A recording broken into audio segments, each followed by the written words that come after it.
Adventure I. A Scandal in Bohemia. 1. To Sherlock Holmes, she is always the woman. I have seldom heard him mention her under any other name. In his eyes, she eclipses and predominates the whole of her sex. It was not that he felt any emotion akin to love for Irene Adler. All emotions, and that one particularly, were abhorrent to his cold, precise, but admirably balanced mind.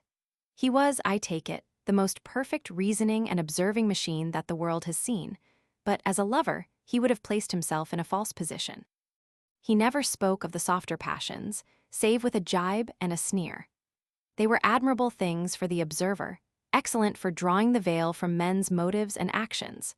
But for the trained reasoner to admit such intrusions into his own delicate and finely adjusted temperament was to introduce a distracting factor which might throw a doubt upon all his mental results. Grit in a sensitive instrument, or a crack in one of his own high-power lenses, would not be more disturbing than a strong emotion in a nature such as his. And yet there was but one woman to him, and that woman was the late Irene Adler, of dubious and questionable memory. I had seen little of Holmes lately. My marriage had drifted us away from each other.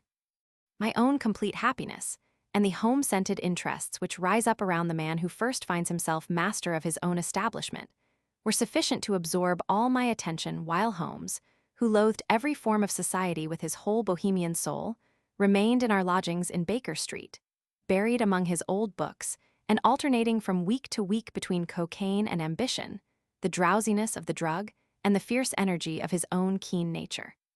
He was still, as ever, deeply attracted by the study of crime, and occupied his immense faculties and extraordinary powers of observation in following out those clues, and clearing up those mysteries which had been abandoned as hopeless by the official police.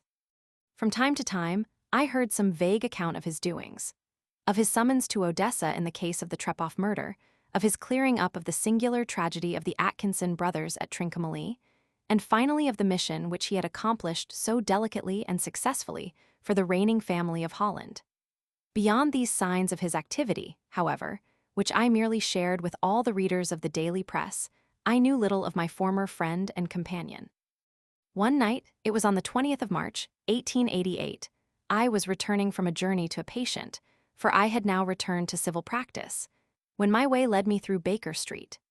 As I passed the well-remembered door, which must always be associated in my mind with my wooing, and with the dark incidents of the study in scarlet, I was seized with a keen desire to see Holmes again, and to know how he was employing his extraordinary powers.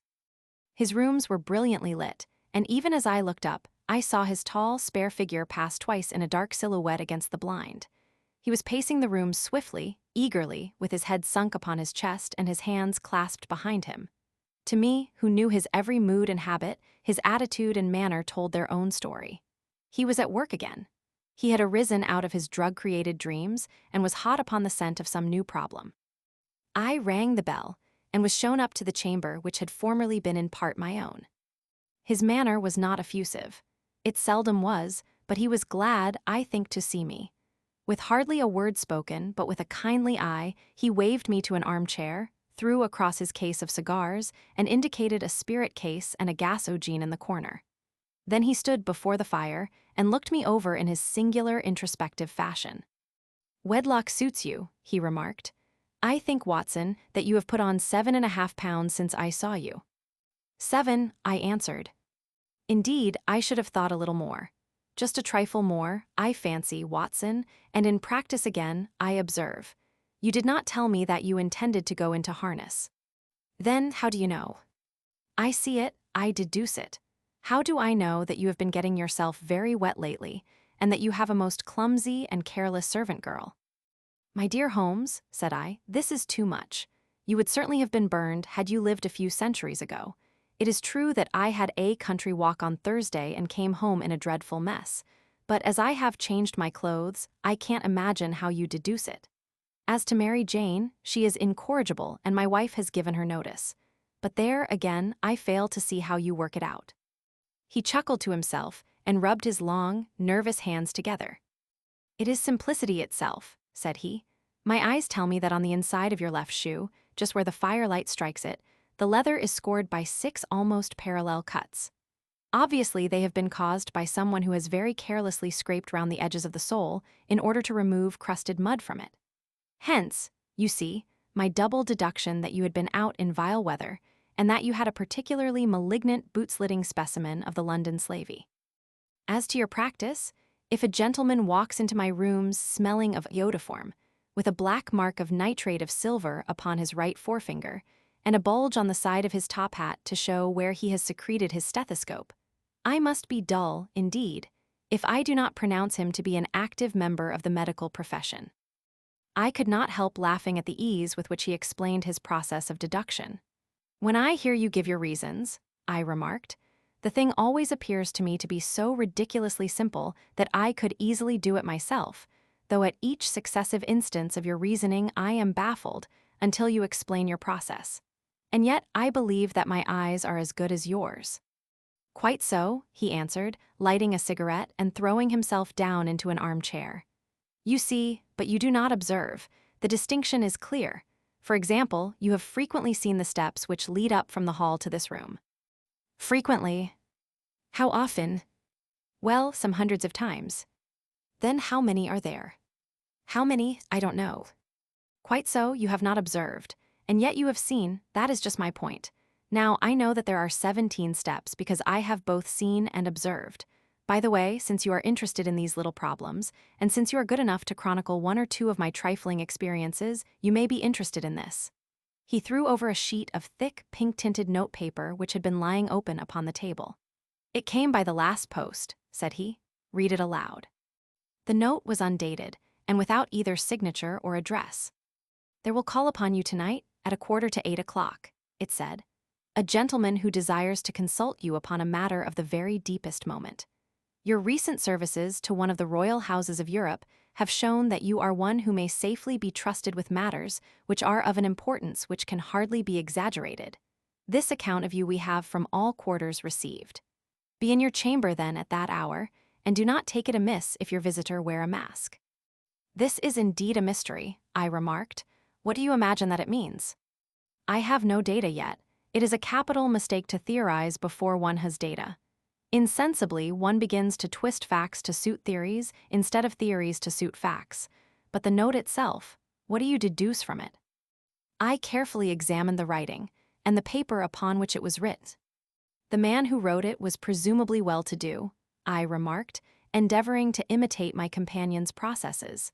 Such paper could not be bought under half-a-crown a packet. It is peculiarly strong and stiff. Peculiar, that is the very word, said Holmes. It is not an English paper at all. Hold it up to the light.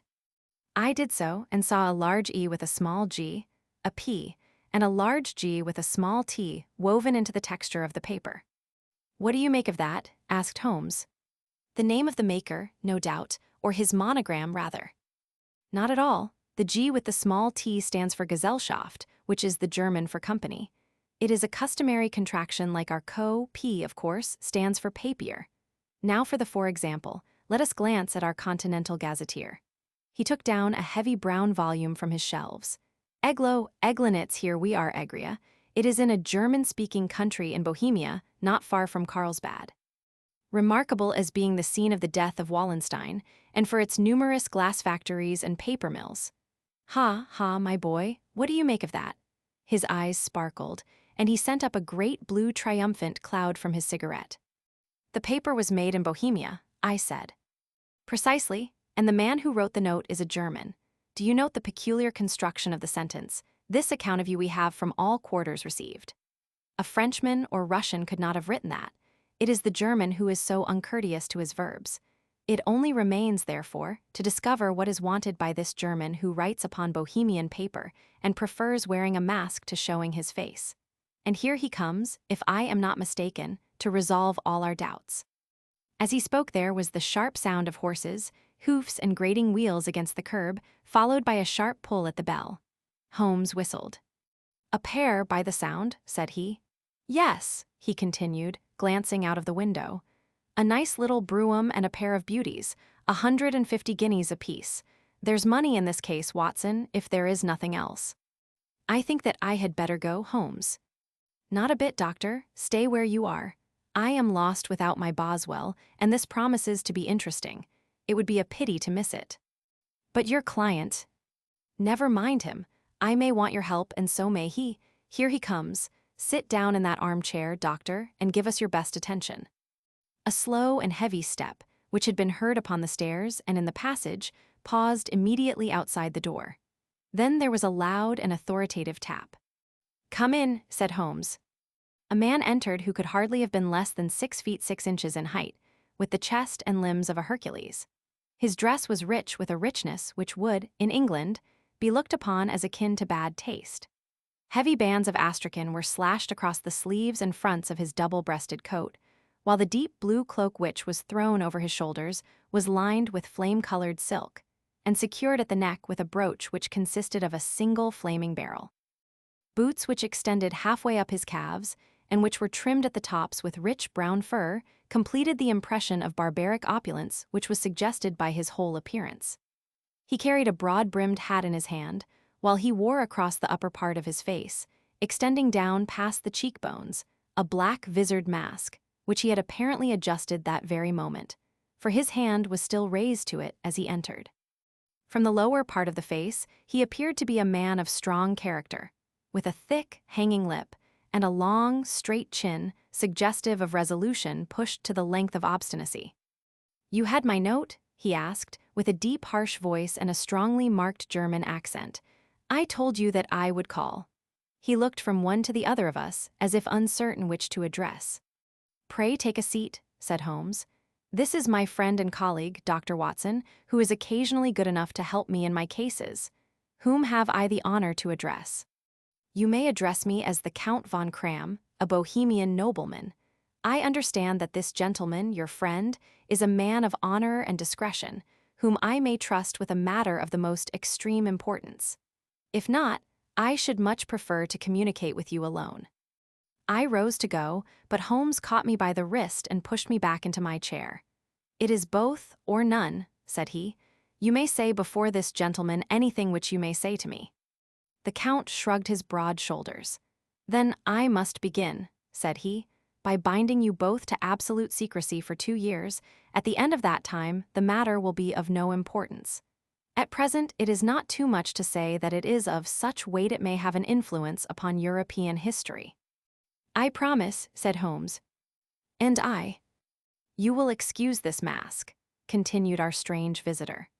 "The august person who employs me wishes his agent to be unknown to you, and I may confess at once that the title by which I have just called myself is not exactly my own." "I was aware of it," said Holmes dryly. "The circumstances are of great delicacy, and every precaution has to be taken to quench what might grow to be an immense scandal and seriously compromise one of the reigning families of Europe. To speak plainly, the matter implicates the great house of Ormstein, hereditary kings of Bohemia." "I was also aware of that," murmured Holmes, settling himself down in his armchair and closing his eyes. Our visitor glanced with some apparent surprise at the languid, lounging figure of the man who had been, no doubt, depicted to him as the most incisive reasoner and most energetic agent in Europe. Holmes slowly reopened his eyes and looked impatiently at his gigantic client. "If your Majesty would condescend to state your case," he remarked, "I should be better able to advise you." The man sprang from his chair and paced up and down the room in uncontrollable agitation. Then, with a gesture of desperation, he tore the mask from his face and hurled it upon the ground. "You are right," he cried. "I am the king. Why should I attempt to conceal it?" "Why, indeed?" murmured Holmes. "Your Majesty had not spoken before I was aware that I was addressing Wilhelm Gottsreich Sigismund von Ormstein, Grand Duke of Cassel-Felstein and hereditary King of Bohemia." "But you can understand," said our strange visitor, sitting down once more and passing his hand over his high, white forehead, "you can understand that I am not accustomed to doing such business in my own person.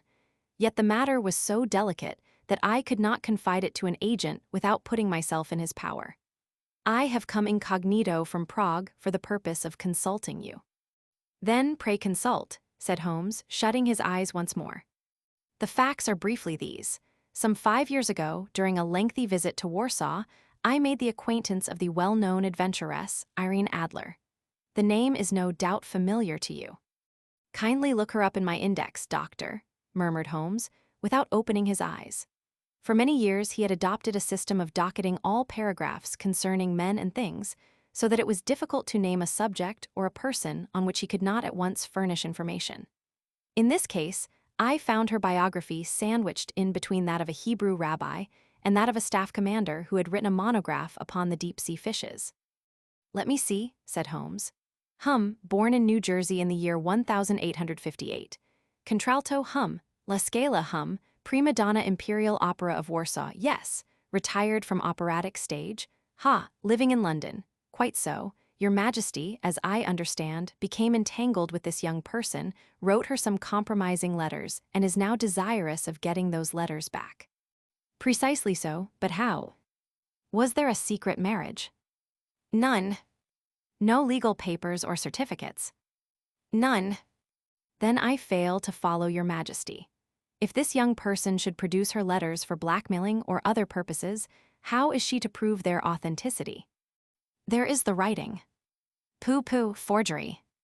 My private note paper. Stolen. My own seal. Imitated. My photograph.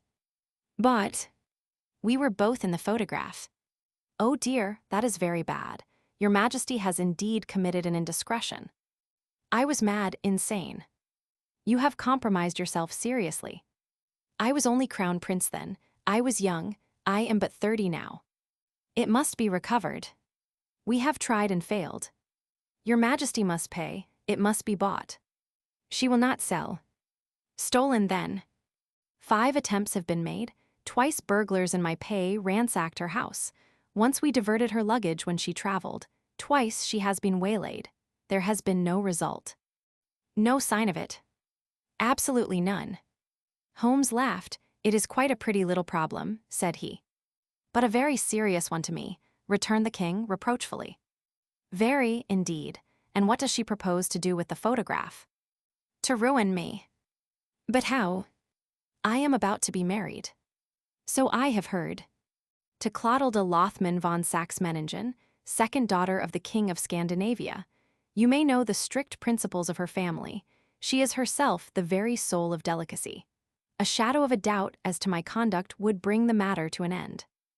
And Irene Adler threatens to send them the photograph. And she will do it. I know that she will do it. You do not know her, but she has a soul of steel. She has the face of the most beautiful of women and the mind of the most resolute of men. Rather than I should marry another woman, there are no lengths to which she would not go, none. You are sure that she has not sent it yet? I am sure. And why? Because she has said that she would send it on the day when the betrothal was publicly proclaimed. That will be next Monday. Oh, then we have 3 days yet, said Holmes with a yawn.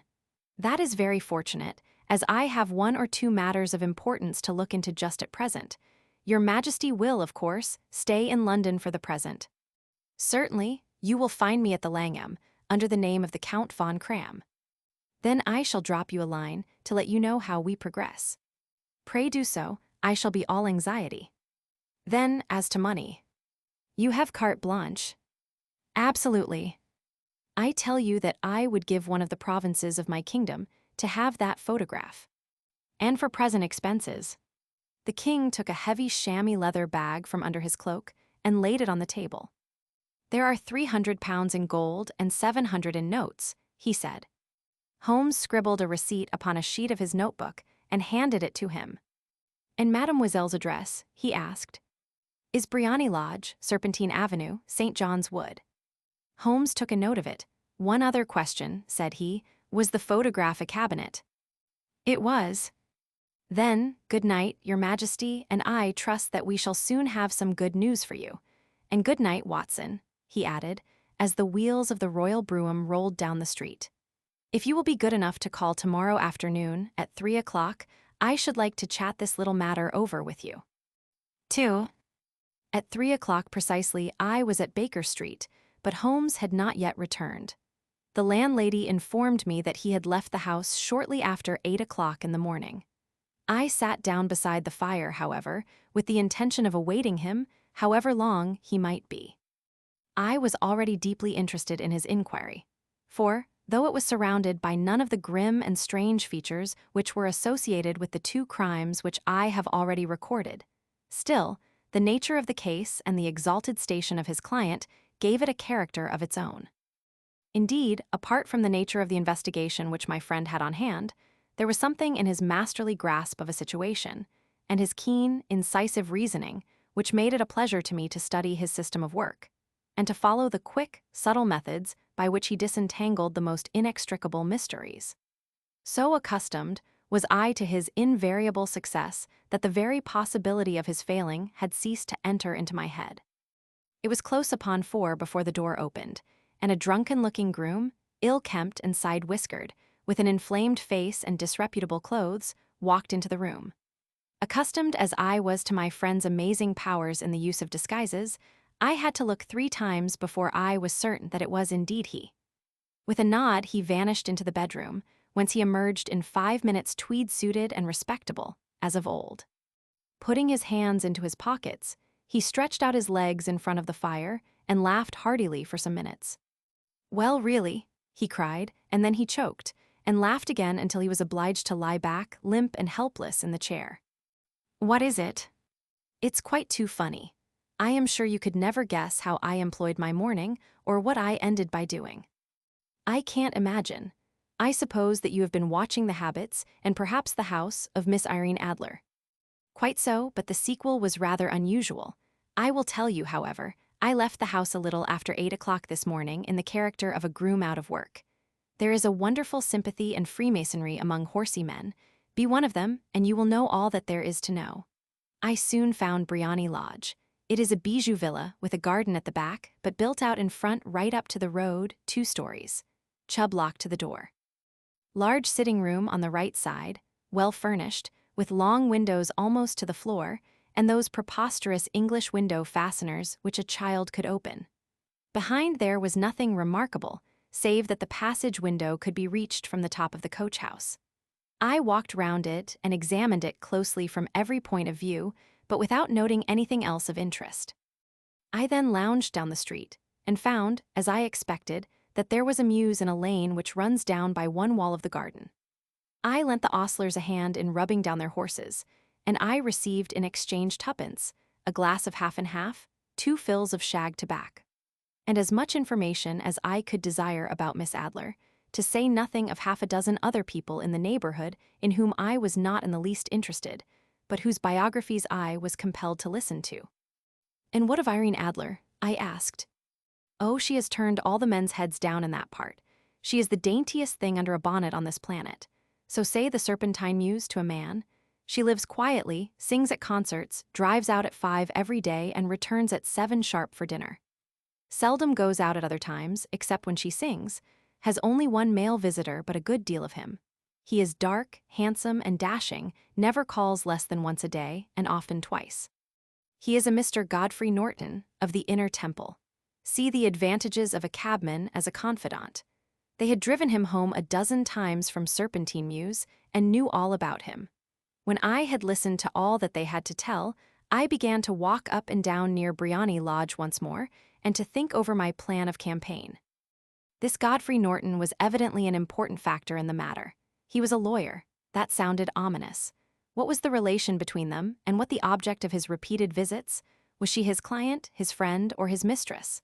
If the former, she had probably transferred the photograph to his keeping. If the latter, it was less likely. On the issue of this question depended whether I should continue my work at Briony Lodge or turn my attention to the gentleman's chambers in the Temple. It was a delicate point, and it widened the field of my inquiry. I fear that I bore you with these details, but I have to let you see my little difficulties if you are to understand the situation. "I am following you closely," I answered. I was still balancing the matter in my mind when a handsome cab drove up to Briony Lodge and a gentleman sprang out. He was a remarkably handsome man, dark, aquiline, and mustached, evidently the man of whom I had heard.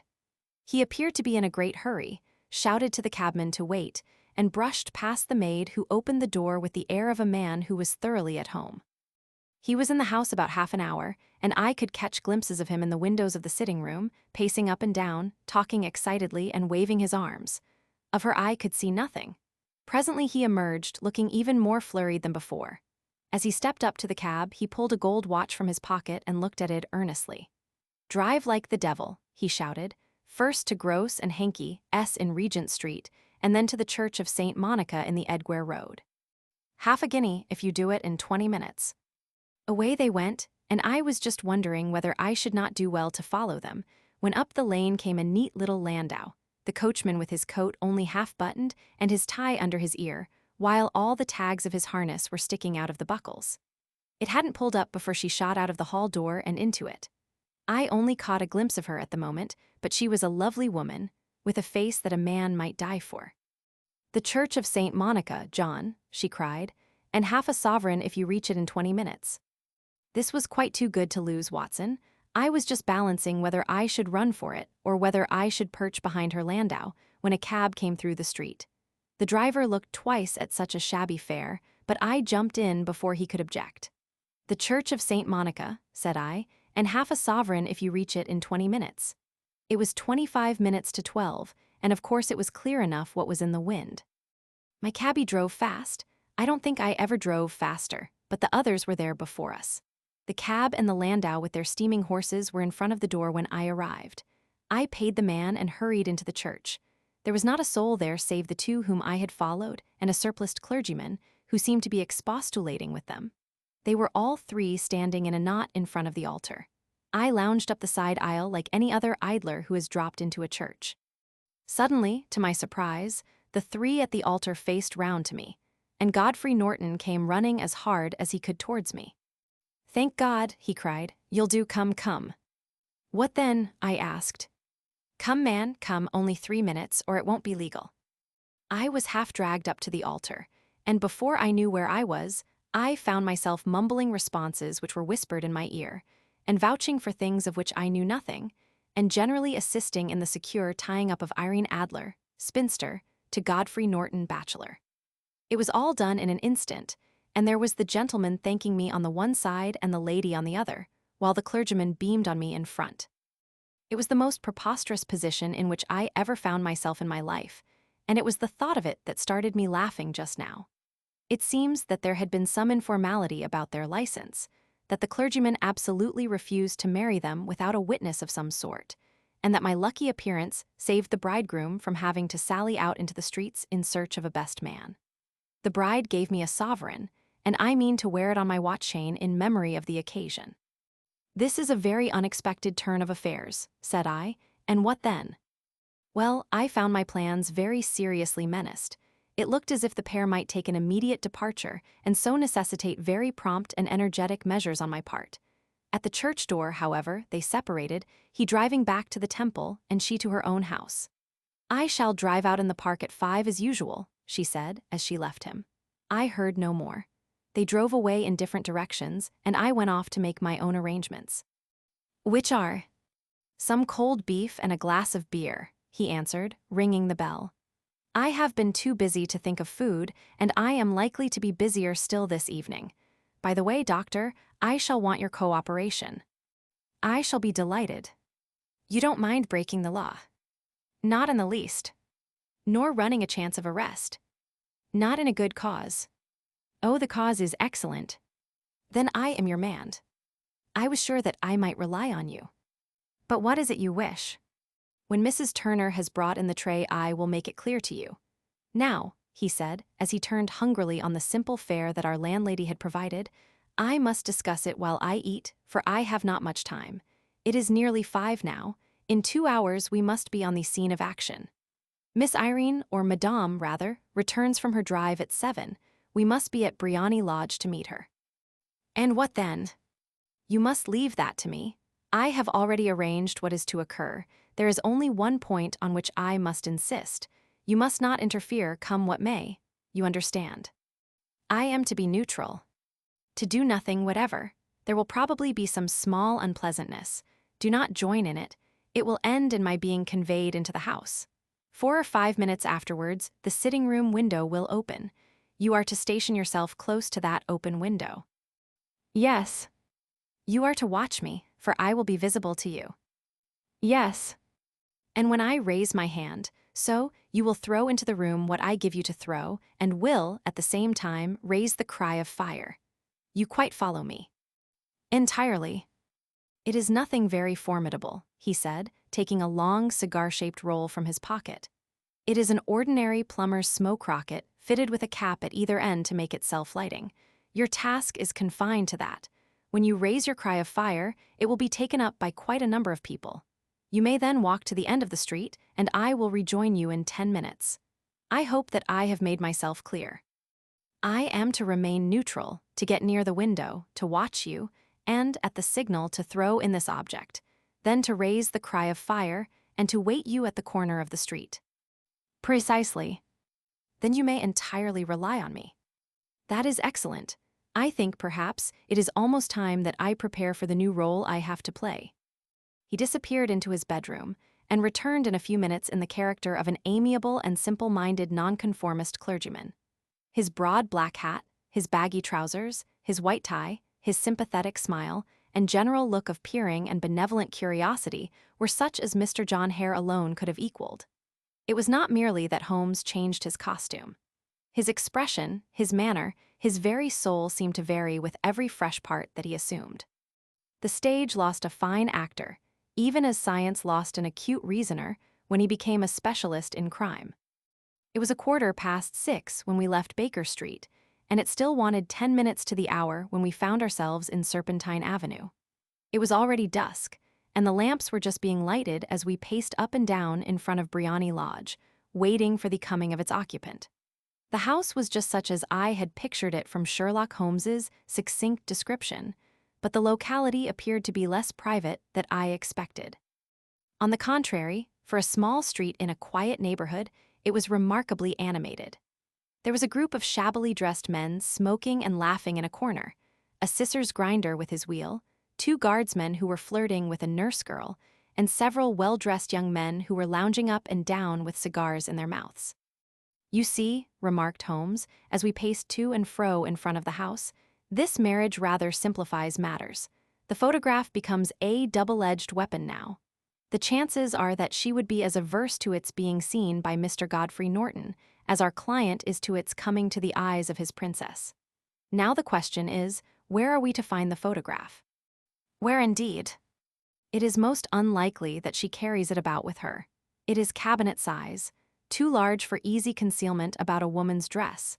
She knows that the king is capable of having her waylaid and searched. 2 attempts of the sort have already been made. We may take it, then, that she does not carry it about with her. Where, then? Her banker or her lawyer. There is that double possibility, but I am inclined to think neither. Women are naturally secretive, and they like to do their own secreting. Why should she hand it over to anyone else? She could trust her own guardianship, but she could not tell what indirect or political influence might be brought to bear upon a businessman. Besides, remember that she had resolved to use it within a few days. It must be where she can lay her hands upon it. It must be in her own house. But it has twice been burgled. Pshaw, they did not know how to look. But how will you look? I will not look. What then? I will get her to show me. But she will refuse. She will not be able to, but I hear the rumble of wheels. It is her carriage. Now carry out my orders to the letter. As he spoke, the gleam of the side lights of a carriage came round the curve of the avenue. It was a smart little landau which rattled up to the door of Briony Lodge. As it pulled up, one of the loafing men at the corner dashed forward to open the door in the hope of earning a copper, but was elbowed away by another loafer, who had rushed up with the same intention. A fierce quarrel broke out, which was increased by the 2 guardsmen, who took sides with one of the loungers, and by the scissors grinder, who was equally hot upon the other side. A blow was struck, and in an instant the lady, who had stepped from her carriage, was the center of a little knot of flushed and struggling men, who struck savagely at each other with their fists and sticks. Holmes dashed into the crowd to protect the lady. But just as he reached her, he gave a cry and dropped to the ground, with the blood running freely down his face. At his fall, the guardsmen took to their heels in one direction and the loungers in the other, while a number of better dressed people, who had watched the scuffle without taking part in it, crowded in to help the lady and to attend to the injured man. Irene Adler, as I will still call her, had hurried up the steps. But she stood at the top with her superb figure outlined against the lights of the hall, looking back into the street. "Is the poor gentleman much hurt?" she asked. "He is dead," cried several voices. "No, no, there's life in him," shouted another, "but he'll be gone before you can get him to hospital." "He's a brave fellow," said a woman. "They would have had the lady's purse and watch if it hadn't been for him. They were a gang, and a rough one too. Ah, he's breathing now." "He can't lie in the street. May we bring him in, marm?" "Surely, bring him into the sitting room. There is a comfortable sofa. This way, please." Slowly and solemnly, he was borne into Briony Lodge and laid out in the principal room, while I still observed the proceedings from my post by the window. The lamps had been lit, but the blinds had not been drawn, so that I could see Holmes as he lay upon the couch.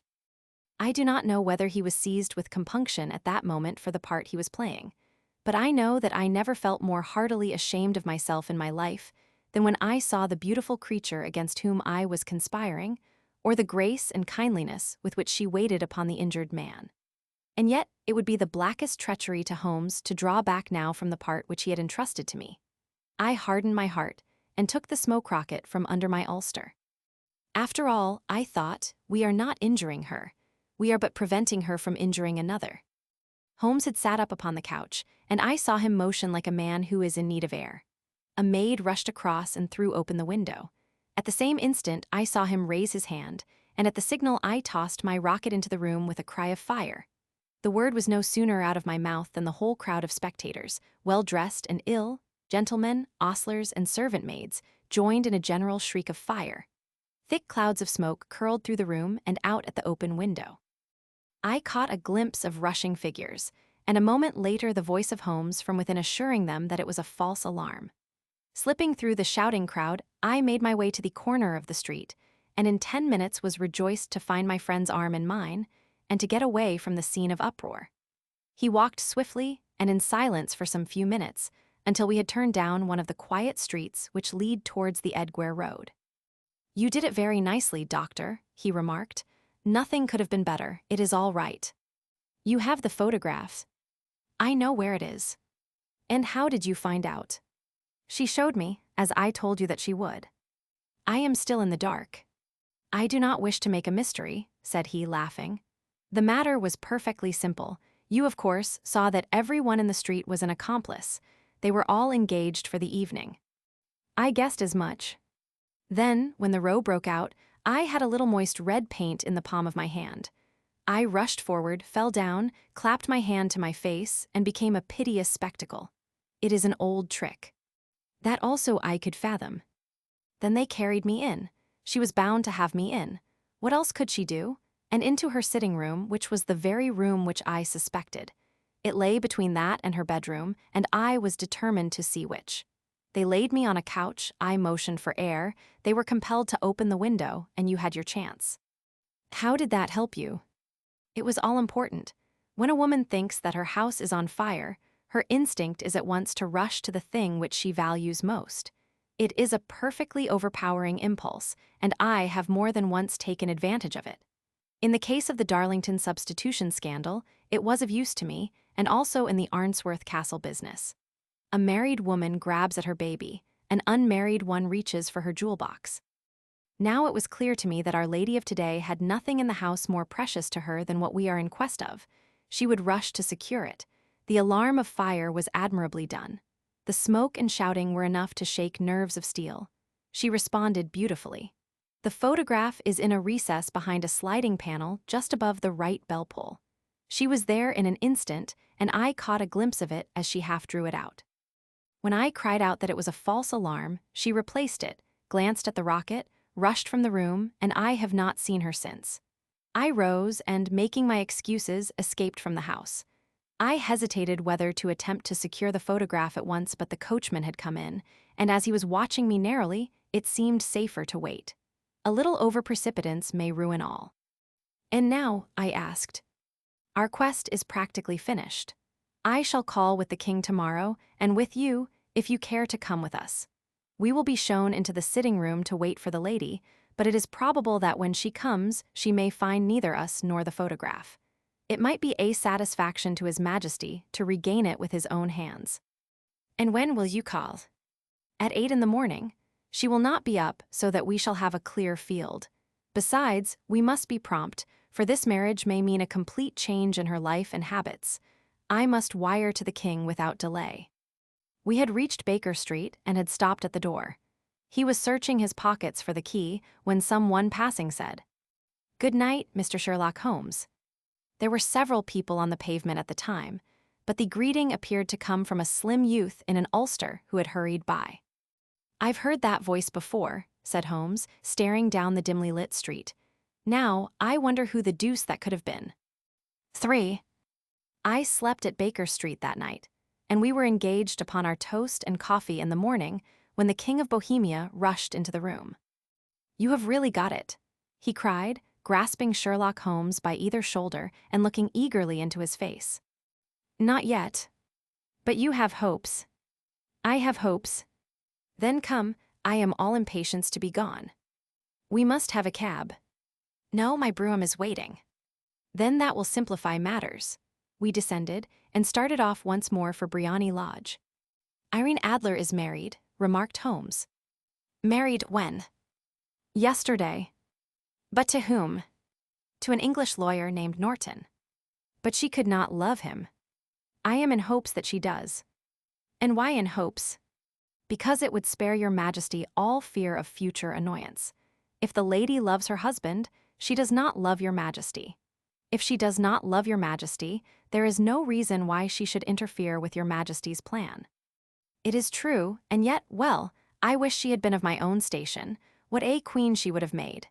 He relapsed into a moody silence, which was not broken until we drew up in Serpentine Avenue. The door of Briony Lodge was open, and an elderly woman stood upon the steps.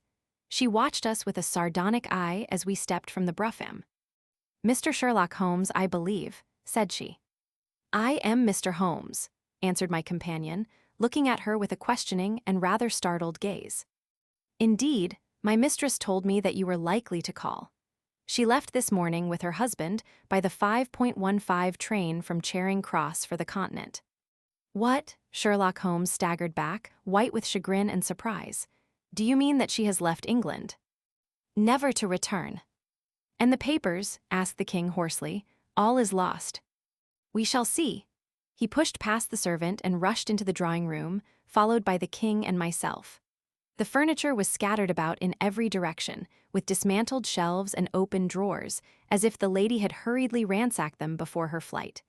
Holmes rushed at the bell-pull, tore back a small sliding shutter, and, plunging in his hand, pulled out a photograph and a letter.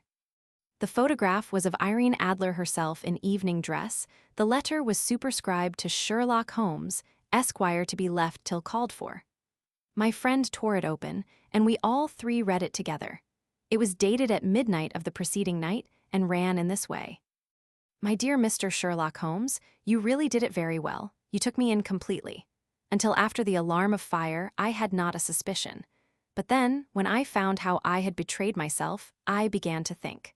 I had been warned against you months ago. I had been told that if the king employed an agent, it would certainly be you, and your address had been given me. Yet, with all this, you made me reveal what you wanted to know. Even after I became suspicious, I found it hard to think evil of such a dear, kind old clergyman. But you know, I have been trained as an actress myself. Male costume is nothing new to me. I often take advantage of the freedom which it gives. I sent John, the coachman, to watch you, ran upstairs, got into my walking clothes, as I call them, and came down just as you departed. Well, I followed you to your door, and so made sure that I was really an object of interest to the celebrated Mr. Sherlock Holmes. Then I, rather imprudently, wished you good night, and started for the Temple to see my husband. We both thought the best resource was flight, when pursued by so formidable an antagonist, so you will find the nest empty when you call tomorrow. As to the photograph, your client may rest in peace. I love and am loved by a better man than he. The king may do what he will without hindrance from one whom he has cruelly wronged. I keep it only to safeguard myself and to preserve a weapon which will always secure me from any steps which he might take in the future. I leave a photograph which he might care to possess.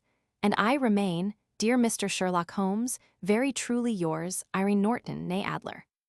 What a woman, oh, what a woman, cried the King of Bohemia, when we had all three read this epistle. Did I not tell you how quick and resolute she was? Would she not have made an admirable queen? Is it not a pity that she was not on my level? From what I have seen of the lady, she seems indeed to be on a very different level to your majesty, said Holmes, coldly. I am sorry that I have not been able to bring your majesty's business to a more successful conclusion. On the contrary, my dear sir, cried the king, nothing could be more successful. I know that her word is inviolate. The photograph is now as safe as if it were in the fire. I am glad to hear your majesty say so. I am immensely indebted to you. Pray tell me in what way I can reward you. This ring, he slipped an emerald snake ring from his finger and held it out upon the palm of his hand. Your majesty has something which I should value even more highly, said Holmes. You have but to name it. This photograph. The king stared at him in amazement. Irene's photograph, he cried, certainly if you wish it. I thank your majesty. Then there is no more to be done in the matter. I have the honor to wish you a very good morning. He bowed, and turning away without observing the hand which the king had stretched out to him, he set off in my company for his chambers. And that was how a great scandal threatened to affect the kingdom of Bohemia, and how the best plans of Mr. Sherlock Holmes were beaten by a woman's wit. He used to make merry over the cleverness of women, but I have not heard him do it of late. And when he speaks of Irene Adler, or when he refers to her photograph, it is always under the honorable title of the woman. Adventure Roman II. The Red-Headed League. I had called upon my friend, Mr. Sherlock Holmes, one day in the autumn of last year, and found him in deep conversation with a very stout, florid-faced, elderly gentleman with fiery red hair. With an apology for my intrusion, I was about to withdraw, when Holmes pulled me abruptly into the room and closed the door behind me. You could not possibly have come at a better time, my dear Watson, he said cordially. I was afraid that you were engaged. So I am, very much so. Then I can wait in the next room. Not at all. This gentleman, Mr. Wilson, has been my partner and helper in many of my most successful cases, and I have no doubt that he will be of the utmost use to me in yours also. The stout gentleman half rose from his chair and gave a bob of greeting, with a quick, little, questioning glance from his small, fat encircled eyes. Try the settee, said Holmes, relapsing into his armchair and putting his fingertips together, as was his custom when in judicial moods. I know, my dear Watson, that you share my love of all that is bizarre and outside the conventions and humdrum routine of everyday life. You have shown your relish for it by the enthusiasm which has prompted you to chronicle, and, if you will excuse my saying so, somewhat to embellish so many of my own little adventures. Your cases have indeed been of the greatest interest to me, I observed. You will remember that I remarked the other day, just before we went into the very simple problem presented by Miss Mary Sutherland, that for strange effects and extraordinary combinations we must go to life itself, which is always far more daring than any effort of the imagination. A proposition which I took the liberty of doubting. You did, doctor, but none the less you must come round to my view, for otherwise I shall keep on piling fact upon fact on you, until your reason breaks down under them and acknowledges me to be right. Now, Mr. Jabez Wilson here has been good enough to call upon me this morning, and to begin a narrative which promises to be one of the most singular which I have listened to for some time. You have heard me remark that the strangest and most unique things are very often connected not with the larger but with the smaller crimes, and occasionally, indeed, where there is room for doubt whether any positive crime has been committed. As far as I have heard, it is impossible for me to say whether the present case is an instance of crime or not, but the course of events is certainly among the most singular that I have ever listened to. Perhaps, Mr. Wilson, you would have the great kindness to recommence your narrative. I ask you, not merely because my friend Dr. Watson has not heard the opening part, but also because the peculiar nature of the story makes me anxious to have every possible detail from your lips. As a rule, when I have heard some slight indication of the course of events, I am able to guide myself by the thousands of other similar cases which occur to my memory. In the present instance, I am forced to admit that the facts are, to the best of my belief, unique. The portly client puffed out his chest with an appearance of some little pride, and pulled a dirty and wrinkled newspaper from the inside pocket of his greatcoat. As he glanced down the advertisement column, with his head thrust forward and the paper flattened out upon his knee, I took a good look at the man, and endeavored, after the fashion of my companion, to read the indications which might be presented by his dress or appearance. I did not gain very much, however, by my inspection. Our visitor bore every mark of being an average commonplace British tradesman, obese, pompous, and slow. He wore rather baggy gray shepherd's check trousers, a not overclean black frock coat, unbuttoned in the front, and a drab waistcoat with a heavy brassy Albert chain, and a square pierced bit of metal dangling down as an ornament. A frayed top hat and a faded brown overcoat with a wrinkled velvet collar lay upon a chair beside him. Altogether, look as I would, there was nothing remarkable about the man save his blazing red head, and the expression of extreme chagrin and discontent upon his features. Sherlock Holmes's quick eye took in my occupation, and he shook his head with a smile as he noticed my questioning glances. Beyond the obvious facts that he has at some time done manual labor, that he takes snuff, that he is a Freemason, that he has been in China, and that he has done a considerable amount of writing lately, I can deduce nothing else. Mr. Jabez Wilson started up in his chair, with his forefinger upon the paper, but his eyes upon my companion. "How, in the name of good fortune, did you know all that, Mr. Holmes?" he asked. "How did you know, for example, that I did manual labor? It's as true as gospel, for I began as a ship's carpenter." "Your hands, my dear sir, your right hand is quite a size larger than your left. You have worked with it, and the muscles are more developed." "Well, the snuff then, and the Freemasonry." "I won't insult your intelligence by telling you how I read that, especially as, rather against the strict rules of your order, you use an arcane compass breastpin." "Ah, of course I forgot that, but the writing."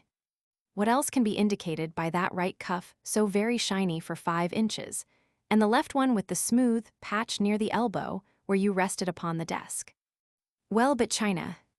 The fish that you have tattooed immediately above your right wrist could only have been done in China. I have made a small study of tattoo marks and have even contributed to the literature of the subject. That trick of staining the fishes, scales of a delicate pink, is quite peculiar to China. When, in addition, I see a Chinese coin hanging from your watch chain, the matter becomes even more simple." Mr. Jabez Wilson laughed heavily. "Well, I never," said he. "I thought at first that you had done something clever, but I see that there was nothing in it after all." "I begin to think, Watson," said Holmes, "that I make a mistake in explaining. Omni ignotum pro magnifico, you know, and my poor little reputation, such as it is, will suffer shipwreck if I am so candid. Can you not find the advertisement, Mr. Wilson?" "Yes, I have got it now," he answered, with his thick, red finger planted halfway down the column. "Here it is. This is what began it all. You just read it for yourself, sir." I took the paper from him and read as follows. "To the Red-Headed League, on account of the bequest of the late Ezekiah Hopkins, of Lebanon, Pa, USA, there is now another vacancy open which entitles a member of the League to a salary of £4 a week for purely nominal services. All red-headed men who are sound in body and mind, and above the age of 21 years, are eligible. Apply in person on Monday at 11 o'clock to Duncan Ross at the offices of the League, 7 Pope's Court, Fleet Street." What on earth does this mean? I ejaculated, after I had twice read over the extraordinary announcement. Holmes chuckled and wriggled in his chair, as was his habit when in high spirits. "It is a little off the beaten track, isn't it?" said he. "And now, Mr. Wilson, off you go at scratch, and tell us all about yourself, your household, and the effect which this advertisement had upon your fortunes. You will first make a note, Doctor, of the paper and the date." "It is the Morning Chronicle of April 27, 1890, just 2 months ago." "Very good. Now, Mr. Wilson." "Well, it is just as I have been telling you, Mr. Sherlock Holmes," said Jabez Wilson, mopping his forehead. "I have a small pawnbroker's business at Coburg Square, near the city. It's not a very large affair, and of late years it has not done more than just give me a living. I used to be able to keep 2 assistants, but now I only keep 1, and I would have a job to pay him, but that he is willing to come for half wages so as to learn the business." "What is the name of this obliging youth?" asked Sherlock Holmes. "His name is Vincent Spaulding, and he's not such a youth either. It's hard to say his age. I should not wish a smarter assistant, Mr. Holmes, and I know very well that he could better himself and earn twice what I am able to give him. But after all, if he is satisfied, why should I put ideas in his head?" "Why, indeed, you seem most fortunate in having an employee who comes under the full market price. It is not a common experience among employers in this age. I don't know that your assistant is not as remarkable as your advertisement." "Oh, he has his faults, too," said Mr. Wilson. "Never was such a fellow for photography. Snapping away with a camera when he ought to be improving his mind, and then diving down into the cellar like a rabbit into its hole to develop his pictures. That is his main fault, but on the whole, he's a good worker. There's no vice in him. He is still with you, I presume?" "Yes, sir. He and a girl of 14 who does a bit of simple cooking and keeps the place clean. That's all I have in the house, for I am a widower and never had any family. We live very quietly, sir, the three of us, and we keep a roof over our heads and pay our debts if we do nothing more. The first thing that put us out was that advertisement. Spaulding, he came down into the office just this day 8 weeks, with this very paper in his hand, and he says, 'I wish to the Lord, Mr. Wilson, that I was a red-headed man.' 'Why that?' I asks. 'Why,' says he, 'here's another vacancy on the League of the Red-Headed Men. It's worth quite a little fortune to any man who gets it, and I understand that there are more vacancies than there are men, so that the trustees are at their wits' end what to do with the money. If my hair would only change color, here's a nice little crib all ready for me to step into.' 'Why, what is it then?' I asked. 'You see, Mr. Holmes, I am a very stay-at-home man, and as my business came to me instead of my having to go to it, I was often weeks on end without putting my foot over the doormat. In that way, I didn't know much of what was going on outside, and I was always glad of a bit of news.' 'Have you never heard of the League of the Red-Headed Men?' he asked with his eyes open. "Never.' 'Why, I wonder at that, for you are eligible yourself for one of the vacancies.' 'And what are they worth?' I asked. "'Oh, merely a couple of hundred a year, but the work is slight, and it need not interfere very much with one's other occupations.' Well, you can easily think that that made me prick up my ears, for the business has not been overgood for some years, and an extra couple of hundred would have been very handy. "'Tell me all about it,' said I. "'Well,' said he, showing me the advertisement, "you can see for yourself that the League has a vacancy, and there is the address where you should apply for particulars. As far as I can make out, the League was founded by an American millionaire, Ezekiah Hopkins, who was very peculiar in his ways. He was himself red-headed, and he had a great sympathy for all red-headed men. So, when he died, it was found that he had left his enormous fortune in the hands of trustees, with instructions to apply the interest to the providing of easy berths to men whose hair is of that color. From all I hear, it is splendid pay, and very little to do.' 'But,' said I, 'there would be millions of red-headed men who would apply.' 'Not so many as you might think,' he answered. 'You see, it is really confined to Londoners and to grown men. This American had started from London when he was young, and he wanted to do the old town a good turn. Then again, I have heard it is no use your applying if your hair is light red, or dark red, or anything but real bright, blazing, fiery red. Now, if you cared to apply, Mr. Wilson, you would just walk in, but perhaps it would hardly be worth your while to put yourself out of the way for the sake of a few £100. Now, it is a fact, gentlemen, as you may see for yourselves, that my hair is of a very full and rich tint, so that it seemed to me that, if there was to be any competition in the matter, I stood as good a chance as any man that I had ever met. Vincent Spaulding seemed to know so much about it that I thought he might prove useful, so I just ordered him to put up the shutters for the day and to come right away with me. He was very willing to have a holiday, so we shut the business up and started off for the address that was given us in the advertisement. I never hope to see such a sight as that again, Mr. Holmes. From north, south, east, and west, every man who had a shade of red in his hair had tramped into the city to answer the advertisement. Fleet Street was choked with red-headed folk, and Pope's Court looked like a coster's orange barrow. I should not have thought there were so many in the whole country as were brought together by that single advertisement. Every shade of color they were: straw, lemon, orange, brick, Irish setter, liver, clay. But as Spaulding said, there were not many who had the real vivid flame-colored tint. When I saw how many were waiting, I would have given it up in despair. But Spaulding would not hear of it. How he did it I could not imagine, but he pushed and pulled and buted until he got me through the crowd and right up to the steps which led to the office. There was a double stream upon the stair, some going up in hope and some coming back dejected. But we wedged in as well as we could and soon found ourselves in the office. "Your experience has been a most entertaining one," remarked Holmes, as his client paused and refreshed his memory with a huge pinch of snuff. "Pray continue your very interesting statement." There was nothing in the office but a couple of wooden chairs and a deal table, behind which sat a small man with a head that was even redder than mine.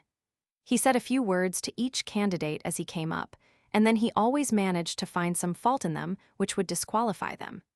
Getting a vacancy did not seem to be such a very easy matter, after all.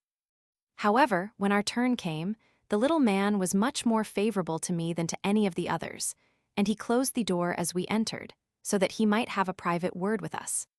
"This is Mr. Jabez Wilson," said my assistant, "and he is willing to fill a vacancy in the league." "And he is admirably suited for it," the other answered. "He has every requirement. I cannot recall when I have seen anything so fine." He took a step backward, cocked his head on one side, and gazed at my hair until I felt quite bashful. Then suddenly he plunged forward, wrung my hand, and congratulated me warmly on my success. "It would be injustice to hesitate," said he. "You will, however, I am sure, excuse me for taking an obvious precaution." With that, he seized my hair in both his hands and tugged until I yelled with the pain. "There is water in your eyes," said he, as he released me. "I perceive that all is as it should be, but we have to be careful, for we have twice been deceived by wigs and once by paint. I could tell you tales of cobbler's wax which would disgust you with human nature." He stepped over to the window and shouted through it at the top of his voice that the vacancy was filled. A groan of disappointment came up from below, and the folk all trooped away in different directions, until there was not a red head to be seen except my own and that of the manager. "My name," said he, "is Mr. Duncan Ross, and I am myself one of the pensioners upon the fund left by our noble benefactor. Are you a married man, Mr. Wilson? Have you a family?" I answered that I had not. His face fell immediately. "Dear me," he said gravely, "that is very serious indeed. I am sorry to hear you say that. The fund was, of course, for the propagation and spread of the redheads as well as for their maintenance. It is exceedingly unfortunate that you should be a bachelor." My face lengthened at this, Mr. Holmes, for I thought that I was not to have the vacancy after all. But after thinking it over for a few minutes, he said that it would be all right. "In the case of another," said he, "the objection might be fatal, but we must stretch a point in favor of a man with such a head of hair as yours. When shall you be able to enter upon your new duties?" "Well, it is a little awkward, for I have a business already," said I. "Oh, never mind about that, Mr. Wilson," said Vincent Spaulding. "I shall be able to look after that for you." "What would be the hours?" I asked. 10 to 2. Now a pawnbroker's business is mostly done of an evening, Mr. Holmes, especially Thursday and Friday evening, which is just before payday, so it would suit me very well to earn a little in the mornings. Besides, I knew that my assistant was a good man, and that he would see to anything that turned up. "That would suit me very well," said I, "and the pay?" "Is £4 a week." "And the work?" "Is purely nominal." "What do you call purely nominal?" "Well, you have to be in the office, or at least in the building, the whole time. If you leave, you forfeit your whole position forever. The will is very clear upon that point. You don't comply with the conditions if you budge from the office during that time." "It's only 4 hours a day, and I should not think of leaving," said one. "No excuse will avail," said Mr. Duncan Ross, "neither sickness nor business nor anything else. There you must stay, or you lose your billet." "And the work?" "Is to copy out the Encyclopedia Britannica. There is the first volume of it in that press. You must find your own ink, pens, and blotting paper, but we provide this table and chair. Will you be ready tomorrow?" "Certainly," I answered. "Then, goodbye, Mr. Jabez Wilson, and let me congratulate you once more on the important position which you have been fortunate enough to gain." He bowed me out of the room, and I went home with my assistant, hardly knowing what to say or do. I was so pleased at my own good fortune. Well, I thought over the matter all day, and by evening I was in low spirits again, for I had quite persuaded myself that the whole affair must be some great hoax or fraud, though what its object might be I could not imagine. It seemed altogether past belief that anyone could make such a will, or that they would pay such a sum for doing anything so simple as copying out the Encyclopedia Britannica. Vincent Spaulding did what he could to cheer me up, but by bedtime I had reasoned myself out of the whole thing. However, in the morning I determined to have a look at it anyhow, so I bought a penny bottle of ink, and with a quill pen and 7 sheets of foolscap paper, I started off for Pope's Court. Well, to my surprise and delight, everything was as right as possible. The table was set out ready for me, and Mr. Duncan Ross was there to see that I got fairly to work. He started me off upon the letter A, and then he left me, but he would drop in from time to see that all was right with me. At 2 o'clock he bade me good day, complimented me upon the amount that I had written, and locked the door of the office after me. This went on day after day, Mr. Holmes, and on Saturday the manager came in and planked down 4 golden sovereigns for my week's work. It was the same next week, and the same the week after. Every morning I was there at 10, and every afternoon I left at 2. By degrees, Mr. Duncan Ross took to coming in only once of a morning, and then, after a time, he did not come in at all. Still, of course, I never dared to leave the room for an instant, for I was not sure when he might come, and the billet was such a good one and suited me so well that I would not risk the loss of it. 8 weeks passed away like this, and I had written about abbots and archery and armor and architecture and Attica, and hoped with diligence that I might get on to the bees before very long. It cost me something in foolscap, and I had pretty nearly filled a shelf with my writings, and then suddenly the whole business came to an end. To an end? Yes, sir, and no later than this morning. I went to my work as usual at 10 o'clock, but the door was shut and locked, with a little square of cardboard hammered onto the middle of the panel with a tack. Here it is, and you can read for yourself. He held up a piece of white cardboard about the size of a sheet of notepaper. It read in this fashion: "The Red-Headed League is dissolved, October 9, 1890. Sherlock Holmes and I surveyed this curt announcement and the rueful face behind it, until the comical side of the affair so completely overtopped every other consideration that we both burst out into a roar of laughter. I cannot see that there is anything very funny," cried our client, flushing up to the roots of his flaming head. "If you can do nothing better than laugh at me, I can go elsewhere."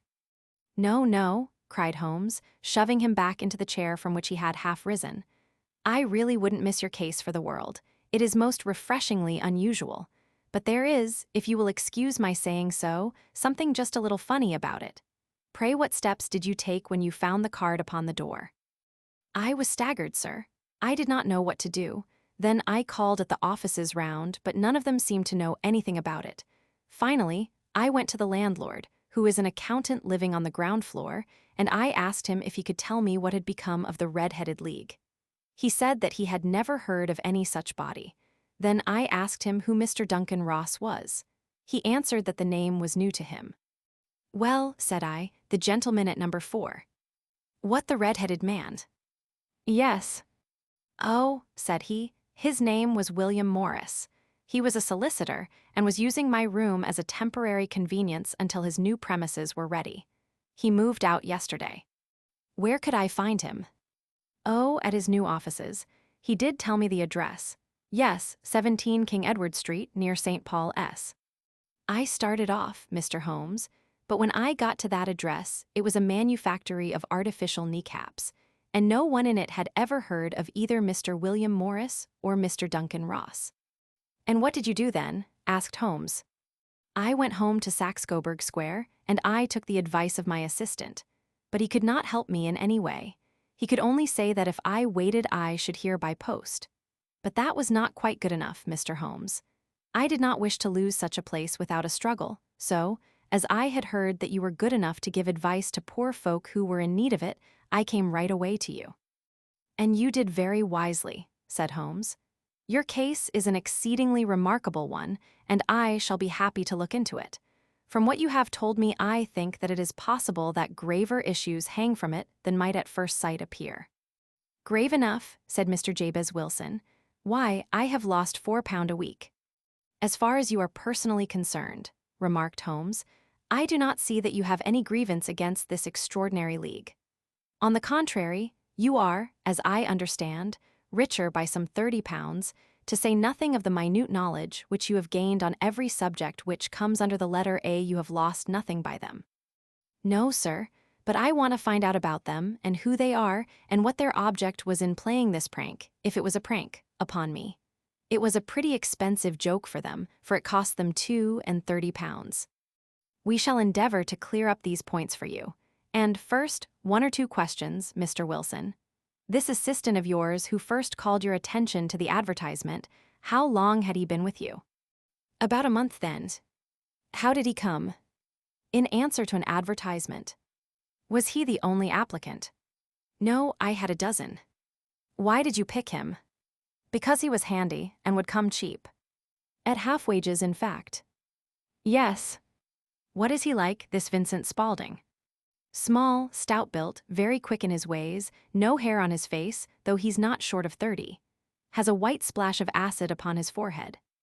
Holmes sat up in his chair in considerable excitement. "I thought as much," said he. "Have you ever observed that his ears are pierced for earrings?" "Yes, sir. He told me that a gypsy had done it for him when he was a lad." "Hum," said Holmes, sinking back in deep thought. "He is still with you?" "Oh, yes, sir. I have only just left him." "And has your business been attended to in your absence?" "Nothing to complain of, sir. There's never very much to do of a morning." "That will do, Mr. Wilson. I shall be happy to give you an opinion upon the subject in the course of a day or 2.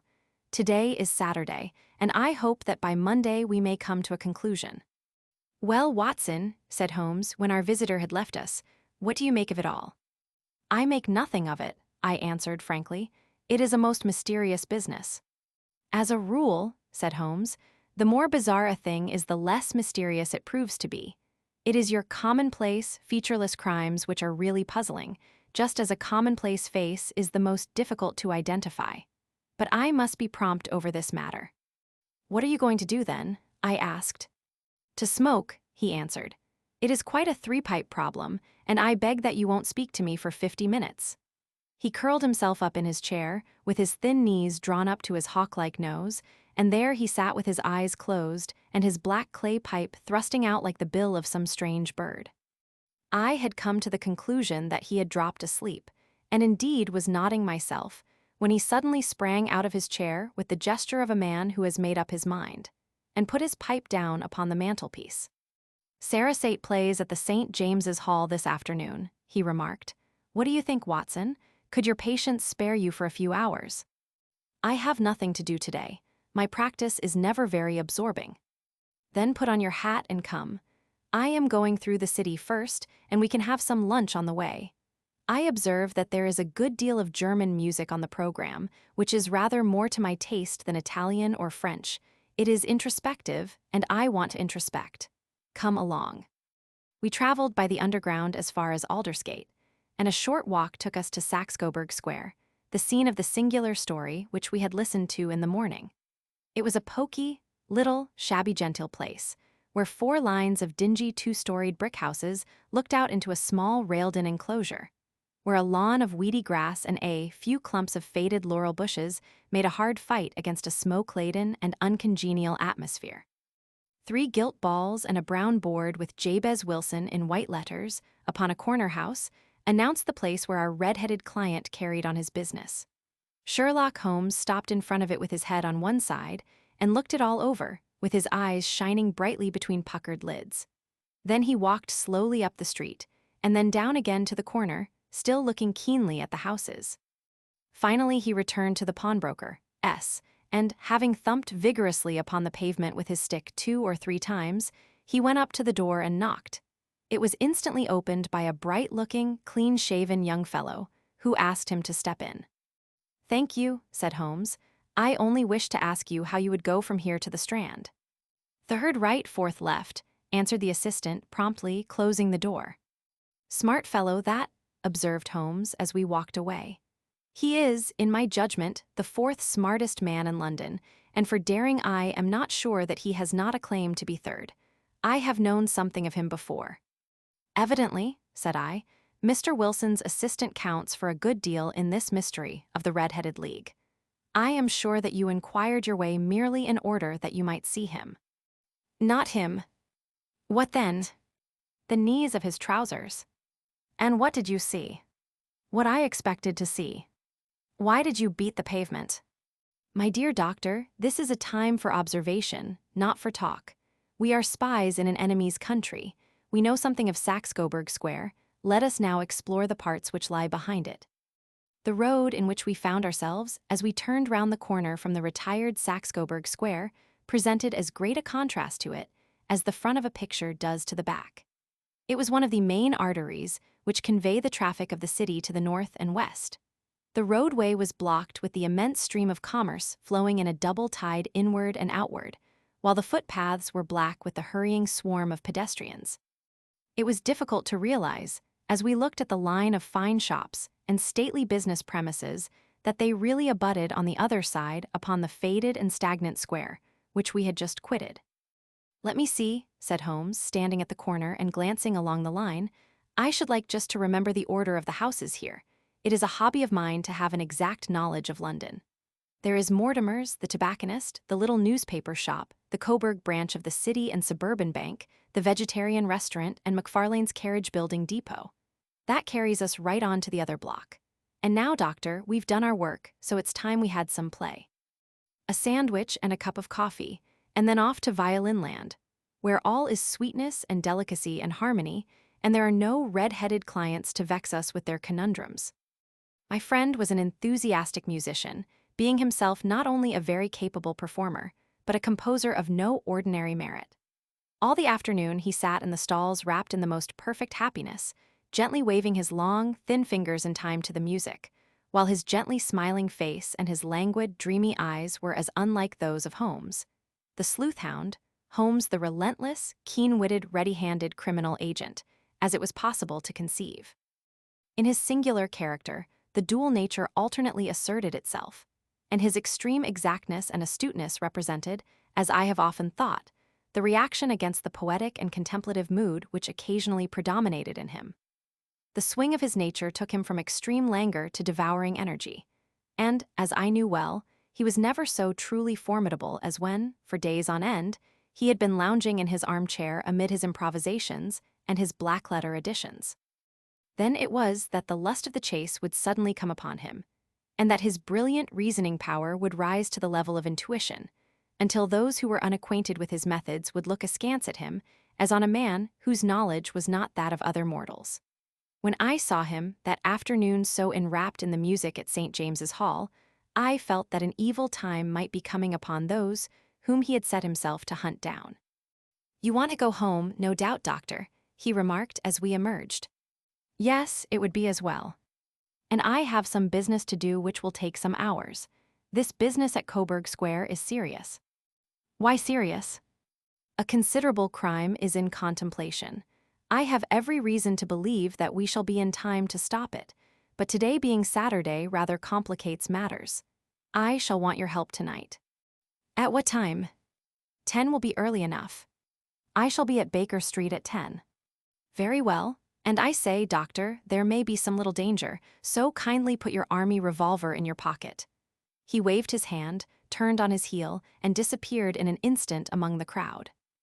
I trust that I am not more dense than my neighbors, but I was always oppressed with a sense of my own stupidity in my dealings with Sherlock Holmes. Here I had heard what he had heard, I had seen what he had seen, and yet from his words it was evident that he saw clearly not only what had happened, but what was about to happen, while to me the whole business was still confused and grotesque.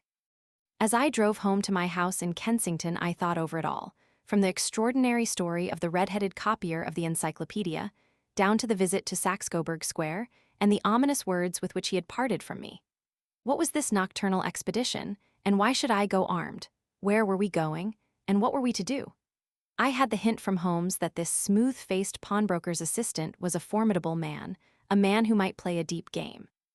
I tried to puzzle it out, but gave it up in despair, and set the matter aside until night should bring an explanation. It was 9:15 when I started from home and made my way across the park, and so through Oxford Street to Baker Street. Two hansoms were standing at the door, and as I entered the passage, I heard the sound of voices from above. On entering his room, I found Holmes in animated conversation with two men, one of whom I recognized as Peter Jones, the official police agent, while the other was a long, thin, sad-faced man with a very shiny hat and oppressively respectable frock coat. "Ha, our party is complete," said Holmes, buttoning up his pea jacket and taking his heavy hunting crop from the rack. "Watson, I think you know Mr. Jones, of Scotland Yard? Let me introduce you to Mr. Merriweather, who is to be our companion in tonight's adventure." "We're hunting in couples again, Doctor, you see," said Jones, in his consequential way. "Our friend here is a wonderful man for starting a chase. All he wants is an old dog to help him to do the running down." "I hope a wild goose may not prove to be the end of our chase," observed Mr. Merriweather gloomily. "You may place considerable confidence in Mr. Holmes, sir," said the police agent loftily. "He has his own little methods, which are, if you won't mind my saying so, just a little too theoretical and fantastic, but he has the makings of a detective in him. It is not too much to say that once or twice, as in that business of the Sholto murder and the Agra treasure, he has been more nearly correct than the official force." "Oh, if you say so, Mr. Jones, it is all right," said the stranger with deference. "Still, I confess that I miss my rubber. It is the first Saturday night for 27 years that I have not had my rubber."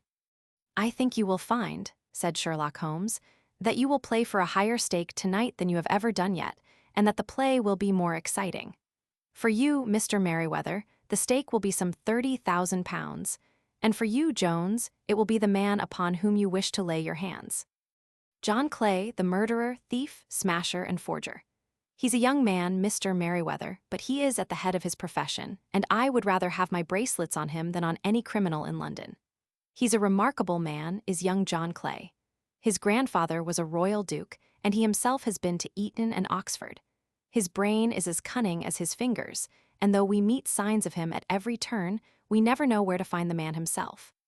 He'll crack a crib in Scotland 1 week, and be raising money to build an orphanage in Cornwall the next. I've been on his track for years, and have never set eyes on him yet.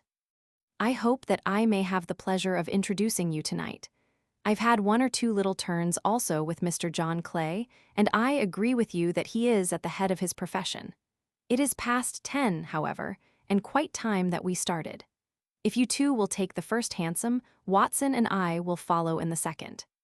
Sherlock Holmes was not very communicative during the long drive, and lay back in the cab humming the tunes which he had heard in the afternoon. We rattled through an endless labyrinth of gaslit streets until we emerged into Farringdon Street. "We are close there now," my friend remarked. "This fellow Merriweather is a bank director and personally interested in the matter. I thought it as well to have Jones with us also. He is not a bad fellow, though an absolute imbecile in his profession. He has one positive virtue. He is as brave as a bulldog and as tenacious as a lobster if he gets his claws upon anyone. Here we are, and they are waiting for us." We had reached the same crowded thoroughfare in which we had found ourselves in the morning. Our cabs were dismissed, and following the guidance of Mr. Merriweather, we passed down a narrow passage and through a side door, which he opened for us. Within there was a small corridor, which ended in a very massive iron gate. This also was opened, and led down a flight of winding stone steps, which terminated at another formidable gate. Mr. Merriweather stopped to light a lantern, and then conducted us down a dark, earth-smelling passage, and so, after opening a third door, into a huge vault or cellar, which was piled all round with crates and massive boxes. "You are not very vulnerable from above," Holmes remarked, as he held up the lantern and gazed about him. "Nor from below," said Mr. Merriweather, striking his stick upon the flags which lined the floor. "Why, dear me, it sounds quite hollow," he remarked, looking up in surprise. "I must really ask you to be a little more quiet," said Holmes, severely. "You have already imperiled the whole success of our expedition. Might I beg that you would have the goodness to sit down upon one of those boxes and not to interfere?" The solemn Mr. Merriweather perched himself upon a crate, with a very injured expression upon his face, while Holmes fell upon his knees upon the floor, and, with the lantern and a magnifying lens, began to examine minutely the cracks between the stones. A few seconds sufficed to satisfy him, for he sprang to his feet again and put his glass in his pocket. "We have at least an hour before us," he remarked, "for they can hardly take any steps until the good pawnbroker is safely in bed. Then they will not lose a minute, for the sooner they do their work the longer time they will have for their escape. We are at present, Doctor, as no doubt you have divined, in the cellar of the City branch of one of the principal London banks. Mr. Merriweather is the chairman of directors, and he will explain to you that there are reasons why the more daring criminals of London should take a considerable interest in this cellar at present." "It is our French gold," whispered the director. "We have had several warnings that an attempt might be made upon it." "Your French gold?" "Yes, we had occasion some months ago to strengthen our resources, and borrowed, for that purpose, 30,000 Napoleons from the Bank of France.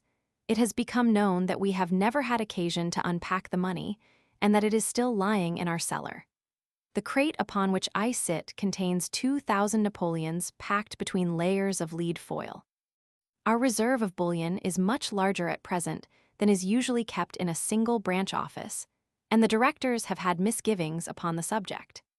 "Which were very well justified," observed Holmes, "and now it is time that we arranged our little plans. I expect that within an hour matters will come to a head.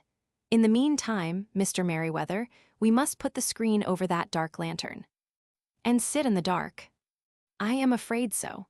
I had brought a pack of cards in my pocket, and I thought that, as we were a party carré, you might have your rubber after all. But I see that the enemy's preparations have gone so far that we cannot risk the presence of a light. And first of all, we must choose our positions. These are daring men, and though we shall take them at a disadvantage, they may do us some harm unless we are careful. I shall stand behind this crate, and do you conceal yourselves behind those. Then, when I flash a light upon them, close in swiftly. If they fire, Watson, have no compunction about shooting them down." I placed my revolver, cocked, upon the top of the wooden case behind which I crouched. Holmes shot the slide across the front of his lantern, and left us in pitch darkness, such an absolute darkness as I have never before experienced. The smell of hot metal remained to assure us that the light was still there, ready to flash out at a moment's notice. To me, with my nerves worked up to a pitch of expectancy, there was something depressing and subduing in the sudden gloom, and in the cold, dank air of the vault. "They have but one retreat," whispered Holmes. "That is back through the house into Saxe-Coburg Square. I hope that you have done what I asked you, Jones. I have an inspector and 2 officers waiting at the front door. Then we have stopped all the holes, and now we must be silent and wait." What a time it seemed! From comparing notes afterwards, it was but an hour and a quarter, yet it appeared to me that the night must have almost gone, and the dawn be breaking above us. My limbs were weary and stiff, for I feared to change my position, yet my nerves were worked up to the highest pitch of tension, and my hearing was so acute that I could not only hear the gentle breathing of my companions, but I could distinguish the deeper, heavier in-breath of the bulky Jones from the thin, sighing note of the bank director. From my position, I could look over the case in the direction of the floor. Suddenly, my eyes caught the glint of a light. At first it was but a lurid spark upon the stone pavement. Then it lengthened out until it became a yellow line, and then, without any warning or sound, a gash seemed to open and a hand appeared. A white, almost womanly hand, which felt about in the center of the little area of light. For a minute or more the hand, with its writhing fingers, protruded out of the floor. Then it was withdrawn as suddenly as it appeared, and all was dark again save the single lurid spark which marked a chink between the stones. Its disappearance, however, was but momentary. With a rending, tearing sound, one of the broad, white stones turned over upon its side and left a square, gaping hole through which streamed the light of a lantern. Over the edge there peeped a clean-cut, boyish face, which looked keenly about it, and then, with a hand on either side of the aperture, drew itself shoulder-high and waist-high, until one knee rested upon the edge. In another instant he stood at the side of the hole, and was hauling after him a companion, lithe and small like himself, with a pale face and a shock of very red hair. "It's all clear," he whispered. "Have you the chisel and the bags, Great Scott? Jump, Archie, jump, and I'll swing for it." Sherlock Holmes had sprung out and seized the intruder by the collar. The other dived down the hole, and I heard the sound of rending cloth as Jones clutched at his skirts. The light flashed upon the barrel of a revolver, but Holmes's hunting crop came down on the man's wrist, and the pistol clinked upon the stone floor. "It's no use, John Clay," said Holmes blandly. "You have no chance at all." "So I see," the other answered, with the utmost coolness. "I fancy that my pal is all right, though I see you have got his coat-tails." "There are 3 men waiting for him at the door," said Holmes. "Oh, indeed, you seem to have done the thing very completely. I must compliment you." "And I you," Holmes answered. "Your red-headed idea was very new and effective." "You'll see your pal again presently," said Jones. "He's quicker at climbing down holes than I am. Just hold out while I fix the darbies." "I beg that you will not touch me with your filthy hands," remarked our prisoner, as the handcuffs clattered upon his wrists. "You may not be aware that I have royal blood in my veins. Have the goodness, also, when you address me always to say, 'Sir,' and 'please.'" "All right," said Jones, with a stare and a snigger. "Well, would you please, sir, march upstairs, where we can get a cab to carry your highness to the police station?" "That is better," said John Clay, serenely. He made a sweeping bow to the 3 of us and walked quietly off in the custody of the detective. "Really, Mr. Holmes," said Mr. Merriweather, as we followed them from the cellar, "I do not know how the bank can thank you or repay you. There is no doubt that you have detected and defeated in the most complete manner one of the most determined attempts at bank robbery that have ever come within my experience." "I have had 1 or 2 little scores of my own to settle with Mr. John Clay," said Holmes. "I have been at some small expense over this matter, which I shall expect the bank to refund, but beyond that I am amply repaid by having had an experience which is in many ways unique, and by hearing the very remarkable narrative of the Red-Headed League. You see, Watson," he explained, in the early hours of the morning, as we sat over a glass of whiskey and soda in Baker Street, "it was perfectly obvious from the first that the only possible object of this rather fantastic business of the advertisement of the League, and the copying of the encyclopedia, must be to get this not overbright pawnbroker out of the way for a number of hours every day. It was a curious way of managing it, but really, it would be difficult to suggest a better. The method was no doubt suggested to Clay's ingenious mind by the color of his accomplice's hair. The £4 a week was a lure which must draw him, and what was it to them, who were playing for thousands? They put in the advertisement, one rogue has the temporary office, the other rogue incites the man to apply for it, and together they manage to secure his absence every morning in the week. From the time that I heard of the assistant having come for half wages, it was obvious to me that he had some strong motive for securing the situation. But how could you guess what the motive was? Had there been women in the house, I should have suspected a mere vulgar intrigue. That, however, was out of the question. The man's business was a small one, and there was nothing in his house which could account for such elaborate preparations and such an expenditure as they were at. It must, then, be something out of the house. What could it be? I thought of the assistant's fondness for photography and his trick of vanishing into the cellar. The cellar. There was the end of this tangled clue. Then I made inquiries as to this mysterious assistant and found that I had to deal with one of the coolest and most daring criminals in London. He was doing something in the cellar, something which took many hours a day for months on end. What could it be, once more? I could think of nothing save that he was running a tunnel to some other building. So far I had got when we went to visit the scene of action. I surprised you by beating upon the pavement with my stick. I was ascertaining whether the cellar stretched out in front or behind. It was not in front. Then I rang the bell, and, as I hoped, the assistant answered it. We have had some skirmishes, but we had never set eyes upon each other before. I hardly looked at his face. His knees were what I wished to see. You must yourself have remarked how worn, wrinkled, and stained they were. They spoke of those hours of burrowing. The only remaining point was what they were burrowing for. I walked round the corner, saw that the City and Suburban Bank abutted on our friend's premises, and felt that I had solved my problem. When you drove home after the concert, I called upon Scotland Yard and upon the chairman of the bank directors, with the result that you have seen.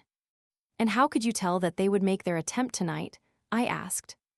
Well, when they closed their league offices, that was a sign that they cared no longer about Mr. Jabez Wilson's presence. In other words, that they had completed their tunnel. But it was essential that they should use it soon, as it might be discovered, or the bullion might be removed. Saturday would suit them better than any other day, as it would give them 2 days for their escape. For all these reasons, I expected them to come tonight. You reasoned it out beautifully, I exclaimed in unfeigned admiration. It is so long a chain, and yet every link rings true. It saved me from ennui, he answered, yawning. Alas, I already feel it closing in upon me. My life is spent in one long effort to escape from the commonplaces of existence. These little problems help me to do so. And you are a benefactor of the race, said I. He shrugged his shoulders. Well, perhaps, after all, it is of some little use, he remarked. El ham se rien elo averse tout, as Gustave Flaubert wrote to George's Sand. Adventure Roman 3. A Case of Identity. My dear fellow, said Sherlock Holmes, as we sat on either side of the fire in his lodgings at Baker Street, life is infinitely stranger than anything which the mind of man could invent. We would not dare to conceive the things which are really mere commonplaces of existence. If we could fly out of that window hand in hand, hover over this great city, gently remove the roofs and peep in at the queer things which are going on, the strange coincidences, the plannings, the cross-purposes, the wonderful chains of events, working through generations, and leading to the most outré results, it would make all fiction with its conventionalities and foreseen conclusions most stale and unprofitable. And yet I am not convinced of it, I answered. The cases which come to light in the papers are, as a rule, bald enough and vulgar enough. We have in our police reports realism pushed to its extreme limits, and yet the result is, it must be confessed, neither fascinating nor artistic. A certain selection and discretion must be used in producing a realistic effect, remarked Holmes. This is wanting in the police report, where more stress is laid, perhaps, upon the platitudes of the magistrate than upon the details, which to an observer contain the vital essence of the whole matter. Depend upon it, there is nothing so unnatural as the commonplace. I smiled and shook my head. I can quite understand you thinking so, I said. Of course, in your position of unofficial advisor and helper to everybody who is absolutely puzzled throughout 3 continents, you are brought in contact with all that is strange and bizarre. But here, I picked up the morning paper from the ground. Let us put it to a practical test. Here is the first heading upon which I come. A husband's cruelty to his wife. There is half a column of print, but I know without reading it that it is all perfectly familiar to me. There is, of course, the other woman, the drink, the push, the blow, the bruise, the sympathetic sister or landlady. The crudest of writers could invent nothing more crude. Indeed, your example is an unfortunate one for your argument, said Holmes, taking the paper and glancing his eye down it. This is the Dundas separation case, and, as it happens, I was engaged in clearing up some small points in connection with it. The husband was a teetotaler, there was no other woman, and the conduct complained of was that he had drifted into the habit of winding up every meal by taking out his false teeth and hurling them at his wife, which, you will allow, is not an action likely to occur to the imagination of the average storyteller. Take a pinch of snuff, doctor, and acknowledge that I have scored over you in your example. He held out his snuff-box of old gold, with a great amethyst in the center of the lid. Its splendor was in such contrast to his homely ways and simple life that I could not help commenting upon it. Ah, said he, I forgot that I had not seen you for some weeks. It is a little souvenir from the King of Bohemia in return for my assistance in the case of the Irene Adler papers. And the ring? I asked, glancing at a remarkable brilliant which sparkled upon his finger. It was from the reigning family of Holland, though the matter in which I served them was of such delicacy that I cannot confide it even to you, who have been good enough to chronicle 1 or 2 of my little problems. And have you any on hand just now? I asked with interest. Some 10 or 12, but none which present any feature of interest. They are important, you understand, without being interesting. Indeed, I have found that it is usually in unimportant matters that there is a field for the observation, and for the quick analysis of cause and effect which gives the charm to an investigation. The larger crimes are apt to be the simpler, for the bigger the crime, the more obvious, as a rule, is the motive.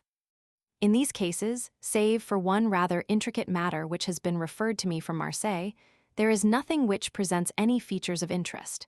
It is possible, however, that I may have something better before very many minutes are over, for this is one of my clients, or I am much mistaken. He had risen from his chair and was standing between the parted blinds, gazing down into the dull, neutral-tinted London street. Looking over his shoulder, I saw that on the pavement opposite there stood a large woman with a heavy fur boa round her neck, and a large curling red feather in a broad-brimmed hat which was tilted in a coquettish Duchess of Devonshire fashion over her ear. From under this great panoply she peeped up in a nervous, hesitating fashion at our windows, while her body oscillated backward and forward, and her fingers fidgeted with her glove buttons. Suddenly, with a plunge, as of the swimmer who leaves the bank, she hurried across the road, and we heard the sharp clang of the bell. "I have seen those symptoms before," said Holmes, throwing his cigarette into the fire. "Oscillation upon the pavement always means an affaire de cœur. She would like advice, but is not sure that the matter is not too delicate for communication. And yet even here we may discriminate. When a woman has been seriously wronged by a man, she no longer oscillates, and the usual symptom is a broken bell wire. Here we may take it that there is a love matter, but that the maiden is not so much angry as perplexed or grieved. But here she comes in person to resolve our doubts." As he spoke, there was a tap at the door, and the boy in buttons entered to announce Miss Mary Sutherland, while the lady herself loomed behind his small black figure like a full-sailed merchantman behind a tiny pilot boat. Sherlock Holmes welcomed her with the easy courtesy for which he was remarkable, and having closed the door and bowed her into an armchair, he looked her over in the minute, and yet abstracted fashion which was peculiar to him. "Do you not find," he said, "that with your short sight it is a little trying to do so much typewriting?" "I did at first," she answered, "but now I know where the letters are without looking." Then, suddenly realizing the full purport of his words, she gave a violent start and looked up, with fear and astonishment upon her broad, good-humored face. "You've heard about me, Mr. Holmes," she cried, "else how could you know all that?" "Never mind," said Holmes, laughing. "It is my business to know things. Perhaps I have trained myself to see what others overlook. If not, why should you come to consult me?" "I came to you, sir, because I heard of you from Mrs. Etheredge, whose husband you found so easy when the police and everyone had given him up for dead. Oh, Mr. Holmes, I wish you would do as much for me. I'm not rich, but still I have 100 a year in my own right, besides the little that I make by the machine, and I would give it all to know what has become of Mr. Hosmer Angel." "Why did you come away to consult me in such a hurry?" asked Sherlock Holmes, with his fingertips together and his eyes to the ceiling. Again a startled look came over the somewhat vacuous face of Miss Mary Sutherland. "Yes, I did bang out of the house," she said, "for it made me angry to see the easy way in which Mr. Windibank, that is, my father, took it all. He would not go to the police, and he would not go to you, and so at last, as he would do nothing, and kept on saying that there was no harm done, it made me mad, and I just on with my things and came right away to you." "Your father," said Holmes. "Your stepfather, surely, since the name is different." "Yes, my stepfather. I call him father, though it sounds funny, too, for he is only 5 years and 2 months older than myself." "And your mother is alive?" "Oh yes, mother is alive and well. I wasn't best pleased, Mr. Holmes, when she married again so soon after father's death, and a man who was nearly 15 years younger than herself. Father was a plumber in the Tottenham Court Road, and he left a tidy business behind him, which mother carried on with Mr. Hardy, the foreman. But when Mr. Windibank came he made her sell the business, for he was very superior, being a traveller in wines. They got £4,700 for the goodwill and interest, which wasn't near as much as father could have got if he had been alive." I had expected to see Sherlock Holmes impatient under this rambling and inconsequential narrative, but on the contrary, he had listened with the greatest concentration of attention. "Your own little income," he asked, "does it come out of the business?" "Oh no, sir, it is quite separate and was left me by my Uncle Ned in Auckland. It is in New Zealand stock, paying 4.12%. £2,500 was the amount, but I can only touch the interest." "You interest me extremely," said Holmes. And since you draw so large a sum as 100 a year, with what you earn into the bargain, you no doubt travel a little and indulge yourself in every way. I believe that a single lady can get on very nicely upon an income of about £60. I could do with much less than that, Mr. Holmes, but you understand that as long as I live at home I don't wish to be a burden to them, and so they have the use of the money just while I am staying with them. Of course, that is only just for the time. Mr. Windibank draws my interest every quarter and pays it over to Mother, and I find that I can do pretty well with what I earn at typewriting. It brings me tuppence a sheet, and I can often do from 15 to 20 sheets in a day. You have made your position very clear to me, said Holmes. This is my friend, Dr. Watson, before whom you can speak as freely as before myself. Kindly tell us now all about your connection with Mr. Hosmer Angel. A flush stole over Miss Sutherland's face, and she picked nervously at the fringe of her jacket. I met him first at the gasfitters' ball, she said. They used to send Father tickets when he was alive, and then afterwards they remembered us and sent them to Mother. Mr. Windibank did not wish us to go. He never did wish us to go anywhere. He would get quite mad if I wanted so much as to join a Sunday school treat. But this time I was set on going, and I would go, for what right had he to prevent? He said the folk were not fit for us to know, when all Father's friends were to be there. And he said that I had nothing fit to wear, when I had my purple plush that I had never so much as taken out of the drawer. At last, when nothing else would do, he went off to France upon the business of the firm. But we went, Mother and I, with Mr. Hardy, who used to be our foreman, and it was there I met Mr. Hosmer Angel. I suppose, said Holmes, that when Mr. Windibank came back from France, he was very annoyed at your having gone to the ball. Oh, well, he was very good about it. He laughed, I remember, and shrugged his shoulders, and said there was no use denying anything to a woman, for she would have her way. I see. Then at the gasfitters' ball you met, as I understand, a gentleman called Mr. Hosmer Angel. Yes, sir.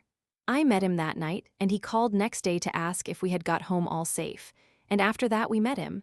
That is to say, Mr. Holmes, I met him twice for walks, but after that Father came back again, and Mr. Hosmer Angel could not come to the house any more. No. Well, you know, Father didn't like anything of the sort.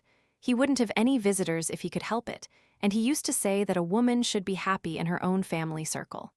But then, as I used to say to Mother, a woman wants her own circle to begin with, and I had not got mine yet. But how about Mr. Hosmer Angel? Did he make no attempt to see you? Well, Father was going off to France again in a week, and Hosmer wrote and said that it would be safer and better not to see each other until he had gone. We could write in the meantime, and he used to write every day. I took the letters in the morning, so there was no need for Father to know. Were you engaged to the gentleman at this time? Oh yes, Mr. Holmes. We were engaged after the first walk that we took. Hosmer, Mr. Angel, was a cashier in an office in Leadenhall Street, and— What office? That's the worst of it, Mr. Holmes, I don't know. Where did he live, then? He slept on the premises. And you don't know his address? No, except that it was Leadenhall Street. Where did you address your letters, then? To the Leadenhall Street post office, to be left till called for.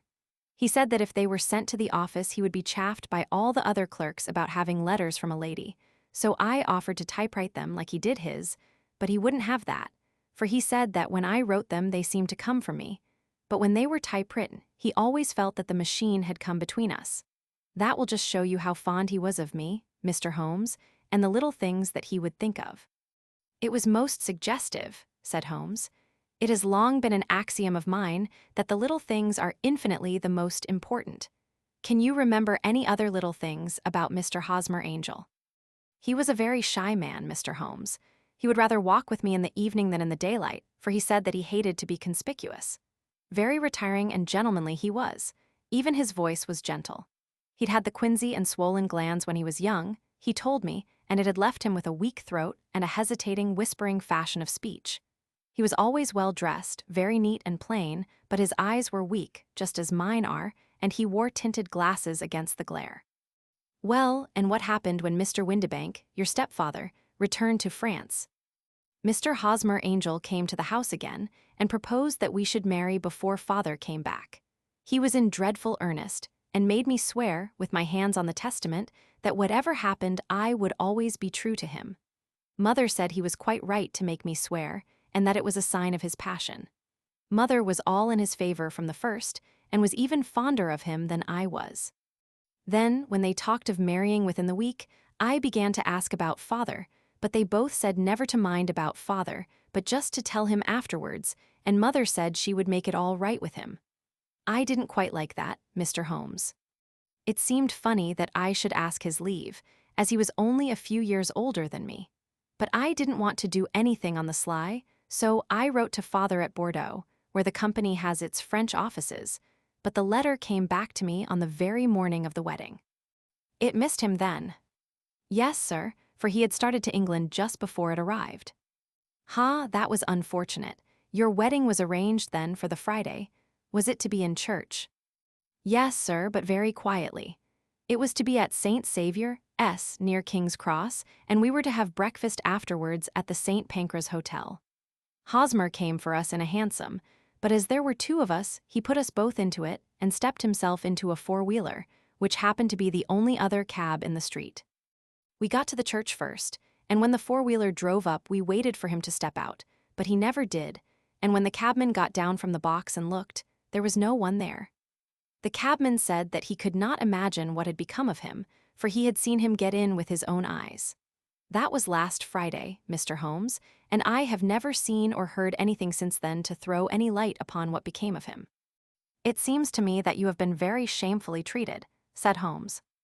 Oh no, sir, he was too good and kind to leave me so.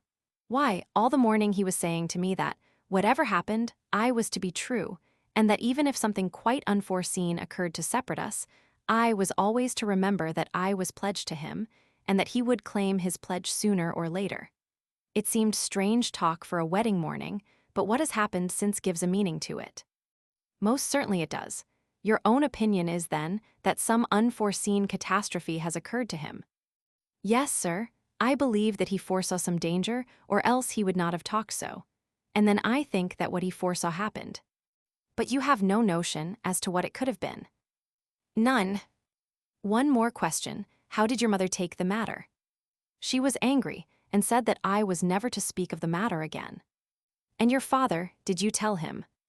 Yes, and he seemed to think with me that something had happened, and that I should hear of Hosmer again. As he said, what interest could anyone have in bringing me to the doors of the church and then leaving me? Now, if he had borrowed my money, or if he had married me and got my money settled on him, there might be some reason. But Hosmer was very independent about money, and never would look at a shilling of mine. And yet, what could have happened, and why could he not write? Oh, it drives me half mad to think of, and I can't sleep a wink at night. She pulled a little handkerchief out of her muff, and began to sob heavily into it. I shall glance into the case for you, said Holmes, rising, and I have no doubt that we shall reach some definite result. Let the weight of the matter rest upon me now, and do not let your mind dwell upon it further. Above all, try to let Mr. Hosmer Angel vanish from your memory, as he has done from your life. Then you don't think I'll see him again? I fear not. Then what has happened to him? You will leave that question in my hands. I should like an accurate description of him, and any letters of his which you can spare.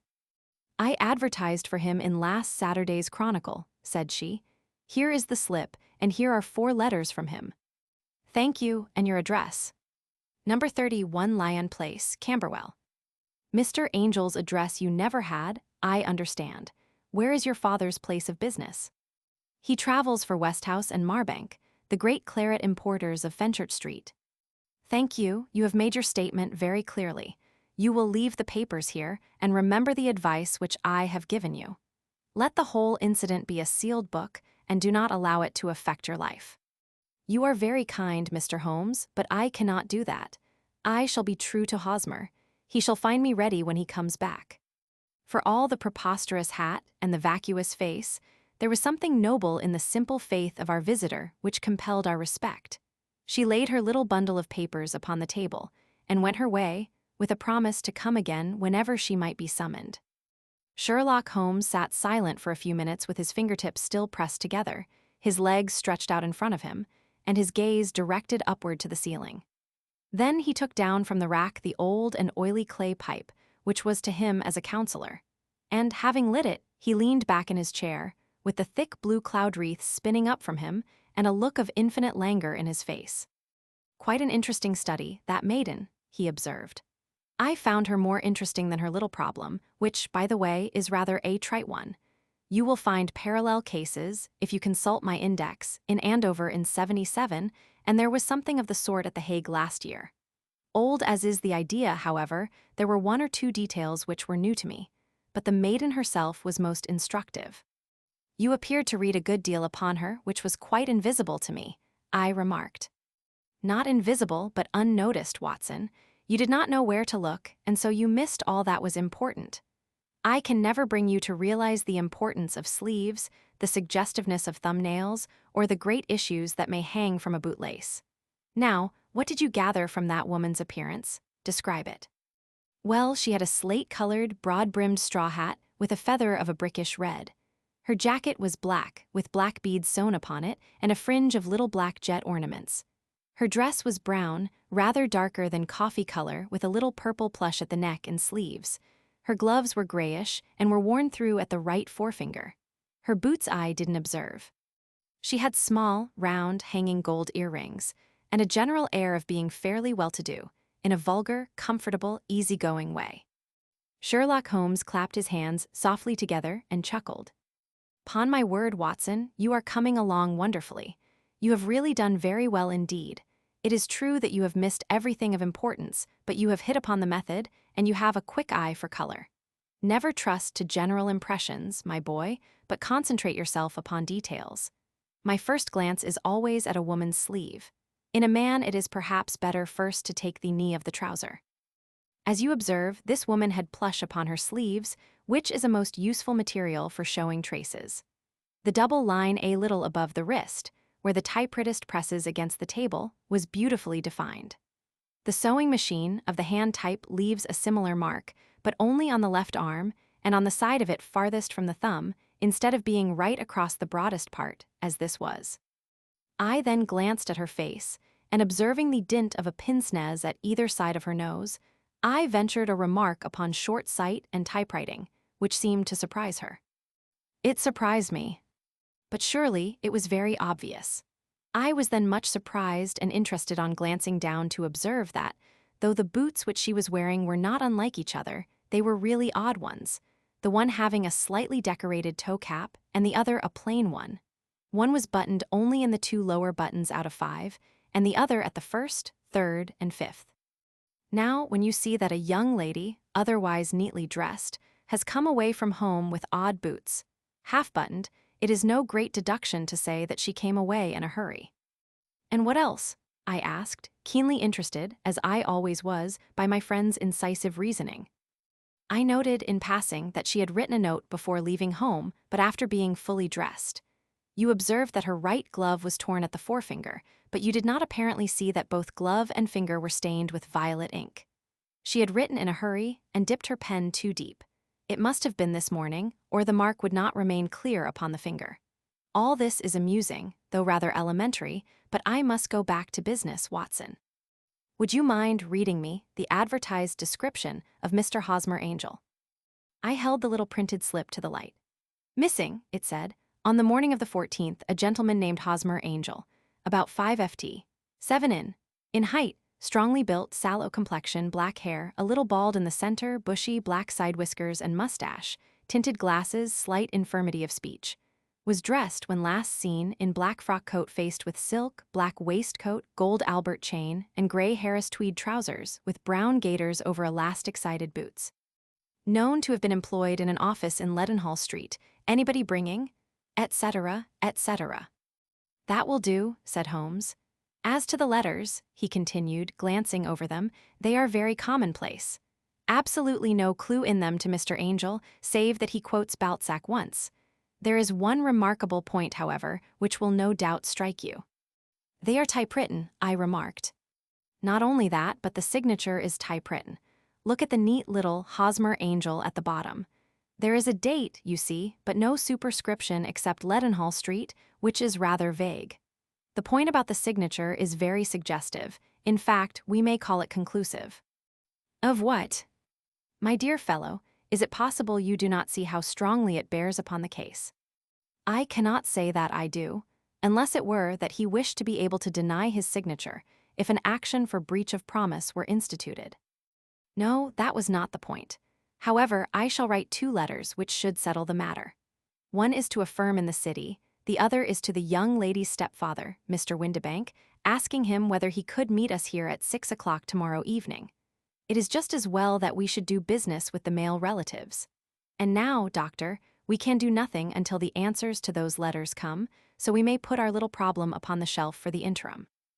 I had had so many reasons to believe in my friend's subtle powers of reasoning and extraordinary energy in action that I felt that he must have some solid grounds for the assured and easy demeanor with which he treated the singular mystery which he had been called upon to fathom. Once only had I known him to fail, in the case of the King of Bohemia and of the Irene Adler photograph. But when I looked back to the weird business of the sign of 4 and the extraordinary circumstances connected with the study in scarlet, I felt that it would be a strange tangle indeed which he could not unravel. I left him then, still puffing at his black clay pipe, with the conviction that when I came again on the next evening, I would find that he held in his hands all the clues which would lead up to the identity of the disappearing bridegroom of Miss Mary Sutherland.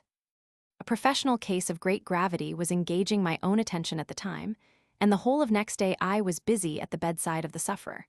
It was not until close upon 6 o'clock that I found myself free and was able to spring into a hansom and drive to Baker Street, half afraid that I might be too late to assist at the denouement of the little mystery. I found Sherlock Holmes alone, however, half asleep, with his long, thin form curled up in the recesses of his armchair. A formidable array of bottles and test tubes, with the pungent, cleanly smell of hydrochloric acid, told me that he had spent his day in the chemical work which was so dear to him. "Well, have you solved it?" I asked as I entered. "Yes, it was the bisulfate of baryta." No, the mystery," I cried. "Oh, that! I thought of the salt that I have been working upon. There was never any mystery in the matter, though, as I said yesterday, some of the details are of interest. The only drawback is that there is no law, I fear, that can touch the scoundrel." Who was he, then, and what was his object in deserting Miss Sutherland? The question was hardly out of my mouth, and Holmes had not yet opened his lips to reply, when we heard a heavy footfall in the passage and a tap at the door. "This is the girl's stepfather, Mr. James Windibank," said Holmes. "He has written to me to say that he would be here at 6. Come in." The man who entered was a sturdy, middle-sized fellow, some 30 years of age, clean-shaven and sallow-skinned, with a bland, insinuating manner and a pair of wonderfully sharp and penetrating gray eyes. He shot a questioning glance at each of us, placed his shiny top hat upon the sideboard, and with a slight bow sidled down into the nearest chair. "Good evening, Mr. James Windibank," said Holmes. "I think that this typewritten letter is from you, in which you made an appointment with me for 6 o'clock. "Yes, sir. I am afraid that I am a little late, but I am not quite my own master, you know. I am sorry that Miss Sutherland has troubled you about this little matter, for I think it is far better not to wash linen of the sort in public. It was quite against my wishes that she came, but she is a very excitable, impulsive girl, as you may have noticed, and she is not easily controlled when she has made up her mind on a point. Of course, I did not mind you so much, as you are not connected with the official police, but it is not pleasant to have a family misfortune like this noised abroad. Besides, it is a useless expense, for how could you possibly find this Hosmer angel?" "On the contrary," said Holmes, quietly, "I have every reason to believe that I will succeed in discovering Mr. Hosmer Angel." Mr. Windibank gave a violent start and dropped his gloves. "I am delighted to hear it," he said. "It is a curious thing," remarked Holmes, "that a typewriter has really quite as much individuality as a man's handwriting. Unless they are quite new, no 2 of them write exactly alike. Some letters get more worn than others, and some wear only on one side. Now, you remark in this note of yours, Mr. Windibank, that in every case there is some little slurring over of the E, and a slight defect in the tail of the R. There are 14 other characteristics, but those are the more obvious. We do all our correspondence with this machine at the office, and no doubt it is a little worn," our visitor answered, glancing keenly at Holmes with his bright little eyes. "And now I will show you what is really a very interesting study, Mr. Windibank," Holmes continued. "I think of writing another little monograph some of these days on the typewriter and its relation to crime. It is a subject to which I have devoted some little attention. I have here 4 letters which purport to come from the missing man. They are all typewritten. In each case, not only are the E's slurred and the R's tailless, but you will observe, if you care to use my magnifying lens, that the 14 other characteristics to which I have alluded are there as well." Mr. Windibank sprang out of his chair and picked up his hat. "I cannot waste time over this sort of fantastic talk, Mr. Holmes," he said. "If you can catch the man, catch him, and let me know when you have done it." "Certainly," said Holmes, stepping over and turning the key in the door. "I let you know, then, that I have caught him." "What? Where?" shouted Mr. Windibank, turning white to his lips and glancing about him like a rat in a trap. "Oh, it won't do, really it won't," said Holmes suavely. "There is no possible getting out of it, Mr. Windibank. It is quite too transparent, and it was a very bad compliment when you said that it was impossible for me to solve so simple a question. That's right. Sit down and let us talk it over." Our visitor collapsed into a chair with a ghastly face and a glitter of moisture on his brow. It's not actionable," he stammered. "I am very much afraid that it is not. But between ourselves, Windibank, it was as cruel and selfish and heartless a trick in a petty way as ever came before me. Now, let me just run over the course of events, and you will contradict me if I go wrong." The man sat huddled up in his chair, with his head sunk upon his breast, like one who is utterly crushed. Holmes stuck his feet up on the corner of the mantelpiece, and, leaning back with his hands in his pockets, began talking rather to himself, as it seemed, than to us.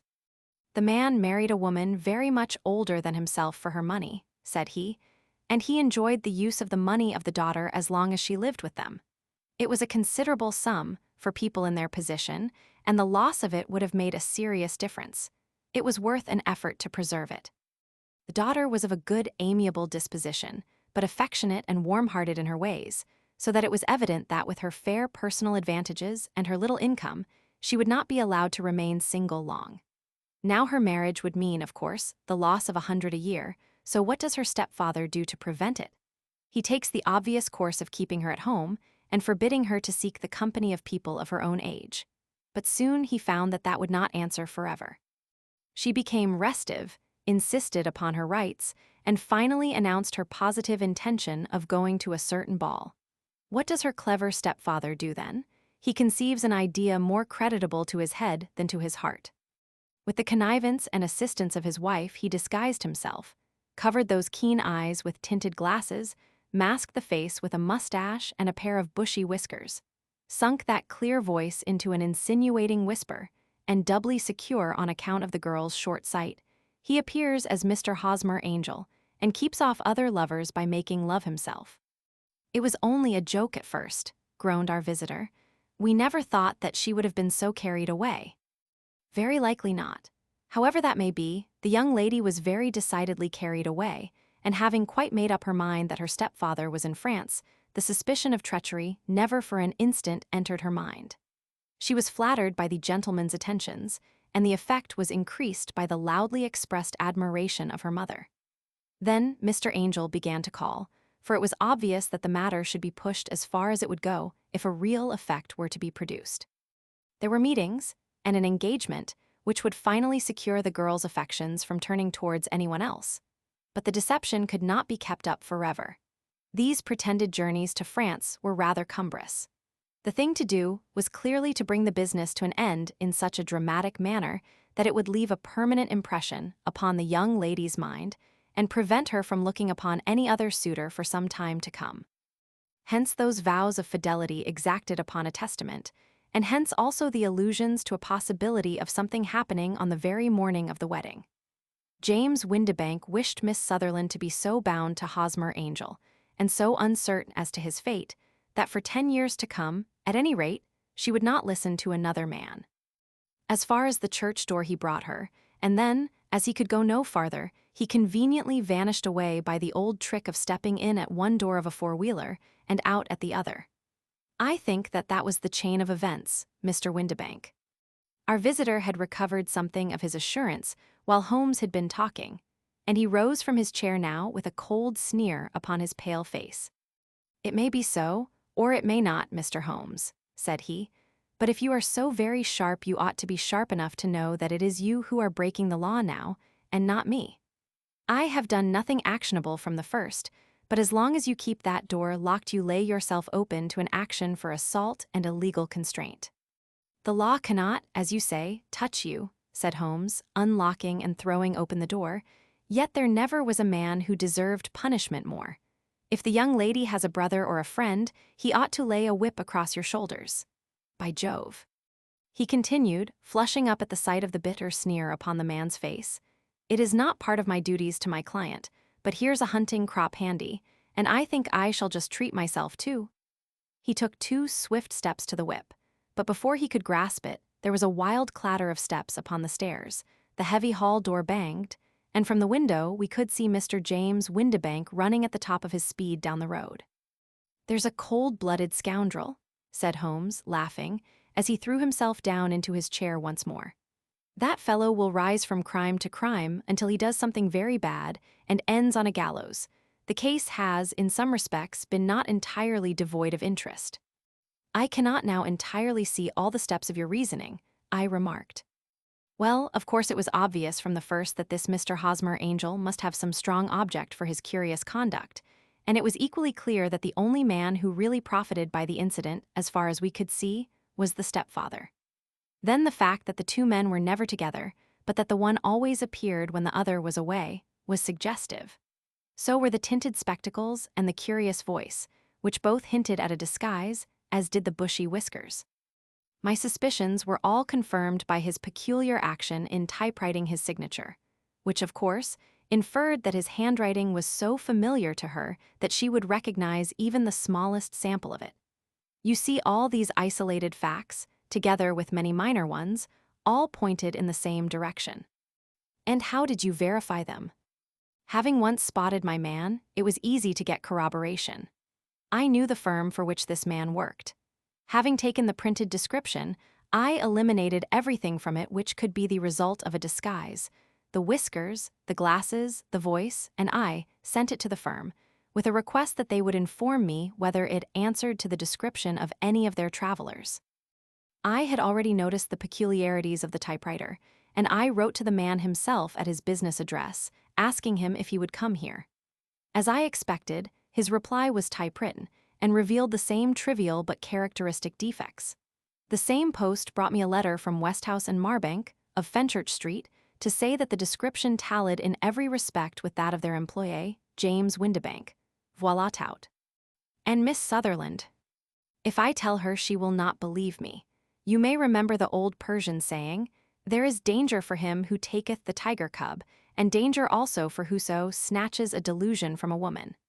There is as much sense in Hafiz as in Horace, and as much knowledge of the world.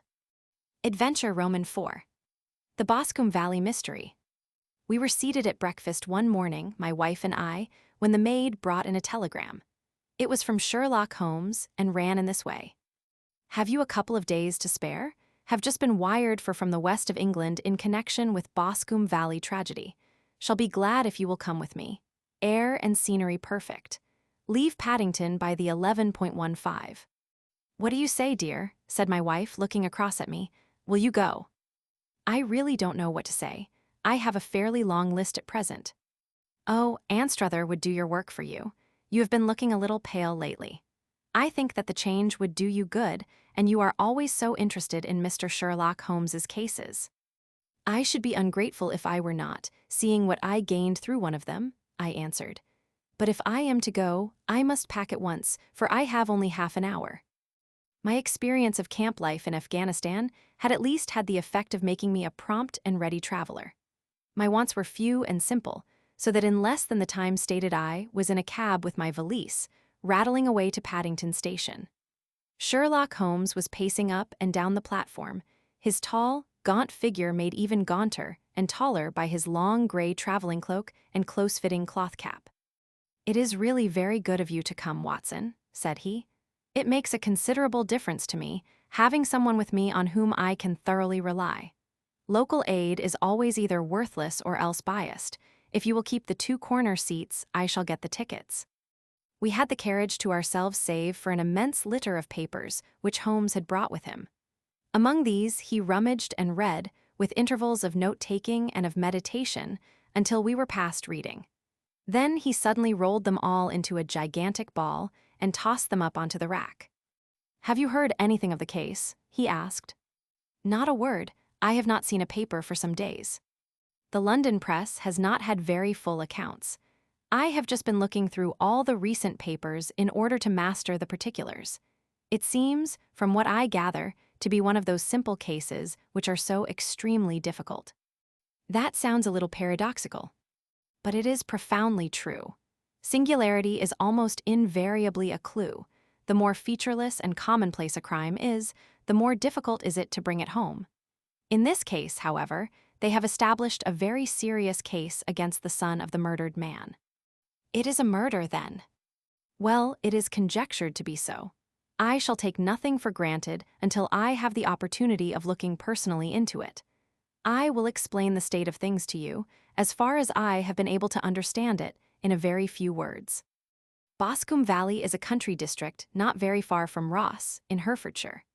The largest landed proprietor in that part is a Mr. John Turner, who made his money in Australia and returned some years ago to the old country. One of the farms which he held, that of Hatherley, was let to Mr. Charles McCarthy, who was also an ex-Australian. The men had known each other in the colonies, so that it was not unnatural that when they came to settle down, they should do so as near each other as possible. Turner was apparently the richer man, so McCarthy became his tenant, but still remained, it seems, upon terms of perfect equality as they were frequently together. McCarthy had one son, a lad of 18, and Turner had an only daughter of the same age, but neither of them had wives living. They appear to have avoided the society of the neighboring English families and to have led retired lives, though both the McCarthys were fond of sport and were frequently seen at the race meetings of the neighborhood. McCarthy kept 2 servants, a man and a girl.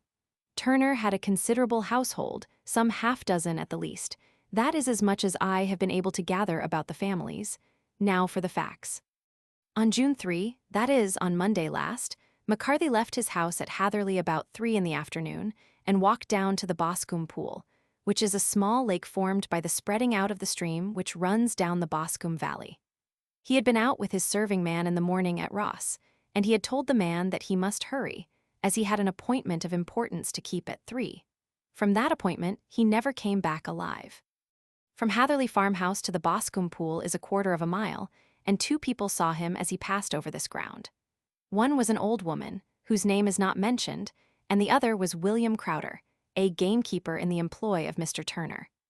Both these witnesses depose that Mr. McCarthy was walking alone. The gamekeeper adds that within a few minutes of his seeing Mr. McCarthy pass, he had seen his son, Mr. James McCarthy, going the same way with a gun under his arm. To the best of his belief, the father was actually in sight at the time, and the son was following him.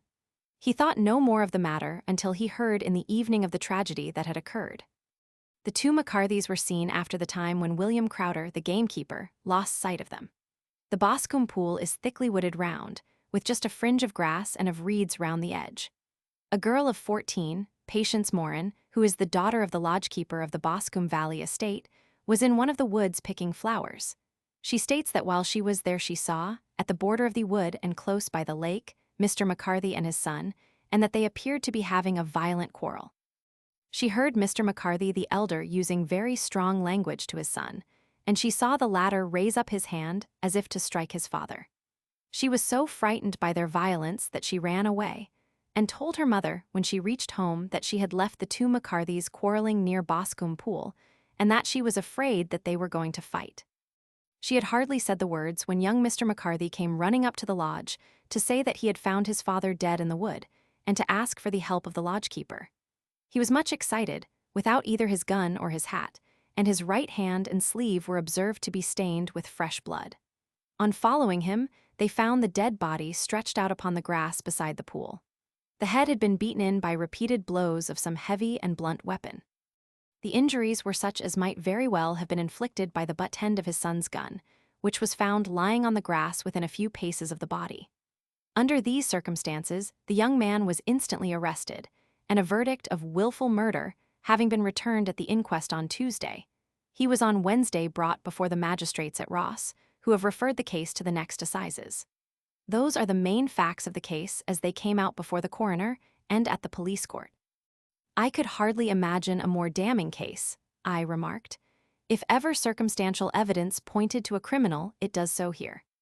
Circumstantial evidence is a very tricky thing, answered Holmes thoughtfully.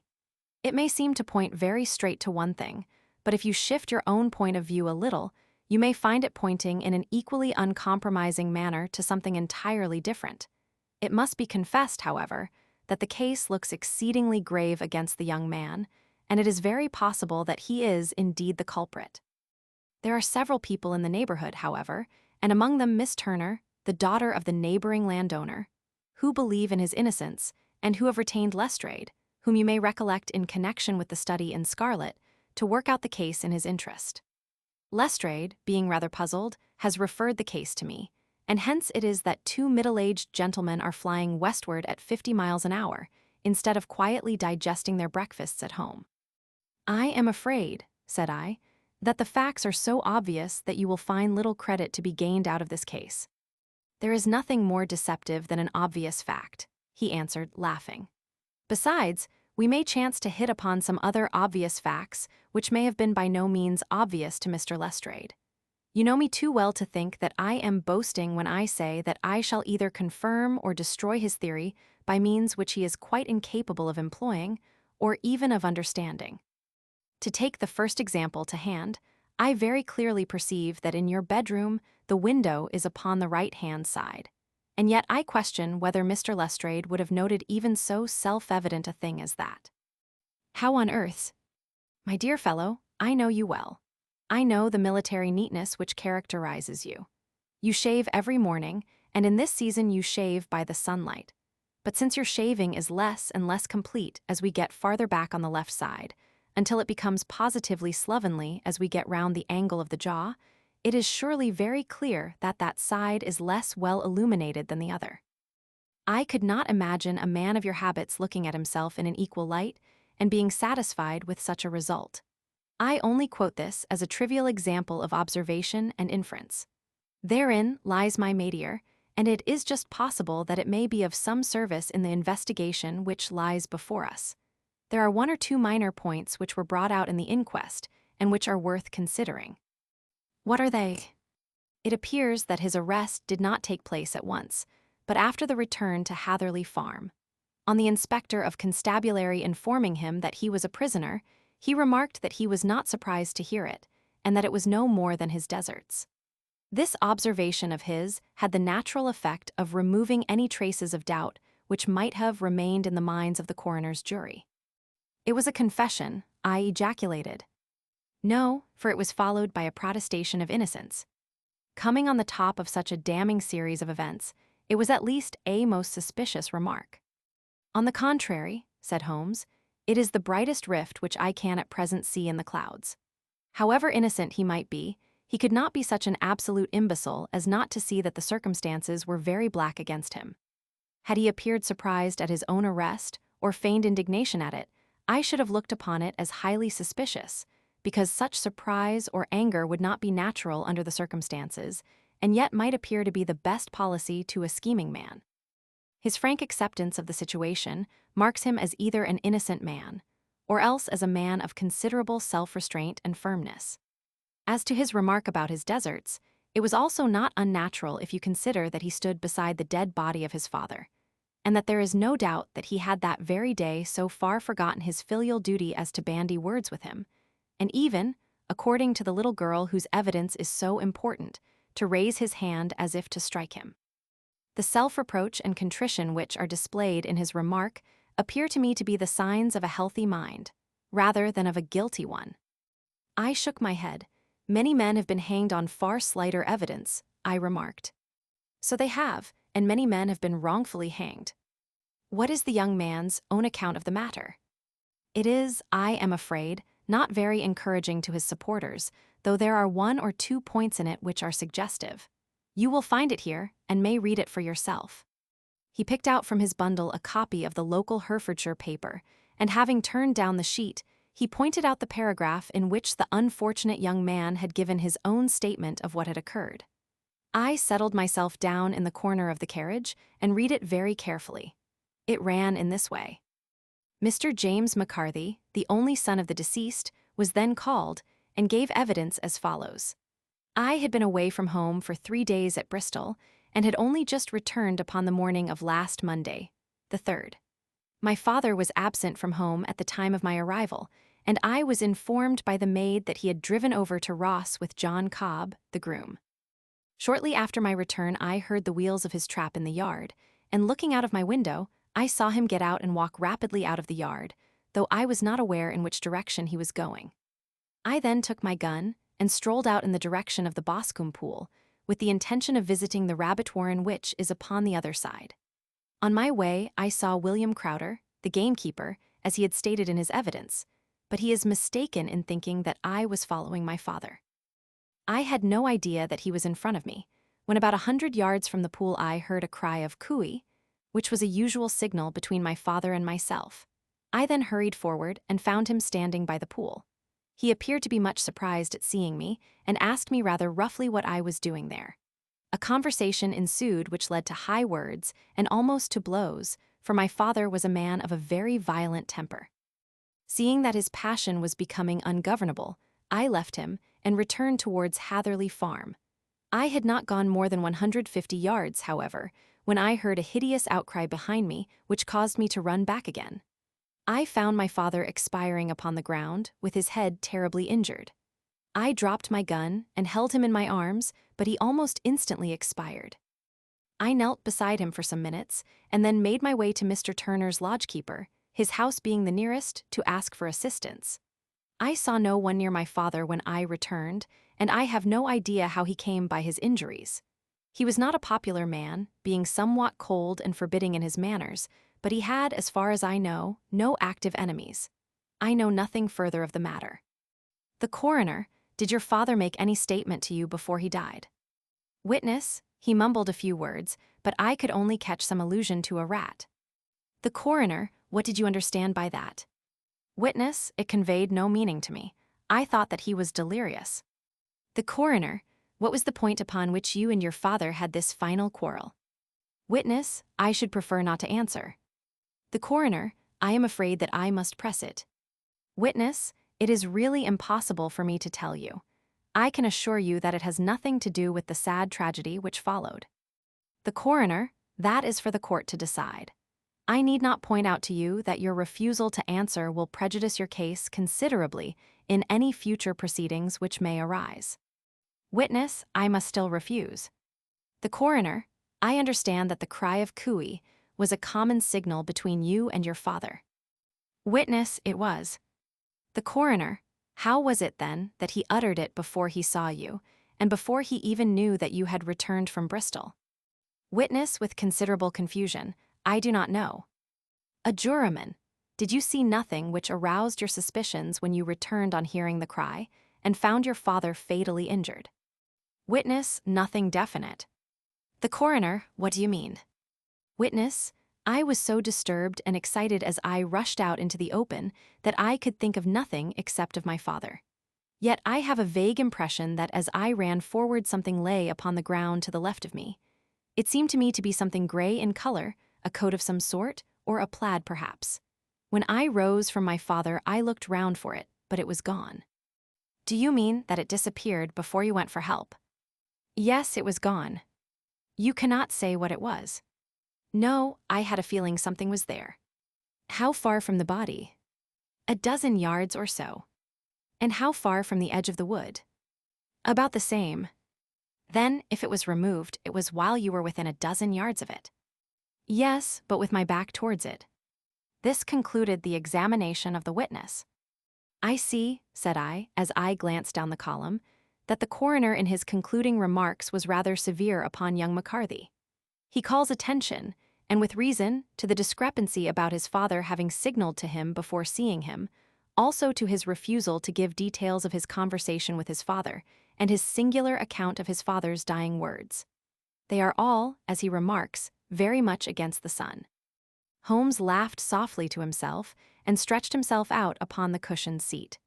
"Both you and the coroner have been at some pains," said he, "to single out the very strongest points in the young man's favor. Don't you see that you alternately give him credit for having too much imagination and too little? Too little, if he could not invent a cause of quarrel which would give him the sympathy of the jury. Too much, if he evolved from his own inner consciousness anything so outré as a dying reference to a rat, and the incident of the vanishing cloth. No, sir, I shall approach this case from the point of view that what this young man says is true, and we shall see whither that hypothesis will lead us.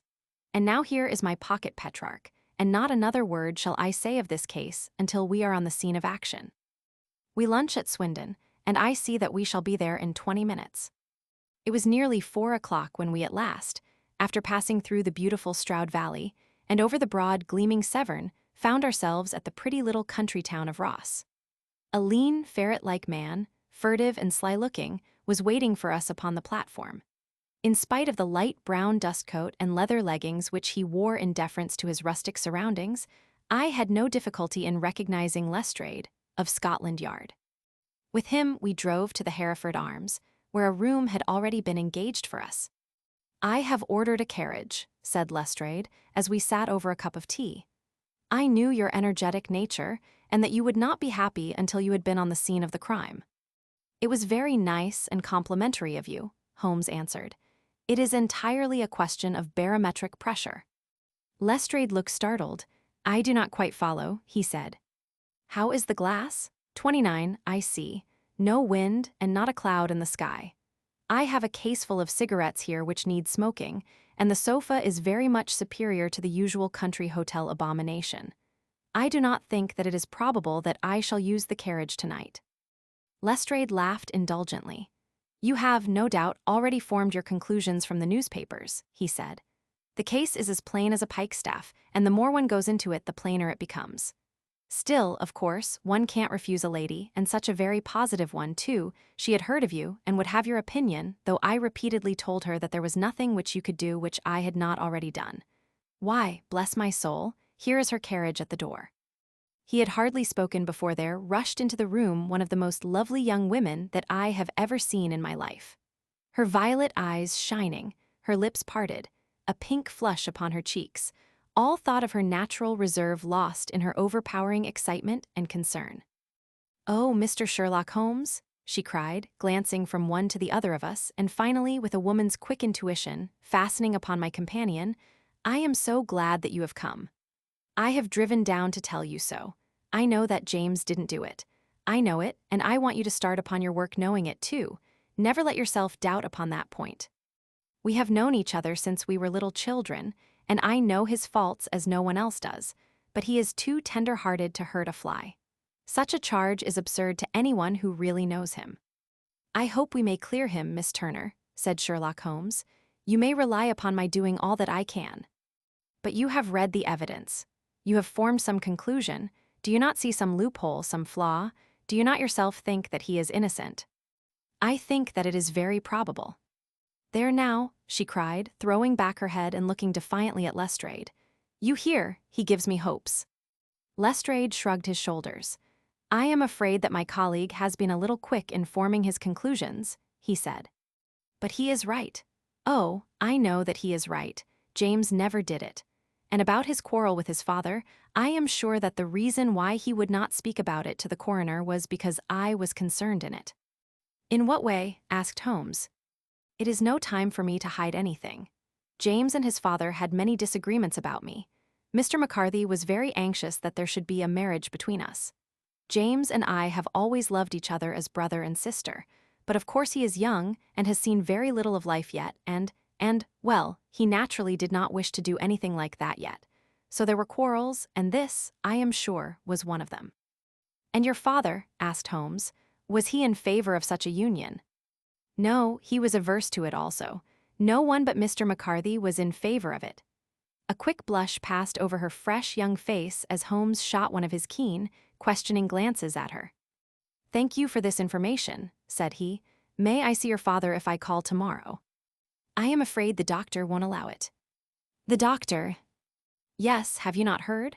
Poor father has never been strong for years back, but this has broken him down completely. He has taken to his bed, and Dr. Willows says that he is a wreck and that his nervous system is shattered." Mr. McCarthy was the only man alive who had known Dad in the old days in Victoria. "Ha, in Victoria, that is important." "Yes, at the mines."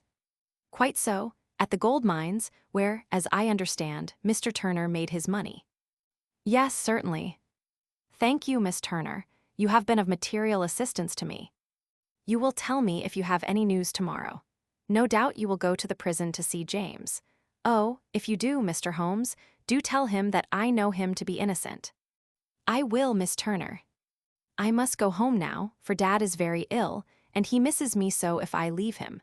Goodbye, and God help you in your undertaking." She hurried from the room as impulsively as she had entered, and we heard the wheels of her carriage rattle off down the street. "I am ashamed of you, Holmes," said Lestrade with dignity after a few minutes' silence. "Why should you raise up hopes which you are bound to disappoint? I am not over-tender of heart, but I call it cruel."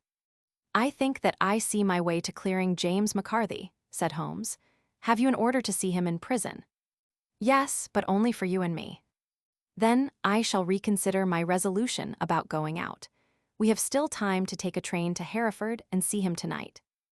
"Ample." "Then let us do so. Watson, I fear that you will find it very slow, but I shall only be away a couple of hours." I walked down to the station with them, and then wandered through the streets of the little town, finally returning to the hotel, where I lay upon the sofa and tried to interest myself in a yellow-backed novel. The puny plot of the story was so thin, however, when compared to the deep mystery through which we were groping, and I found my attention wander so continually from the fiction to the fact, that I at last flung it across the room and gave myself up entirely to a consideration of the events of the day. Supposing that this unhappy young man's story was absolutely true, then what hellish thing, what absolutely unforeseen and extraordinary calamity could have occurred between the time when he parted from his father and the moment when, drawn back by his screams, he rushed into the glade? It was something terrible and deadly. What could it be?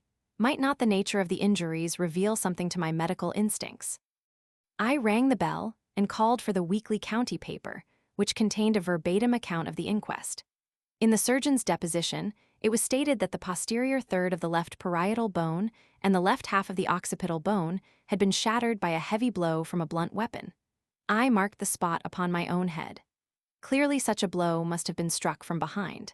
That was to some extent in favor of the accused, as when seen quarreling he was face to face with his father. Still, it did not go for very much, for the older man might have turned his back before the blow fell. Still, it might be worthwhile to call Holmes's attention to it. Then there was the peculiar dying reference to a rat. What could that mean? It could not be delirium. A man dying from a sudden blow does not commonly become delirious. No, it was more likely to be an attempt to explain how he met his fate. But what could it indicate? I cudgeled my brains to find some possible explanation. And then the incident of the gray cloth, seen by young McCarthy. If that were true, the murderer must have dropped some part of his dress, presumably his overcoat, in his flight, and must have had the hardihood to return and to carry it away at the instant when the son was kneeling with his back turned not a dozen paces off. What a tissue of mysteries and improbabilities the whole thing was. I did not wonder at Lestrade's opinion, and yet I had so much faith in Sherlock Holmes's insight that I could not lose hope as long as every fresh fact seemed to strengthen his conviction of young McCarthy's innocence. It was late before Sherlock Holmes returned. He came back alone, for Lestrade was staying in lodgings in the town. "The glass still keeps very high," he remarked as he sat down. "It is of importance that it should not rain before we are able to go over the ground. On the other hand, a man should be at his very best and keenest for such nice work as that, and I did not wish to do it when fagged by a long journey.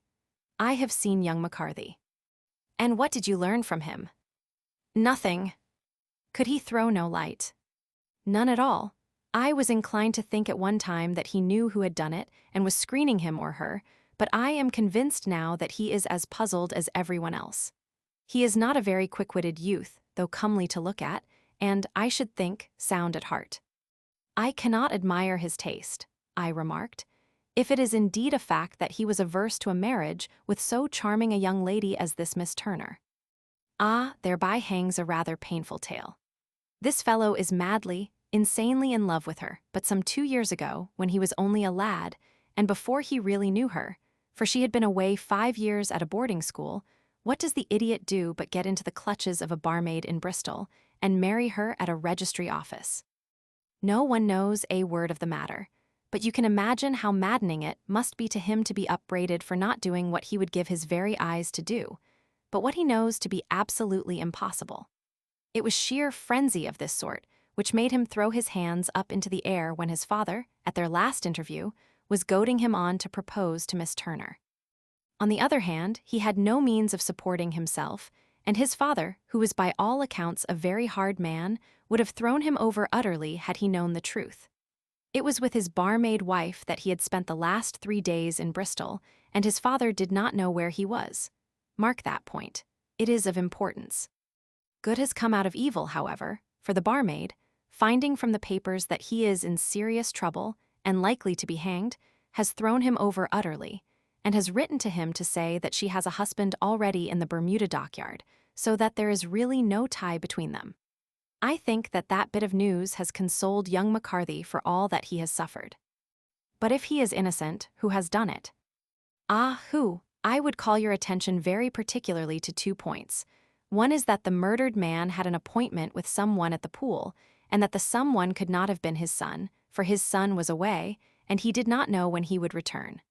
The second is that the murdered man was heard to cry "Cooey" before he knew that his son had returned. Those are the crucial points upon which the case depends. And now let us talk about George Meredith, if you please, and we shall leave all minor matters until tomorrow. There was no rain, as Holmes had foretold, and the morning broke bright and cloudless. At 9 o'clock Lestrade called for us with the carriage, and we set off for Hatherley Farm and the Boscombe Pool. "There is serious news this morning," Lestrade observed. "It is said that Mr. Turner of the Hall is so ill that his life is despaired of." "An elderly man, I presume," said Holmes. "About 60, but his constitution has been shattered by his life abroad, and he has been in failing health for some time. This business has had a very bad effect upon him. He was an old friend of McCarthy's, and, I may add, a great benefactor to him, for I have learned that he gave him Hatherley Farm rent-free." "Indeed, that is interesting," said Holmes. "Oh yes, in 100 other ways he has helped him. Everybody about here speaks of his kindness to him." "Really? Does it not strike you as a little singular that this McCarthy, who appears to have had little of his own, and to have been under such obligations to Turner, should still talk of marrying his son to Turner's daughter, who is, presumably, heiress to the estate, and that in such a very cocksure manner, as if it were merely a case of a proposal and all else would follow? It is the more strange, since we know that Turner himself was averse to the idea. The daughter told us as much. Do you not deduce something from that?" "We have got to the deductions and the inferences," said Lestrade, winking at me. "I find it hard enough to tackle facts, Holmes, without flying away after theories and fancies." "You are right," said Holmes demurely. "You do find it very hard to tackle the facts. Anyhow, I have grasped one fact which you seem to find it difficult to get hold of," replied Lestrade, with some warmth. "And that is that McCarthy, Sr., met his death from McCarthy, Jr., and that all theories to the contrary are the merest moonshine." "Well, moonshine is a brighter thing than fog," said Holmes, laughing, "but I am very much mistaken if this is not Hatherley Farm upon the left." "Yes, that is it." It was a widespread, comfortable-looking building, 2-storied, slate-roofed, with great yellow blotches of lichen upon the gray walls. The drawn blinds and the smokeless chimneys, however, gave it a stricken look, as though the weight of this horror still lay heavy upon it. We called at the door, when the maid, at Holmes's request, showed us the boots which her master wore at the time of his death, and also a pair of the son's, though not the pair which he had then had.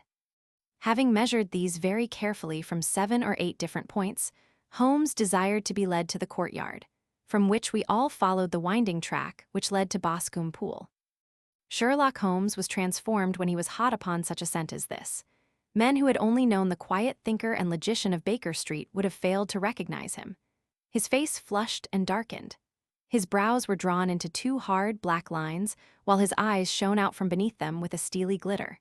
His face was bent downward, his shoulders bowed, his lips compressed, and the veins stood out like whipcord in his long, sinewy neck. His nostrils seemed to dilate with a purely animal lust for the chase, and his mind was so absolutely concentrated upon the matter before him that a question or remark fell unheeded upon his ears, or, at the most, only provoked a quick, impatient snarl in reply.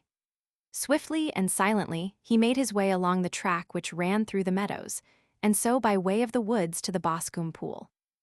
It was damp, marshy ground, as is all that district, and there were marks of many feet, both upon the path and amid the short grass which bounded it on either side.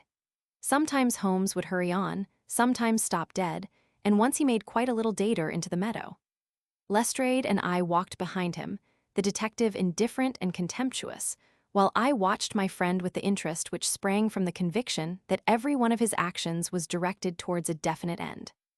The Boscombe Pool, which is a little reed-girt sheet of water some 50 yards across, is situated at the boundary between the Hatherley Farm and the private park of the wealthy Mr. Turner. Above the woods which lined it upon the farther side, we could see the red, jutting pinnacles which marked the site of the rich landowner's dwelling.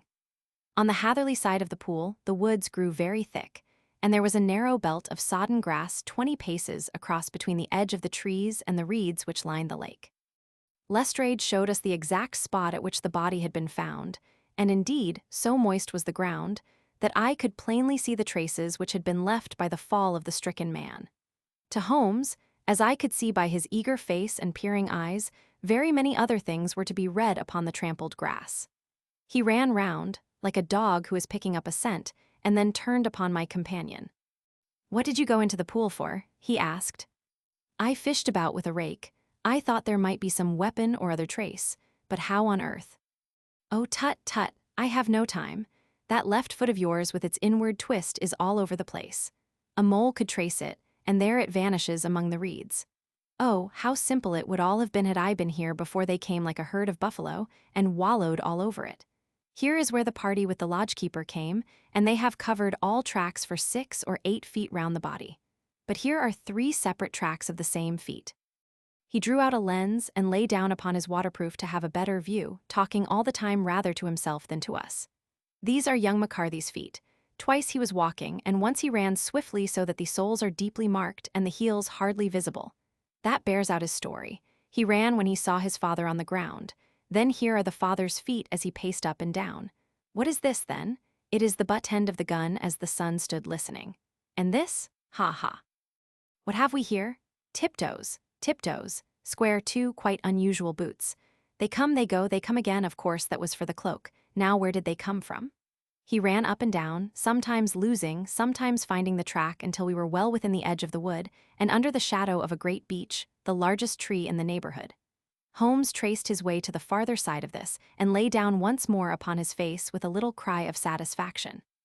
For a long time he remained there, turning over the leaves and dried sticks, gathering up what seemed to me to be dust into an envelope, and examining with his lens not only the ground, but even the bark of the tree as far as he could reach. A jagged stone was lying among the moss, and this also he carefully examined and retained. Then he followed a pathway through the wood until he came to the high road, where all traces were lost. "It has been a case of considerable interest," he remarked, returning to his natural manner. "I fancy that this grey house on the right must be the lodge. I think that I will go in and have a word with Morin and perhaps write a little note. Having done that, we may drive back to our luncheon. You may walk to the cab, and I shall be with you presently."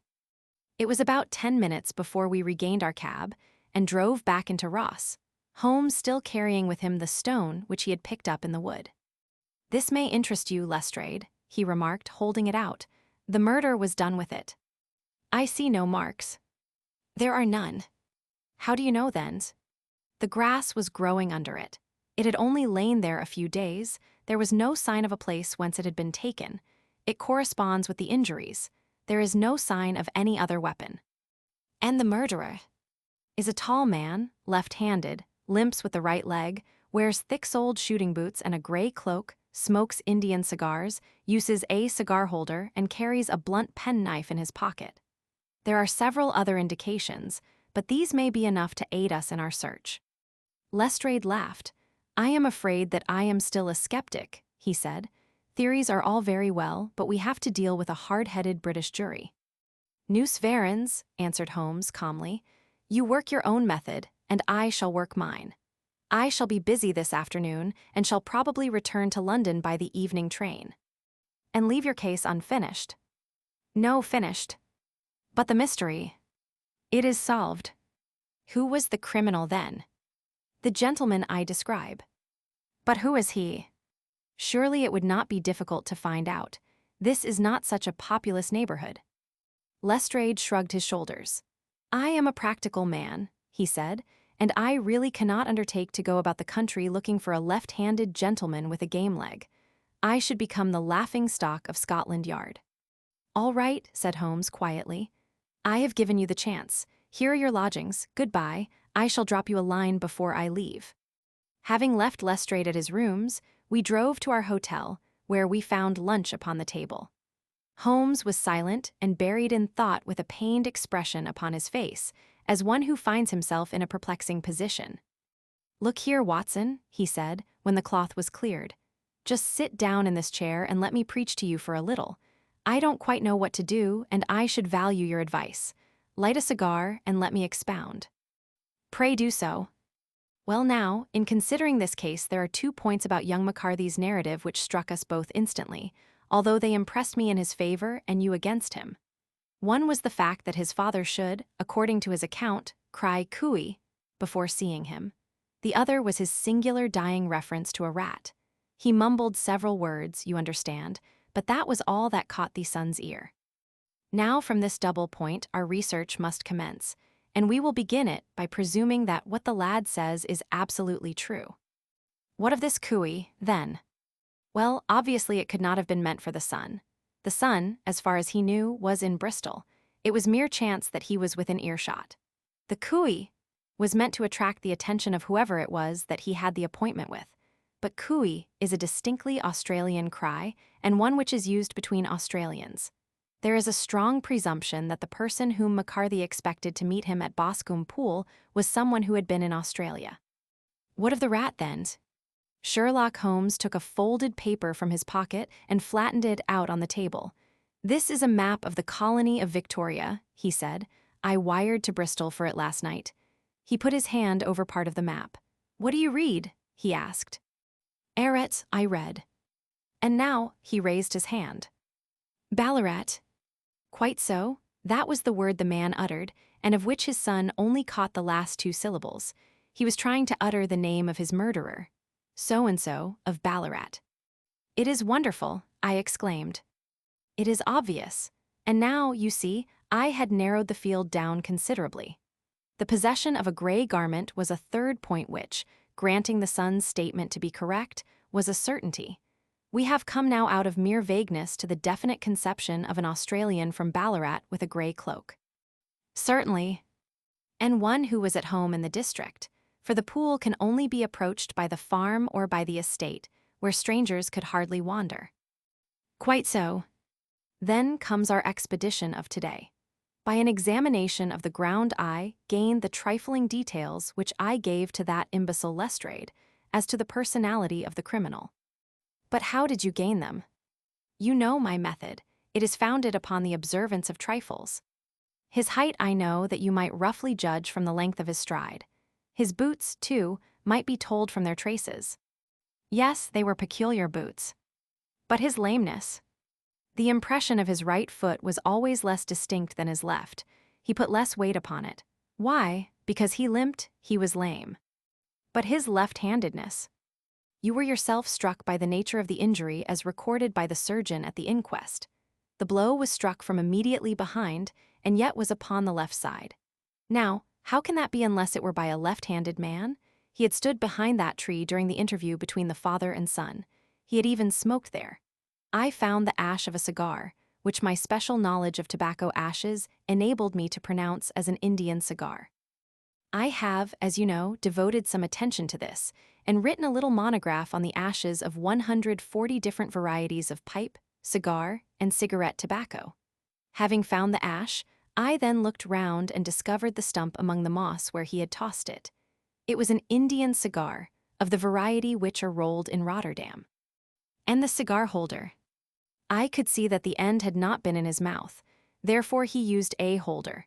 The tip had been cut off, not bitten off, but the cut was not a clean one, so I deduced a blunt penknife. Holmes, I said, you have drawn a net round this man from which he cannot escape, and you have saved an innocent human life as truly as if you had cut the cord which was hanging him. I see the direction in which all this points. The culprit is Mr. John Turner, cried the hotel waiter, opening the door of our sitting room and ushering in a visitor. The man who entered was a strange and impressive figure.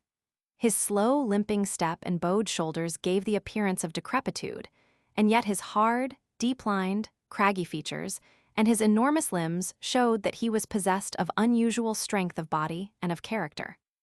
His tangled beard, grizzled hair, and outstanding, drooping eyebrows combined to give an air of dignity and power to his appearance, but his face was of an ashen white, while his lips and the corners of his nostrils were tinged with a shade of blue.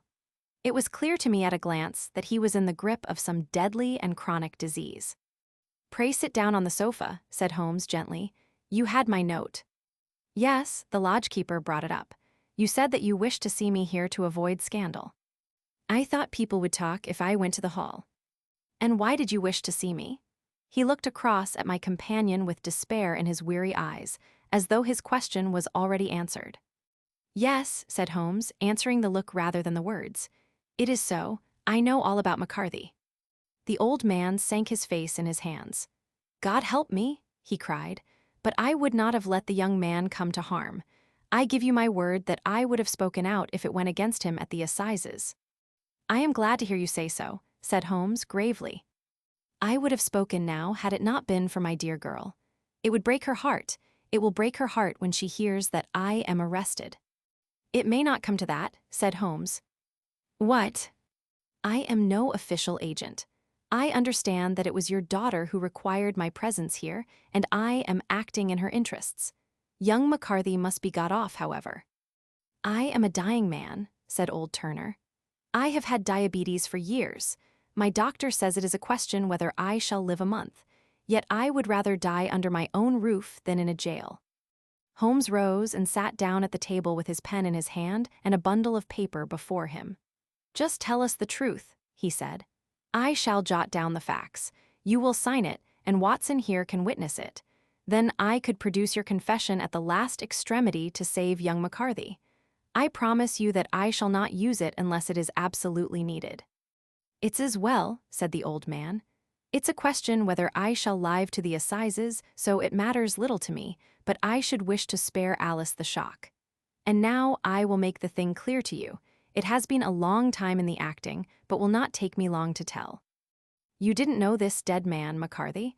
He was a devil incarnate, I tell you that.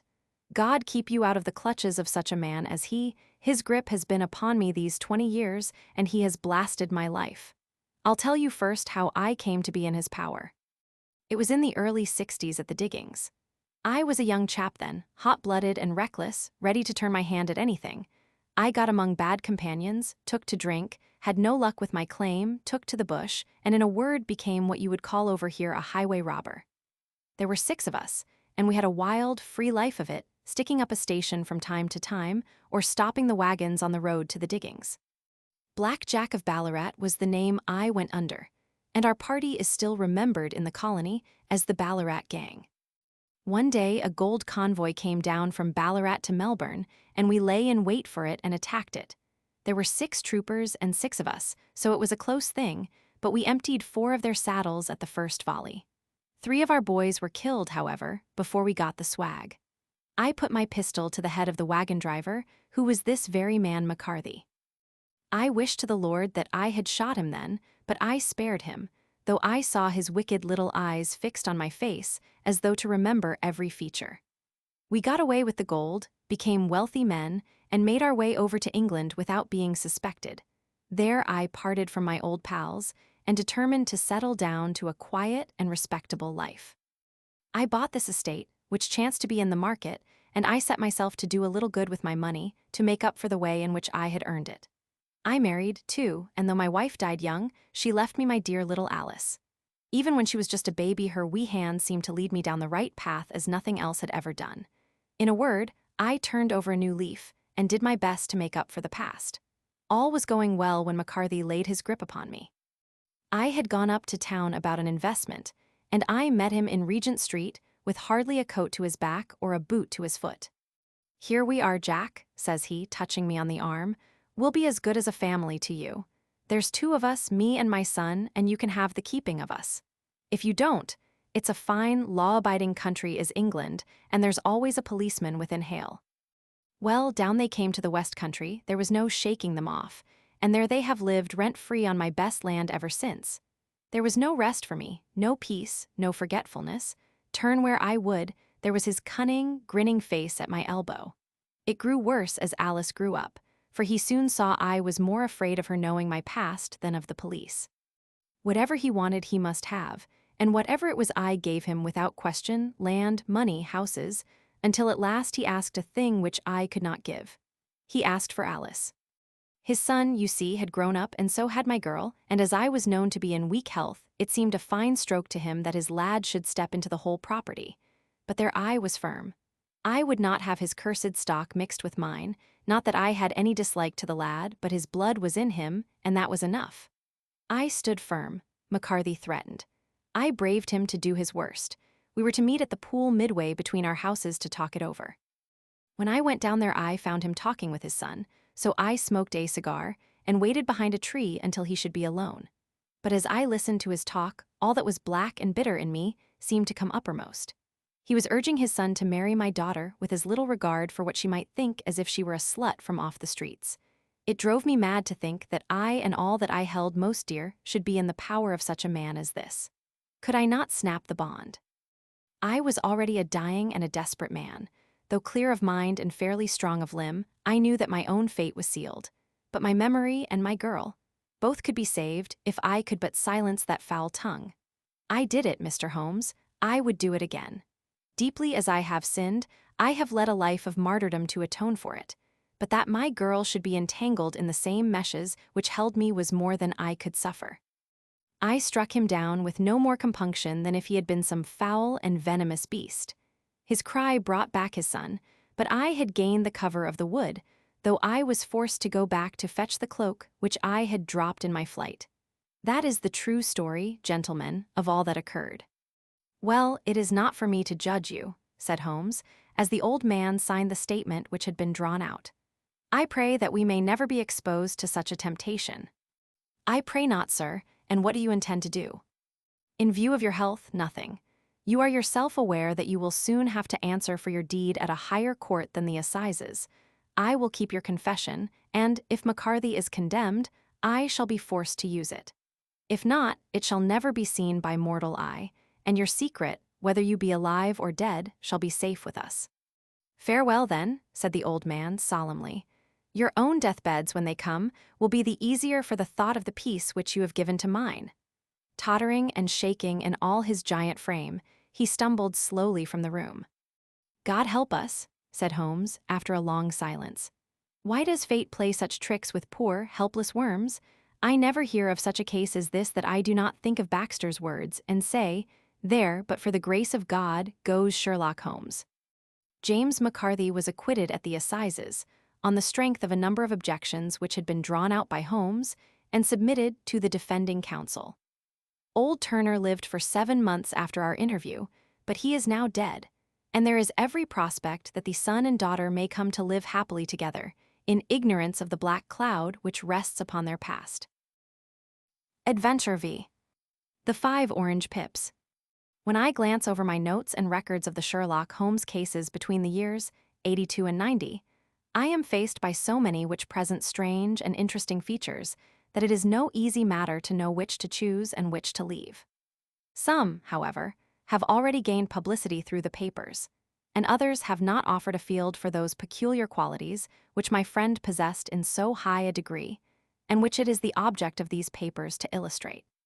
Some, too, have baffled his analytical skill, and would be, as narratives, beginnings without an ending, while others have been but partially cleared up, and have their explanations founded rather upon conjecture and surmise than on that absolute logical proof which was so dear to him. There is, however, one of these last which was so remarkable in its details and so startling in its results that I am tempted to give some account of it, in spite of the fact that there are points in connection with it which never have been, and probably never will be, entirely cleared up. The year 87 furnished us with a long series of cases of greater or less interest, of which I retain the records. Among my headings under this 112 months I find an account of the adventure of the Paradol Chamber, of the Amateur Mendicant Society, who held a luxurious club in the lower vault of a furniture warehouse, of the facts connected with the loss of the British bark Sophie Anderson, of the singular adventures of the Grice Pattersons in the island of Uffa, and finally of the Camberwell poisoning case. In the latter, as may be remembered, Sherlock Holmes was able, by winding up the dead man's watch, to prove that it had been wound up 2 hours before, and that therefore the deceased had gone to bed within that time, a deduction which was of the greatest importance in clearing up the case. All these I may sketch out at some future date, but none of them present such singular features as the strange train of circumstances which I have now taken up my pen to describe. It was in the latter days of September, and the equinoctial gales had set in with exceptional violence.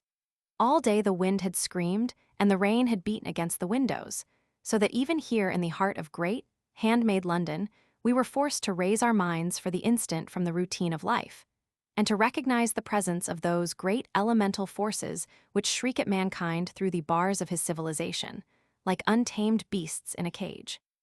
As evening drew in, the storm grew higher and louder, and the wind cried and sobbed like a child in the chimney. Sherlock Holmes sat moodily at one side of the fireplace, cross-indexing his records of crime, while I at the other was deep in one of Clark Russell's fine sea stories, until the howl of the gale from without seemed to blend with the text, and the splash of the rain to lengthen out into the long swash of the sea waves. My wife was on a visit to her mother, S., and for a few days I was a dweller once more in my old quarters at Baker Street.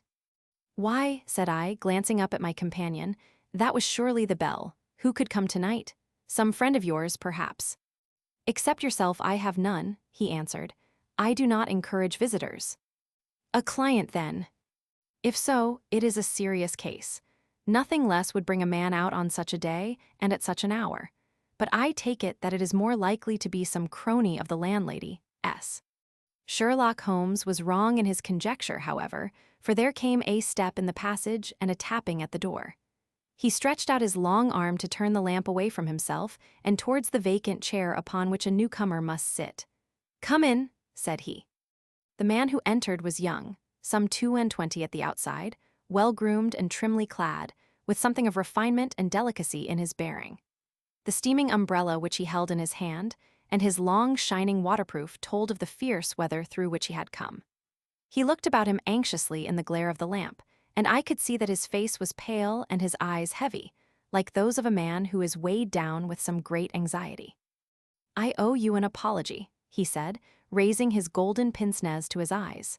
"I trust that I am not intruding.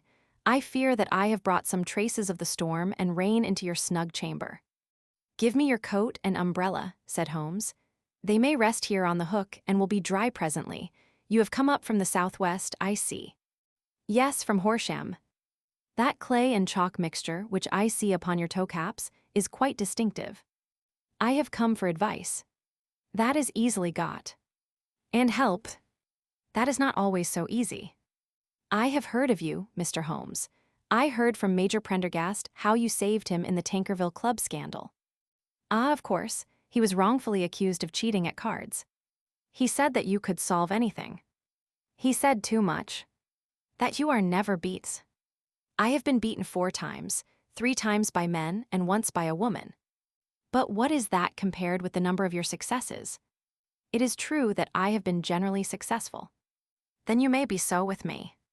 "I beg that you will draw your chair up to the fire, and favor me with some details as to your case." "It is no ordinary one." "None of those which come to me are. I am the last court of appeal." And yet I question, sir, whether, in all your experience, you have ever listened to a more mysterious and inexplicable chain of events than those which have happened in my own family. You fill me with interest, said Holmes. Pray give us the essential facts from the commencement, and I can afterwards question you as to those details which seem to me to be most important. The young man pulled his chair up and pushed his wet feet out towards the blaze. My name, said he, is John Openshaw, but my own affairs have, as far as I can understand it, little to do with this awful business. It is an hereditary matter, so in order to give you an idea of the facts, I must go back to the commencement of the affair. You must know that my grandfather had 2 sons, my uncle Elias and my father Joseph. My father had a small factory at Coventry, which he enlarged at the time of the invention of bicycling. He was the patentee of the Openshaw unbreakable tire, and his business met with such success that he was able to sell it and to retire upon a handsome competence. My uncle Elias emigrated to America when he was a young man and became a planter in Florida, where he was reported to have done very well. At the time of the war, he fought in Jackson's army and afterwards under Hood, where he rose to be a colonel. When Lee laid down his arms, my uncle returned to his plantation, where he remained for 3 or 4 years. About 1869 or 1870 he came back to Europe and took a small estate in Sussex, near Horsham. He had made a very considerable fortune in the States, and his reason for leaving them was his aversion to the Negroes and his dislike of the Republican policy in extending the franchise to them. He was a singular man, fierce and quick-tempered, very foul-mouthed when he was angry, and of a most retiring disposition. During all the years that he lived at Horsham, I doubt if ever he set foot in the town. He had a garden and 2 or 3 fields round his house, and there he would take his exercise, though very often for weeks on end he would never leave his room. He drank a great deal of brandy and smoked very heavily, but he would see no society and did not want any friends, not even his own brother. He didn't mind me, in fact, he took a fancy to me, for at the time when he saw me first I was a youngster of 12 or so. This would be in the year 1878, after he had been 8 or 9 years in England. He begged my father to let me live with him, and he was very kind to me in his way. When he was sober, he used to be fond of playing backgammon and draughts with me, and he would make me his representative both with the servants and with the tradespeople, so that by the time that I was 16 I was quite master of the house. I kept all the keys, and could go where I liked and do what I liked, so long as I did not disturb him in his privacy. There was one singular exception, however, for he had a single room, a lumber room up among the attics, which was invariably locked, and which he would never permit either me or anyone else to enter. With a boy's curiosity, I have peeped through the keyhole, but I was never able to see more than such a collection of old trunks and bundles as would be expected in such a room. One day, it was in March 1883, a letter with a foreign stamp lay upon the table in front of the colonel's plate. It was not a common thing for him to receive letters, for his bills were all paid in ready money and he had no friends of any sort. "From India," said he as he took it up, "Pondicherry postmark. What can this be?" Opening it hurriedly, out there jumped 5 little dried orange pips, which pattered down upon his plate. I began to laugh at this, but the laugh was struck from my lips at the sight of his face. His lip had fallen, his eyes were protruding, his skin the color of putty, and he glared at the envelope which he still held in his trembling hand. "KKK," he shrieked, and then, my God, my sins have overtaken me." "What is it, uncle?" I cried. "Death," said he, and rising from the table he retired to his room, leaving me palpitating with horror. I took up the envelope, and saw scrawled in red ink upon the inner flap, just above the gum, the letter K 3 times repeated. There was nothing else save the 5 dried pips. What could be the reason of his overpowering terror? I left the breakfast table, and as I ascended the stair I met him coming down with an old rusty key, which must have belonged to the attic, in one hand, and a small brass box, like a cash box, in the other. "They may do what they like, but I'll checkmate them still," said he with an oath.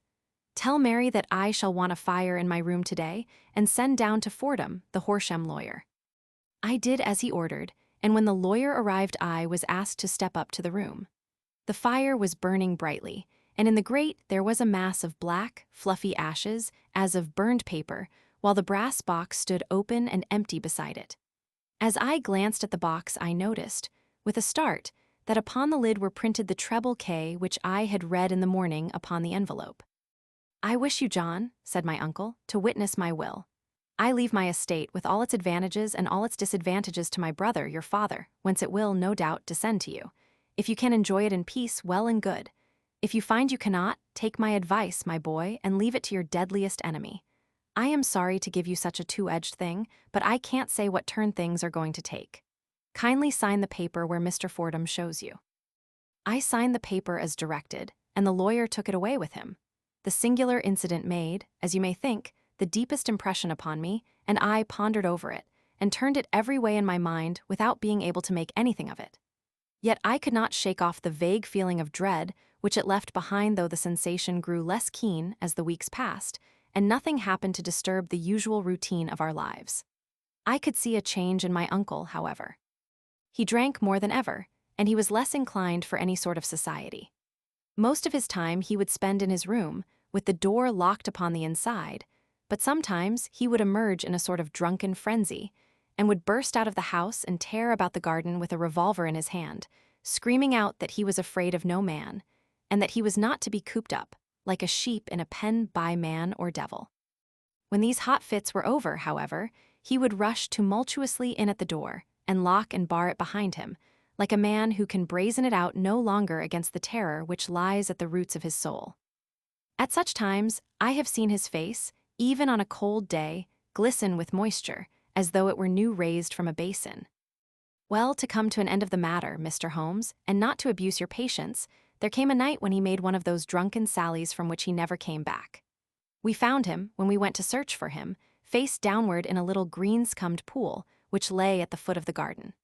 There was no sign of any violence, and the water was but 2 feet deep, so that the jury, having regard to his known eccentricity, brought in a verdict of suicide. But I, who knew how he winced from the very thought of death, had much ado to persuade myself that he had gone out of his way to meet it. The matter passed, however, and my father entered into possession of the estate and of some £14,000, which lay to his credit at the bank. "One moment," Holmes interposed. "Your statement is, I foresee, one of the most remarkable to which I have ever listened.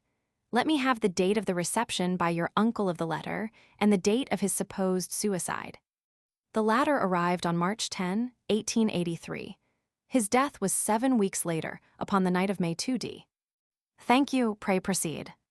When my father took over the Horsham property, he, at my request, made a careful examination of the attic, which had been always locked up. We found the brass box there, although its contents had been destroyed. On the inside of the cover was a paper label, with the initials of K, repeated upon it, and letters, memoranda, receipts, and a register, written beneath. These, we presume, indicated the nature of the papers which had been destroyed by Colonel Openshaw. For the rest, there was nothing of much importance in the attic, save a great many scattered papers and notebooks bearing upon my uncle's life in America. Some of them were of the wartime, and showed that he had done his duty well, and had borne the repute of a brave soldier. Others were of a date during the reconstruction of the Southern States, and were mostly concerned with politics, for he had evidently taken a strong part in opposing the carpetbag politicians who had been sent down from the North. Well, it was the beginning of '84 when my father came to live at Horsham, and all went as well as possible with us until the January of '85. On the 4th day after the New Year I heard my father give a sharp cry of surprise as we sat together at the breakfast table. There he was, sitting with a newly opened envelope in one hand and 5 dried orange pips in the outstretched palm of the other one. He had always laughed at what he called my cock-and-a-bull story about the colonel, but he looked very scared and puzzled now that the same thing had come upon himself. "Why, what on earth does this mean, John?" he stammered. My heart had turned to lead. "It is KKK," said I. He looked inside the envelope. "So it is," he cried. "Here are the very letters, but what is this written above them?" "Put the papers on the sundial," I read, peeping over his shoulder.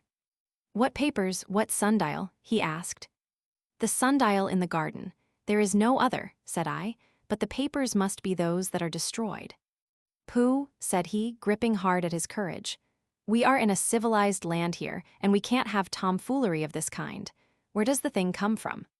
From Dundee, I answered, glancing at the postmark. Some preposterous practical joke, said he. What have I to do with sundials and papers? I shall take no notice of such nonsense. I should certainly speak to the police, I said. And be laughed at for my pains, nothing of the sort. Then let me do so. No, I forbid you. I won't have a fuss made about such nonsense. It was in vain to argue with him, for he was a very obstinate man. I went about, however, with a heart which was full of forebodings. On the third day after the coming of the letter, my father went from home to visit an old friend of his, Major Freebody, who is in command of one of the forts upon Portstone Hill. I was glad that he should go, for it seemed to me that he was farther from danger when he was away from home. In that, however, I was in error. Upon the second day of his absence, I received a telegram from the Major, imploring me to come at once. My father had fallen over one of the deep chalk pits which abound in the neighborhood, and was lying senseless with a shattered skull. I hurried to him, but he passed away without having ever recovered his consciousness. He had, as it appears, been returning from Fareham in the twilight, and as the country was unknown to him, and the chalk pit unfenced, the jury had no hesitation in bringing in a verdict of death from accidental causes. Carefully as I examined every fact connected with his death, I was unable to find anything which could suggest the idea of murder. There were no signs of violence, no footmarks, no robbery, no record of strangers having been seen upon the roads. And yet, I need not tell you that my mind was far from at ease, and that I was well-nigh certain that some foul plot had been woven round him.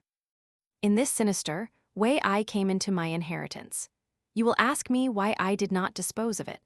I answer, because I was well convinced that our troubles were in some way dependent upon an incident in my uncle's life, and that the danger would be as pressing in one house as in another. It was in January, '85, that my poor father met his end, and 2 years and 8 months have elapsed since then. During that time I have lived happily at Horsham, and I had begun to hope that this curse had passed away from the family, and that it had ended with the last generation. Had begun to take comfort too soon, however. Yesterday morning, the blow fell in the very shape in which it had come upon my father. The young man took from his waistcoat a crumpled envelope, and turning to the table, he shook out upon it 5 little dried orange pips. This is the envelope, he continued. The postmark is London, Eastern Division. Within are the very words which were upon my father's last message, KKK, and then put the papers on the sundial. What have you done? Asked Holmes. Nothing. Nothing.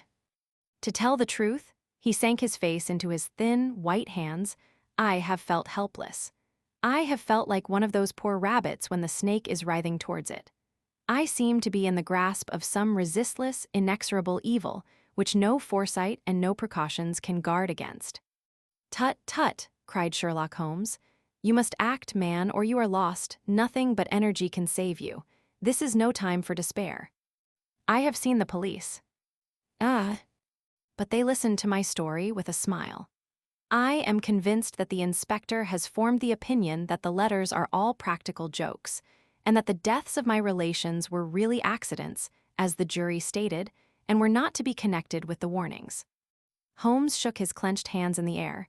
Incredible imbecility, he cried. They have, however, allowed me a policeman, who may remain in the house with me. Has he come with you tonight? No, his orders were to stay in the house. Again Holmes raved in the air.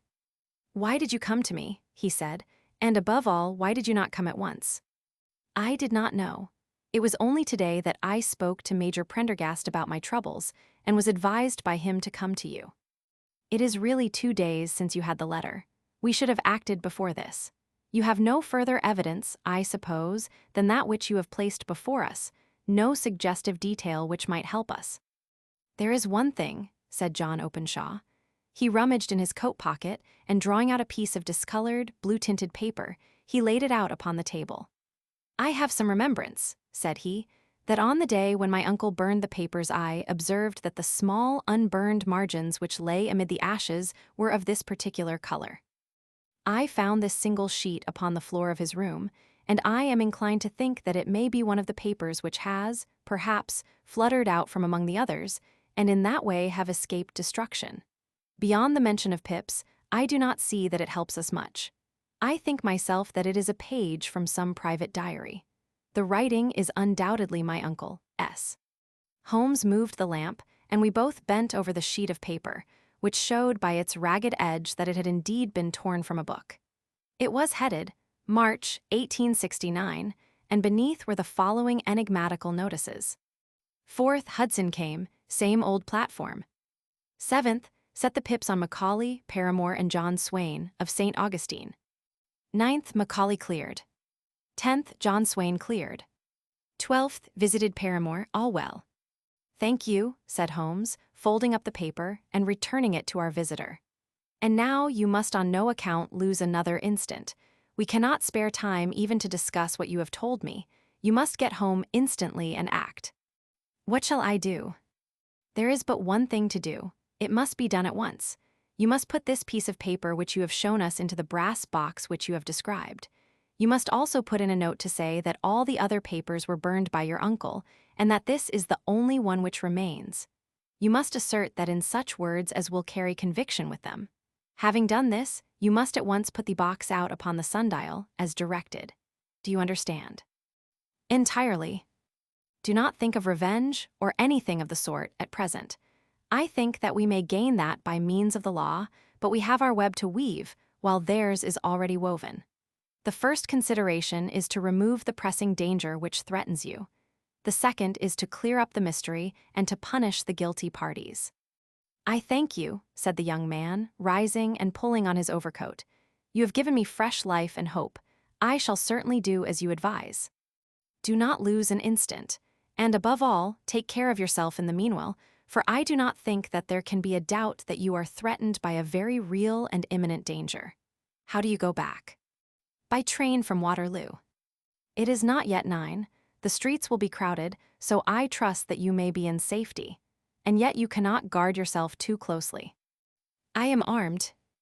That is well. Tomorrow I shall set to work upon your case. I shall see you at Horsham then. No, your secret lies in London. It is there that I shall seek it. Then I shall call upon you in a day, or in 2 days, with news as to the box and the papers. I shall take your advice in every particular. He shook hands with us and took his leave. Outside the wind still screamed, and the rain splashed and pattered against the windows. This strange, wild story seemed to have come to us from amid the mad elements, blown in upon us like a sheet of seaweed in a gale, and now to have been reabsorbed by them once more. Sherlock Holmes sat for some time in silence, with his head sunk forward and his eyes bent upon the red glow of the fire. Then he lit his pipe, and leaning back in his chair, he watched the blue smoke rings as they chased each other up to the ceiling. I think, Watson, he remarked at last, that of all our cases we have had none more fantastic than this. Save perhaps the sign of 4. Well, yes, save perhaps that. And yet this John Openshaw seems to me to be walking amid even greater perils than did the Sholtos. But have you, I asked, formed any definite conception as to what these perils are? There can be no question as to their nature, he answered. Then what are they? Who is this KKK, and why does he pursue this unhappy family? Sherlock Holmes closed his eyes and placed his elbows upon the arms of his chair, with his fingertips together. The ideal reasoner, he remarked, would, when he had once been shown a single fact in all its bearings, deduce from it not only all the chain of events which led up to it, but also all the results which would follow from it. As Cuvier could correctly describe a whole animal by the contemplation of a single bone, so the observer who has thoroughly understood one link in a series of incidents should be able to accurately state all the other ones, both before and after. We have not yet grasped the results which the reason alone can attain to. Problems may be solved in the study which have baffled all those who have sought a solution by the aid of their senses. To carry the art, however, to its highest pitch, it is necessary that the reasoner should be able to utilize all the facts which have come to his knowledge, and this in itself implies, as you will readily see, a possession of all knowledge, which, even in these days of free education and encyclopedias, is a somewhat rare accomplishment. It is not so impossible, however, that a man should possess all knowledge which is likely to be useful to him in his work, and this I have endeavored in my case to do. If I remember rightly, you on one occasion, in the early days of our friendship, defined my limits in a very precise fashion. Yes, I answered, laughing. It was a singular document. Philosophy, astronomy, and politics were marked at 0, I remember. Botany variable, geology profound as regards the mud stains from any region within 50 miles of town, chemistry eccentric, anatomy unsystematic, sensational literature and crime records unique, violin player, boxer, swordsman, lawyer, and self-poisoner by cocaine and tobacco. Those, I think, were the main points of my analysis. Holmes grinned at the last item. Well, he said, I say now, as I said then, that a man should keep his little brain attic stocked with all the furniture that he is likely to use, and the rest he can put away in the lumber room of his library, where he can get it if he wants it. Now, for such a case as the one which has been submitted to us tonight, we need certainly to muster all our resources. Kindly hand me down the letter K of the American Encyclopedia, which stands upon the shelf beside you. Thank you. Now let us consider the situation and see what may be deduced from it. In the first place, we may start with a strong presumption that Colonel Openshaw had some very strong reason for leaving America. Men at his time of life do not change all their habits and exchange willingly the charming climate of Florida for the lonely life of an English provincial town. His extreme love of solitude in England suggests the idea that he was in fear of someone or something, so we may assume as a working hypothesis that it was fear of someone or something which drove him from America. As to what it was he feared, we can only deduce that by considering the formidable letters which were received by himself and his successors. Did you remark the postmarks of those letters? The first was from Pondicherry, the second from Dundee, and the third from London. From East London, what do you deduce from that? They are all seaports, that the writer was on board of a ship. Excellent, we have already a clue. There can be no doubt that the strong probability is that the writer was on board of a ship, and now let us consider another point. In the case of Pondicherry, 7 weeks elapsed between the threat and its fulfillment. In Dundee it was only some 3 or 4 days. Does that suggest anything? A greater distance to travel. But the letter had also a greater distance to come. Then I do not see the point. There is at least a presumption that the vessel in which the man or men are is a sailing ship. It looks as if they always sent their singular warning or token before them when starting upon their mission. You see how quickly the deed followed the sign when it came from Dundee. If they had come from Pondicherry in a steamer, they would have arrived almost as soon as their letter. But as a matter of fact, 7 weeks elapsed. I think that those 7 weeks represented the difference between the mailboat which brought the letter and the sailing vessel which brought the writer. It is possible. More than that, it is probable. And now you see the deadly urgency of this new case and why I urged young Openshaw to caution. The blow has always fallen at the end of the time which it would take the senders to travel the distance. But this one comes from London, and therefore we cannot count upon delay. Good God, I cried, what can it mean, this relentless persecution? The papers which Openshaw carried are obviously of vital importance to the person or persons in the sailing ship. I think that it is quite clear that there must be more than one of them. A single man could not have carried out 2 deaths in such a way as to deceive a coroner's jury. There must have been several in it, and they must have been men of resource and determination. Their papers they mean to have, be the holder of them who it may. In this way you see K ceases to be the initials of an individual, and becomes the badge of a society. But of what society? Have you never, said Sherlock Holmes, bending forward and sinking his voice, have you never heard of the Ku Klux Klan? I never have. Holmes turned over the leaves of the book upon his knee. Here it is, said he presently, Ku Klux Klan, a name derived from the fanciful resemblance to the sound produced by cocking a rifle. This terrible secret society was formed by some ex-Confederate soldiers in the southern states after the Civil War, and it rapidly formed local branches in different parts of the country, notably in Tennessee, Louisiana, the Carolinas, Georgia, and Florida.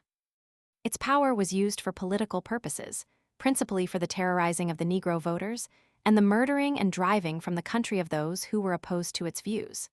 Its outrages were usually preceded by a warning sent to the marked man in some fantastic but generally recognized shape.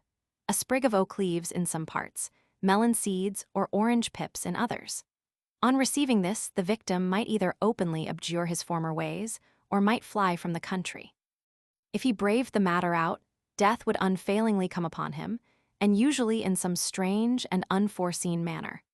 So perfect was the organization of the society, and so systematic its methods, that there is hardly a case upon record where any man succeeded in braving it with impunity, or in which any of its outrages were traced home to the perpetrators. For some years, the organization flourished, in spite of the efforts of the United States government and of the better classes of the community in the South. Eventually, in the year 1869, the movement rather suddenly collapsed, although there have been sporadic outbreaks of the same sort since that date. "You will observe," said Holmes, laying down the volume, "that the sudden breaking up of the society was coincident with the disappearance of Openshaw from America with their papers. It may well have been cause and effect. It is no wonder that he and his family have some of the more implacable spirits upon their track. You can understand that this register and diary may implicate some of the first men in the South, and that there may be many who will not sleep easy at night until it is recovered." Then the page we have seen is such as we might expect. It ran, if I remember right, sent the pips to a B and C, that is, sent the society's warning to them. Then there are successive entries that A and B cleared or left the country, and finally that C was visited with, I fear, a sinister result for C. Well, I think, doctor, that we may let some light into this dark place, and I believe that the only chance young Openshaw has in the meantime is to do what I have told him. There is nothing more to be said or to be done tonight, so hand me over my violin, and let us try to forget for half an hour the miserable weather and the still more miserable ways of our fellow-men. It had cleared in the morning, and the sun was shining with a subdued brightness through the dim veil which hangs over the great city. Sherlock Holmes was already at breakfast when I came down. "You will excuse me for not waiting for you," said he. "I have, I foresee, a very busy day before me in looking into this case of young Openshaw S. "What steps will you take?" I asked. "It will very much depend upon the results of my first inquiries. I may have to go down to Horsham, after all." "You will not go there first." "No, I shall commence with the city. Just ring the bell, and the maid will bring up your coffee."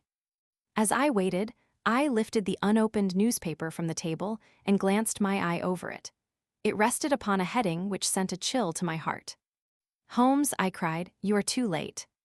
"Ah," said he, laying down his cup, "I feared as much. How was it done?" He spoke calmly, but I could see that he was deeply moved. My eye caught the name of Openshaw and the heading, "Tragedy near Waterloo Bridge." Here is the account. "Between 9 and 10 last night, Police Constable Cook, of the H Division on duty near Waterloo Bridge, heard a cry for help and a splash in the water. The night, however, was extremely dark and stormy, so that in spite of the help of several passers-by, it was quite impossible to effect a rescue. The alarm, however, was given, and, by the aid of the water police, the body was eventually recovered. It proved to be that of a young gentleman whose name, as it appears from an envelope which was found in his pocket, was John Openshaw, and whose residence is near Horsham. It is conjectured that he may have been hurrying down to catch the last train from Waterloo Station, and that in his haste and the extreme darkness he missed his path and walked over the edge of one of the small landing places for river steamboats. The body exhibited no traces of violence, and there can be no doubt that the deceased had been the victim of an unfortunate accident, which should have the effect of calling the attention of the authorities to the condition of the riverside landing stages. We sat in silence for some minutes, Holmes more depressed and shaken than I had ever seen him. "That hurts my pride, Watson," he said at last. "It is a petty feeling, no doubt, but it hurts my pride. It becomes a personal matter with me now, and if God sends me health, I shall set my hand upon this gang. That he should come to me for help, and that I should send him away to his death." He sprang from his chair and paced about the room in uncontrollable agitation, with a flush upon his sallow cheeks and a nervous clasping and unclasping of his long, thin hands. "They must be cunning devils," he exclaimed at last. "How could they have decoyed him down there? The embankment is not on the direct line to the station. The bridge, no doubt, was too crowded, even on such a night, for their purpose. Well, Watson, we shall see who will win in the long run. I am going out now." "To the police?" "No, I shall be my own police. When I have spun the web, they may take the flies, but not before." All day I was engaged in my professional work, and it was late in the evening before I returned to Baker Street. Sherlock Holmes had not come back yet. It was nearly 10 o'clock before he entered, looking pale and worn. He walked up to the sideboard, and tearing a piece from the loaf, he devoured it voraciously, washing it down with a long draught of water. "You are hungry," I remarked. "Starving," it had escaped my memory. "I have had nothing since breakfast." "Nothing." "Not a bite." I had no time to think of it. "And how have you succeeded?" "Well, you have a clue." "I have them in the hollow of my hand. Young Openshaw shall not long remain unavenged. Why, Watson, let us put their own devilish trademark upon them. It is well thought of." "What do you mean?" He took an orange from the cupboard, and tearing it to pieces, he squeezed out the pips upon the table. Of these he took 5 and thrust them into an envelope. On the inside of the flap he wrote SH for J. O.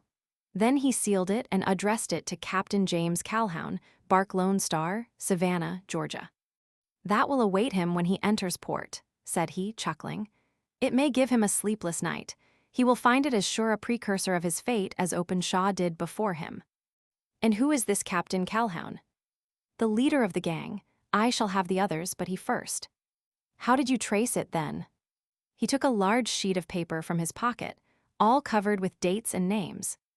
"I have spent the whole day," said he, "over Lloyd's registers and the files of the old papers, following the future career of every vessel which touched at Pondicherry in January and February in '83.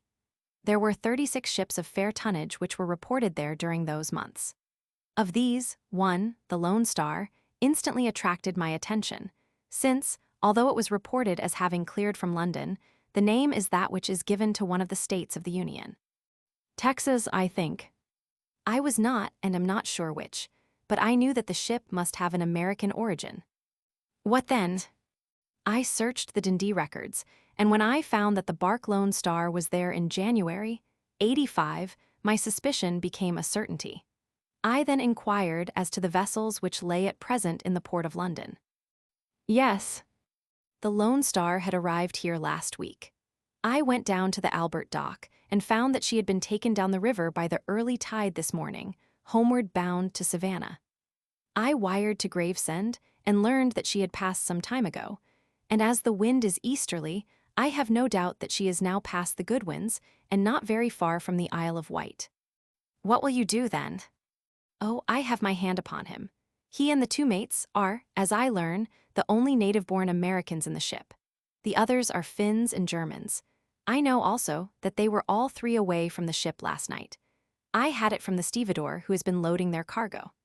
By the time that their sailing ship reaches Savannah, the mail boat will have carried this letter, and the cable will have informed the police of Savannah that these 3 gentlemen are badly wanted here upon a charge of murder. There is ever a flaw, however, in the best laid of human plans, and the murderers of John Openshaw were never to receive the orange pips which would show them that another, as cunning and as resolute as themselves, was upon their track. Very long and very severe were the equinoctial gales that year. We waited long for news of the Lone Star of Savannah, but none ever reached us. We did at last hear that somewhere far out in the Atlantic, a shattered stern post of a boat was seen swinging in the trough of a wave, with the letters LS carved upon it, and that is all which we shall ever know of the fate of the Lone Star. Adventure Roman 6. The Man with the Twisted Lip. Issa Whitney, brother of the late Elias Whitney, D.D., principal of the Theological College of St. George S., was much addicted to opium. The habit grew upon him, as I understand, from some foolish freak when he was at college. For having read De Quincey's description of his dreams and sensations, he had drenched his tobacco with laudanum in an attempt to produce the same effects. He found, as so many more have done, that the practice is easier to attain than to get rid of, and for many years he continued to be a slave to the drug, an object of mingled horror and pity to his friends and relatives. I can see him now, with yellow, pasty face, drooping lids, and pinpoint pupils, all huddled in a chair, the wreck and ruin of a noble man. One night, it was in June, '89, there came a ring to my bell, about the hour when a man gives his first yawn and glances at the clock. I sat up in my chair, and my wife laid her needlework down in her lap and made a little face of disappointment. "A patient," said she, "you'll have to go out." I groaned, for I was newly come back from a weary day. We heard the door open, a few hurried words, and then quick steps upon the linoleum. Our own door flew open, and a lady, clad in some dark-colored stuff with a black veil, entered the room. "You will excuse my calling so late," she began, and then, suddenly losing her self-control, she ran forward, threw her arms about my wife's neck, and sobbed upon her shoulder. "Oh, I'm in such trouble," she cried. "I do so want a little help." "Why," said my wife, pulling up her veil, "it is Kate Whitney. How you startled me, Kate. I had not an idea who you were when you came in. I didn't know what to do, so I came straight to you." That was always the way. Folk who were in grief came to my wife like birds to a lighthouse. "It was very sweet of you to come. Now, you must have some wine and water and sit here comfortably and tell us all about it. Or should you rather that I sent James off to bed?" "Oh, no, no. I want the doctor's advice and help too. It's about Issa. He has not been home for 2 days. I am so frightened about him." It was not the first time that she had spoken to us of her husband's trouble, to me as a doctor, to my wife as an old friend and school companion.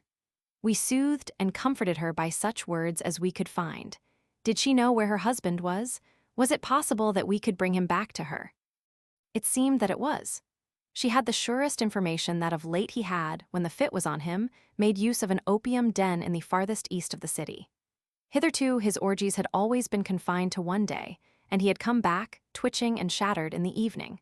But now the spell had been upon him 48 hours, and he lay there, doubtless among the dregs of the docks, breathing in the poison or sleeping off the effects. There he was to be found, she was sure of it, at the Bar of Gold in Upper Swandam Lane. But what was she to do? How could she, a young and timid woman, make her way into such a place, and pluck her husband out from among the ruffians who surrounded him? There was the case, and of course there was but one way out of it. Might I not escort her to this place? And then, as a second thought, why should she come at all?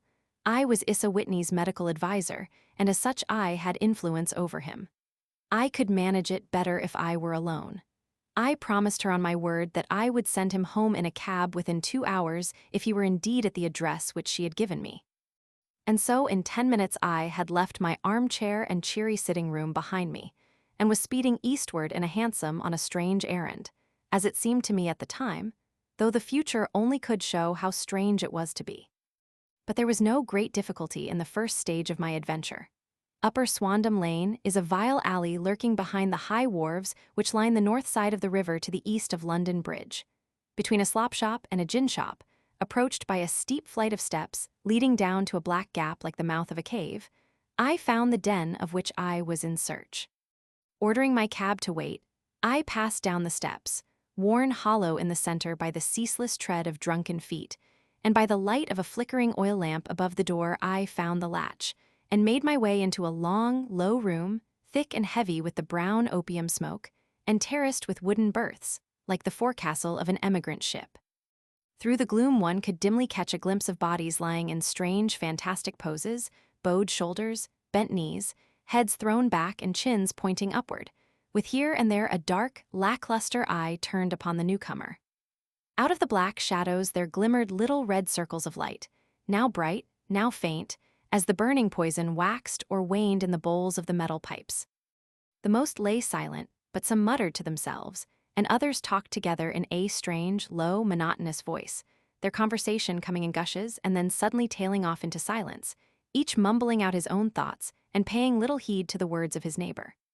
At the farther end was a small brazier of burning charcoal, beside which on a 3-legged wooden stool there sat a tall, thin old man, with his jaw resting upon his 2 fists and his elbows upon his knees, staring into the fire.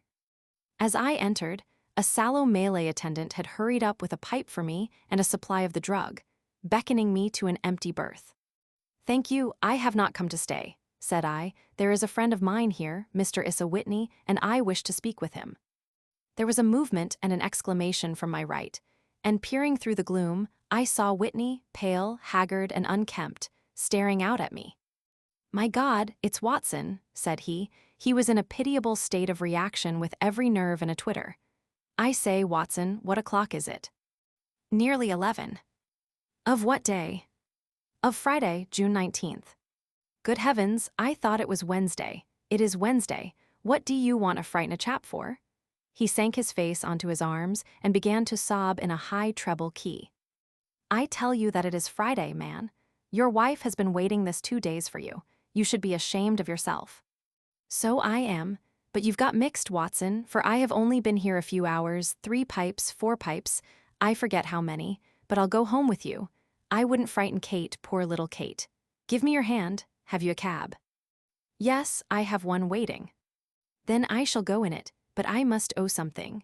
Find what I owe, Watson. I am all off color. I can do nothing for myself." I walked down the narrow passage between the double row of sleepers, holding my breath to keep out the vile, stupefying fumes of the drug, and looking about for the manager.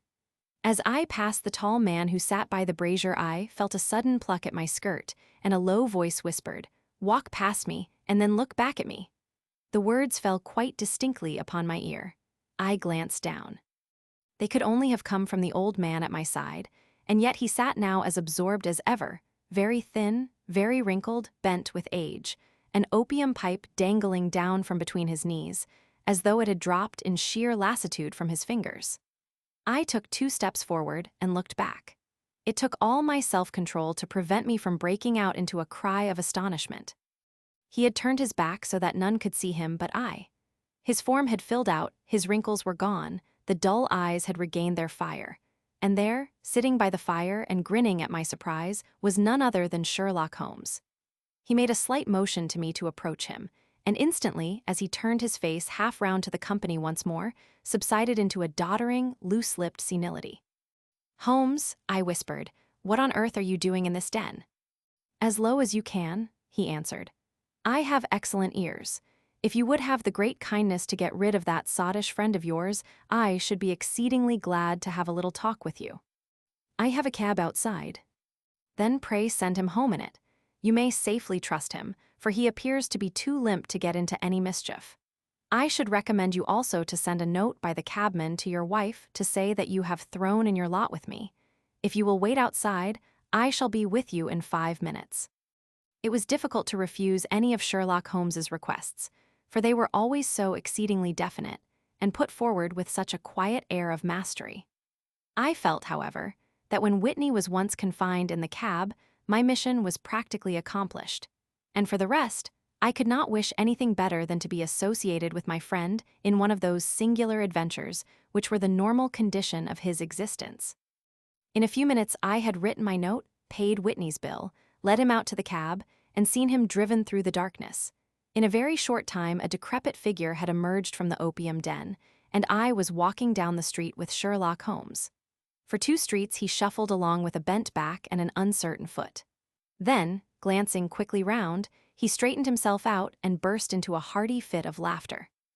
"I suppose, Watson," said he, "that you imagine that I have added opium smoking to cocaine injections, and all the other little weaknesses on which you have favored me with your medical views.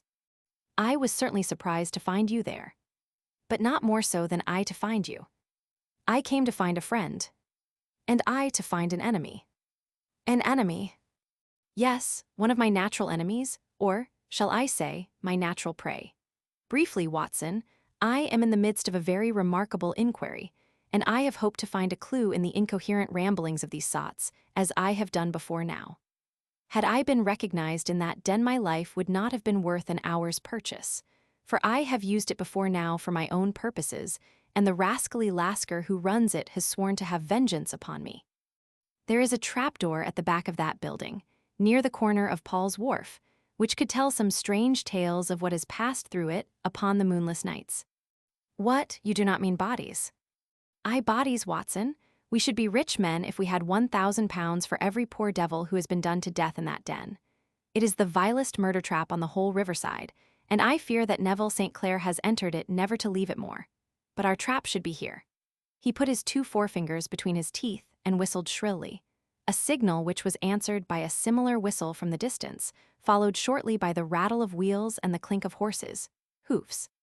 "Now, Watson," said Holmes, as a tall dog-cart dashed up through the gloom, throwing out 2 golden tunnels of yellow light from its side lanterns. "You'll come with me, won't you?" "If I can be of use." "Oh, a trusty comrade is always of use, and a chronicler still more so, My room at the Cedars is a double-bedded one. The Cedars? Yes, that is Mr. St. Clair's house. I am staying there while I conduct the inquiry. Where is it then? Near Lee, in Kent. We have a 7-mile drive before us. But I am all in the dark. Of course you are. You'll know all about it presently. Jump up here. All right, John, we shall not need you. Here's half a crown. Look out for me tomorrow about 11. Give her her head. So long, then. He flicked the horse with his whip, and we dashed away through the endless succession of somber and deserted streets, which widened gradually until we were flying across a broad balustraded bridge, with the murky river flowing sluggishly beneath us. Beyond lay another dull wilderness of bricks and mortar, its silence broken only by the heavy, regular footfall of the policeman or the songs and shouts of some belated party of revelers.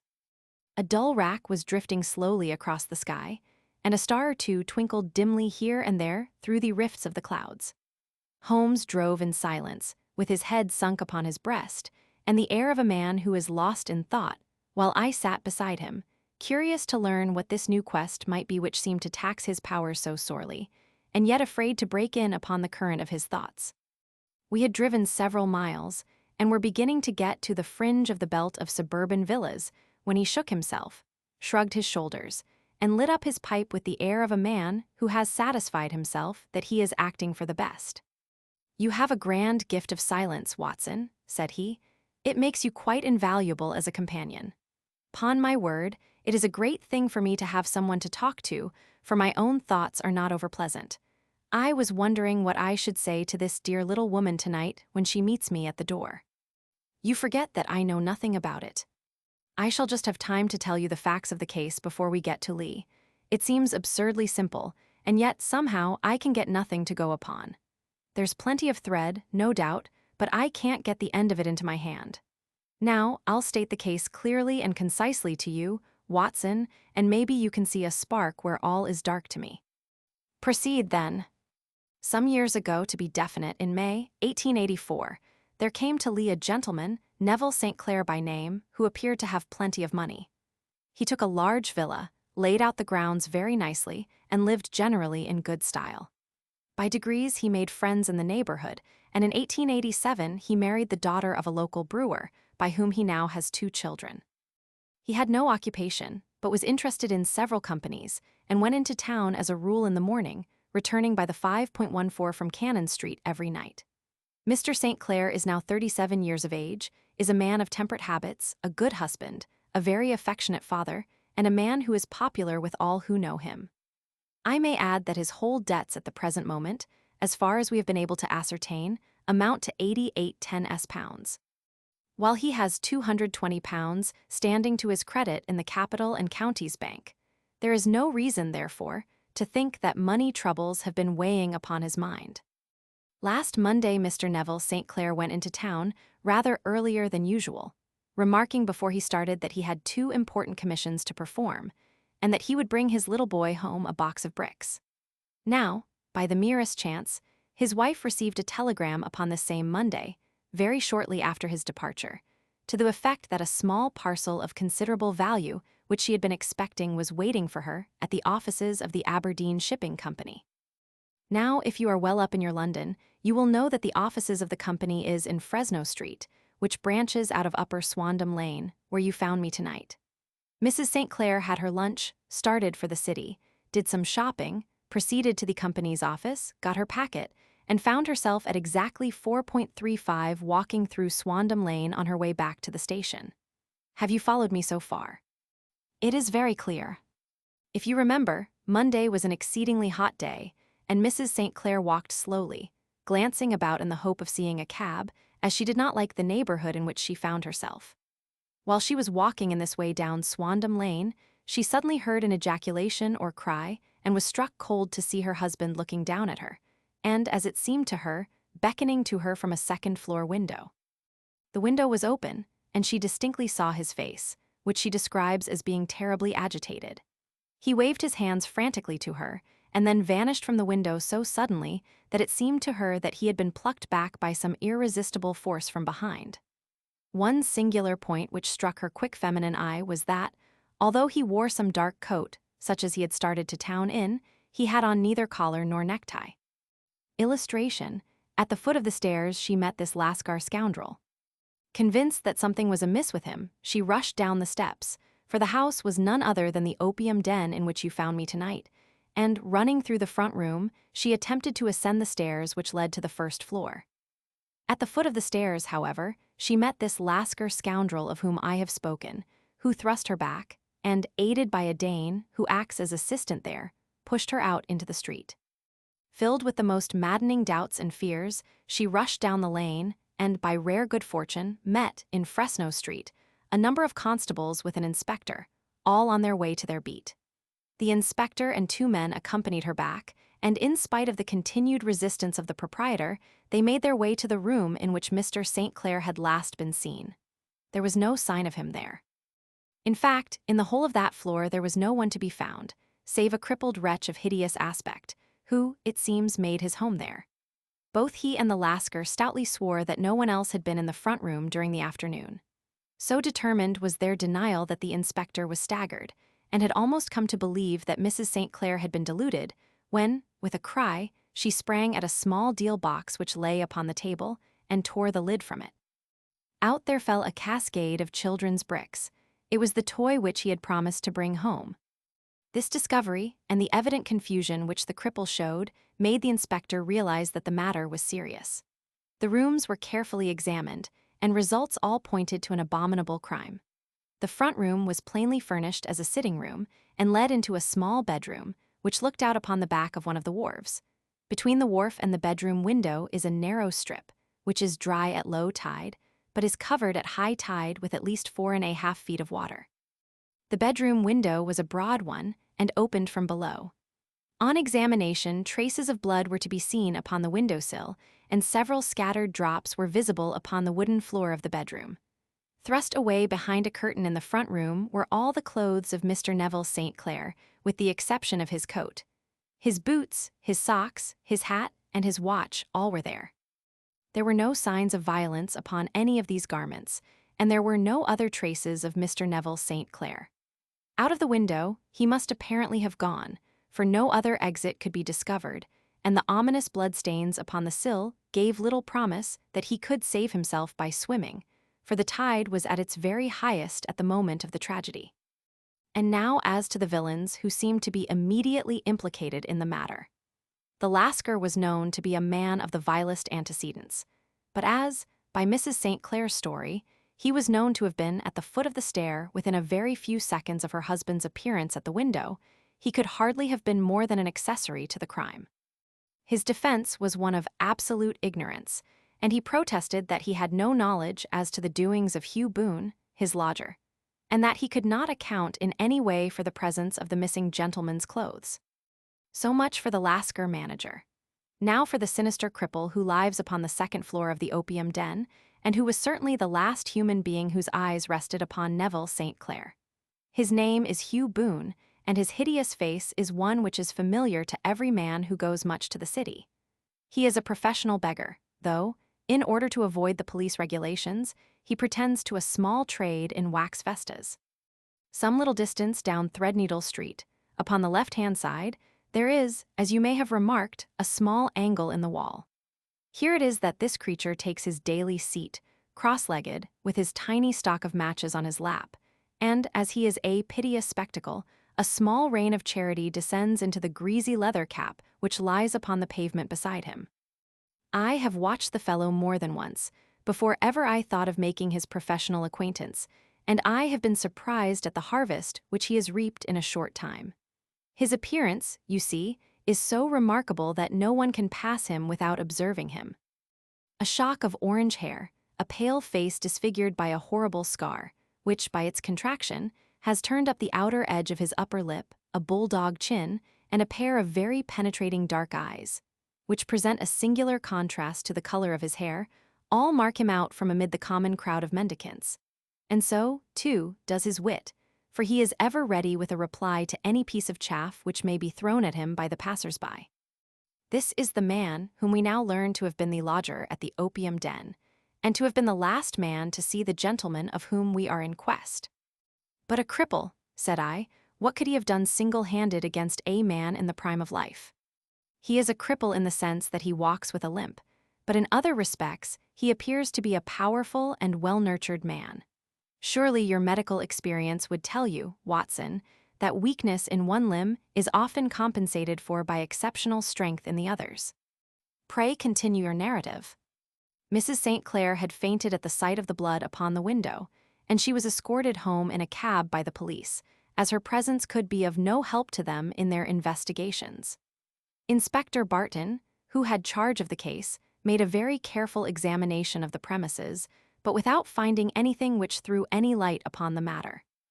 One mistake had been made in not arresting Boone instantly, as he was allowed some few minutes during which he might have communicated with his friend the Lascar, but this fault was soon remedied, and he was seized and searched, without anything being found which could incriminate him. There were, it is true, some bloodstains upon his right shirt sleeve, but he pointed to his ring finger, which had been cut near the nail, and explained that the bleeding came from there, adding that he had been to the window not long before, and that the stains which had been observed there came doubtless from the same source. He denied strenuously having ever seen Mr. Neville St. Clair, and swore that the presence of the clothes in his room was as much a mystery to him as to the police. As to Mrs. St. Clair's assertion that she had actually seen her husband at the window, he declared that she must have been either mad or dreaming. He was removed, loudly protesting, to the police station, while the inspector remained upon the premises in the hope that the ebbing tide might afford some fresh clue. And it did, though they hardly found upon the mudbank what they had feared to find. It was Neville St. Clair's coat, and not Neville St. Clair, which lay uncovered as the tide receded. And what do you think they found in the pockets? I cannot imagine. No, I don't think you would guess. Every pocket stuffed with pennies and halfpennies, 421 pennies and 270 halfpennies.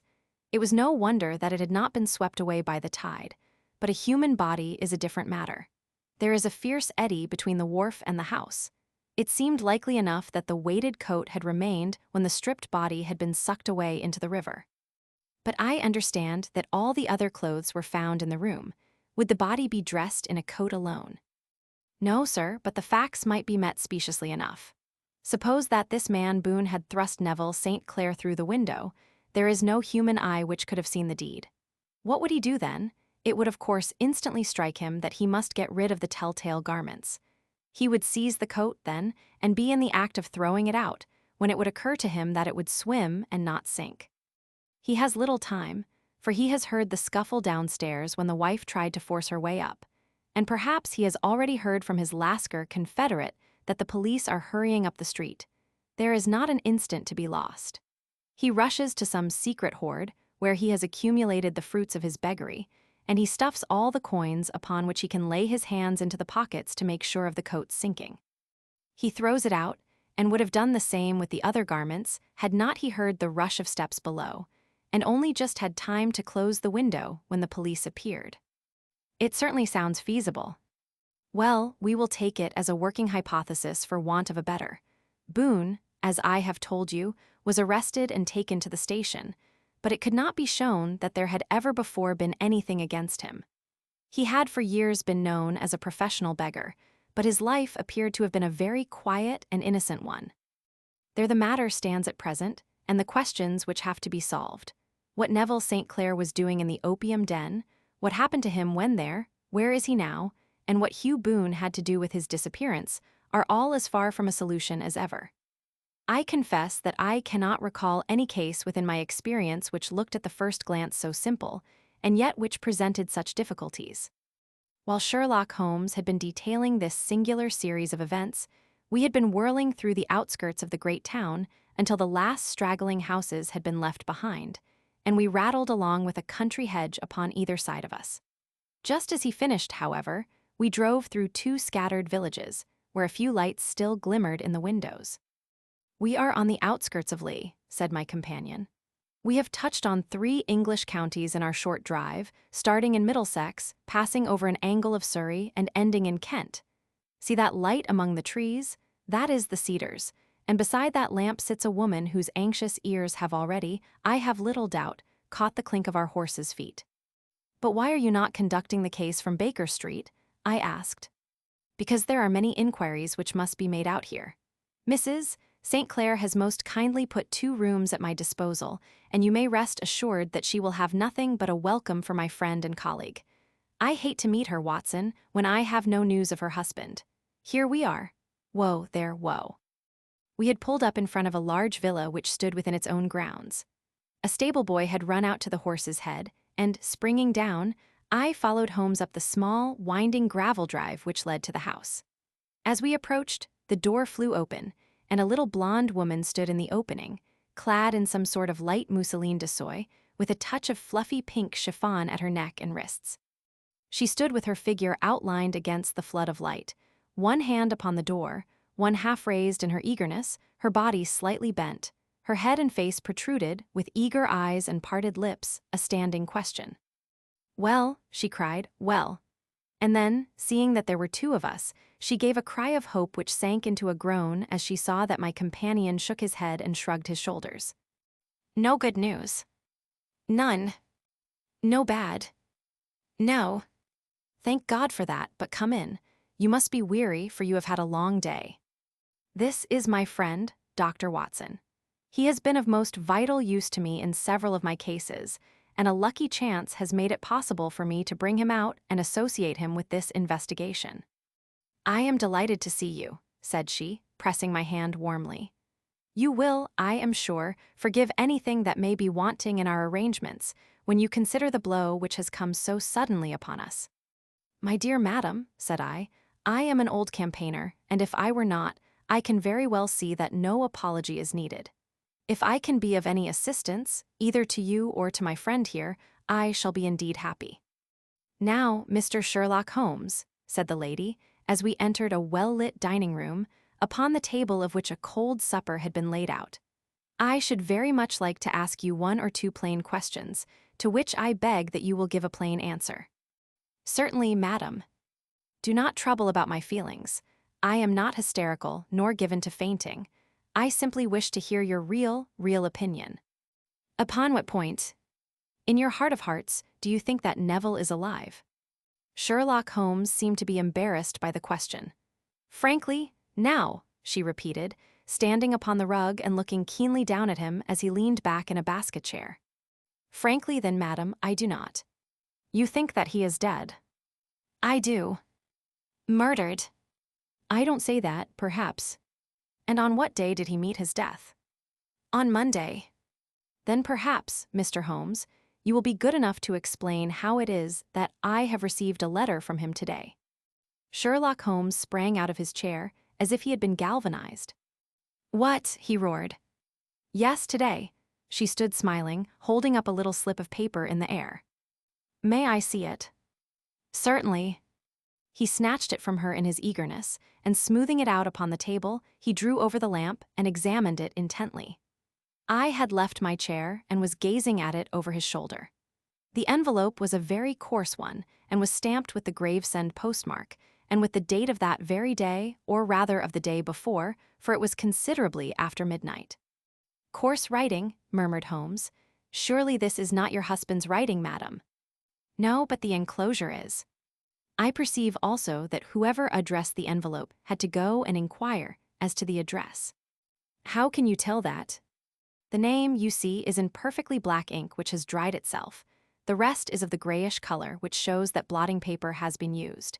If it had been written straight off and then blotted, none would be of a deep black shade.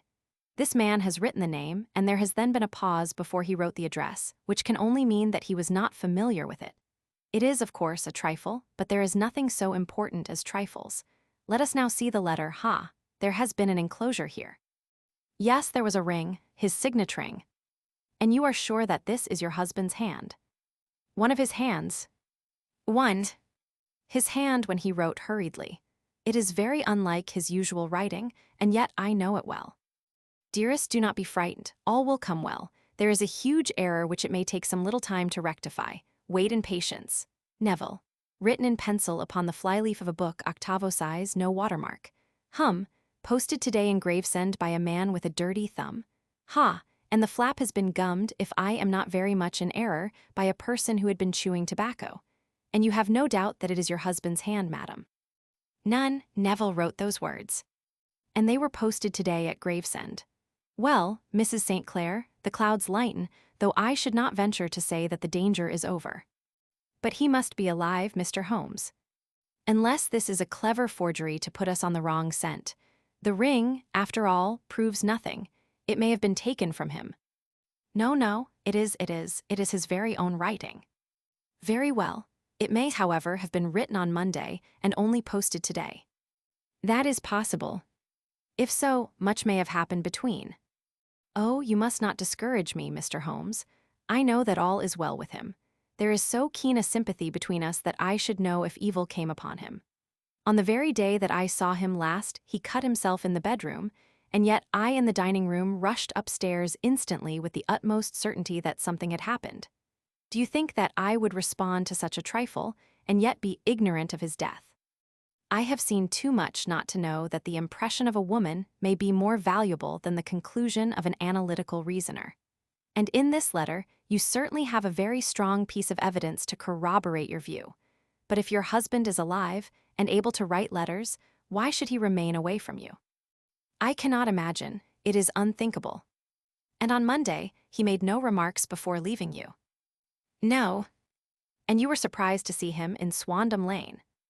Very much so. Was the window open? Yes. Then he might have called to you. He might. He only, as I understand, gave an inarticulate cry. Yes. A call for help, you thought? Yes, he waved his hands. But it might have been a cry of surprise. Astonishment at the unexpected sight of you might cause him to throw up his hands. It is possible. And you thought he was pulled back. He disappeared so suddenly.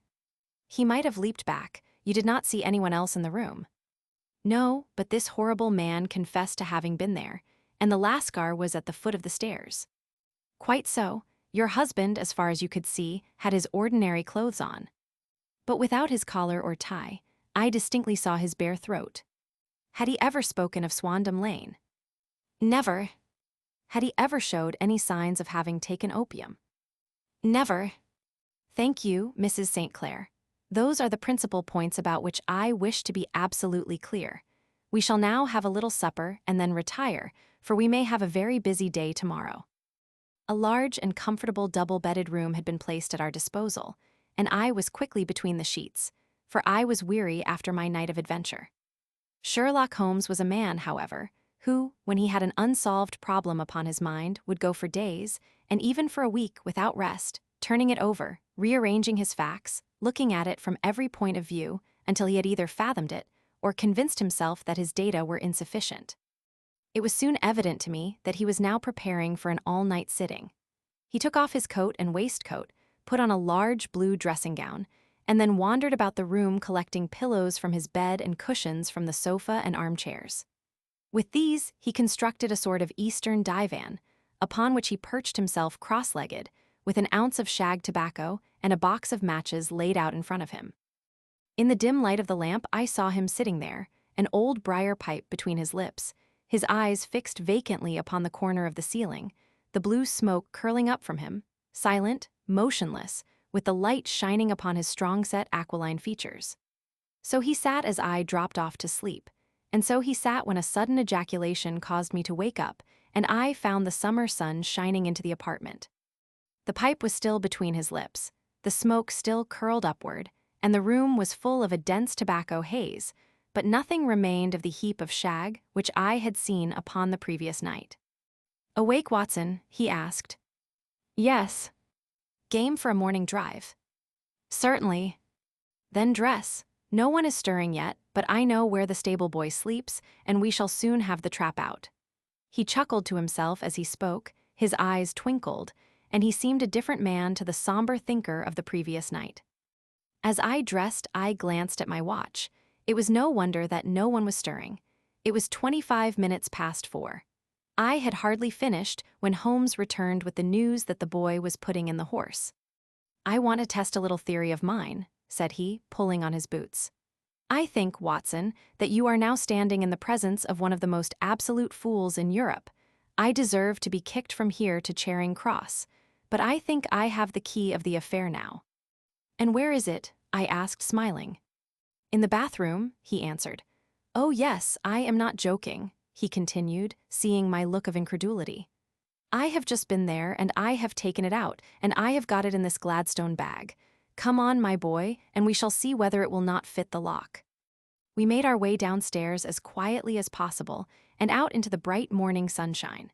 In the road stood our horse and trap, with the half-clad stable boy waiting at the head. We both sprang in, and away we dashed down the London road. A few country carts were stirring, bearing in vegetables to the metropolis, but the lines of villas on either side were as silent and lifeless as some city in a dream.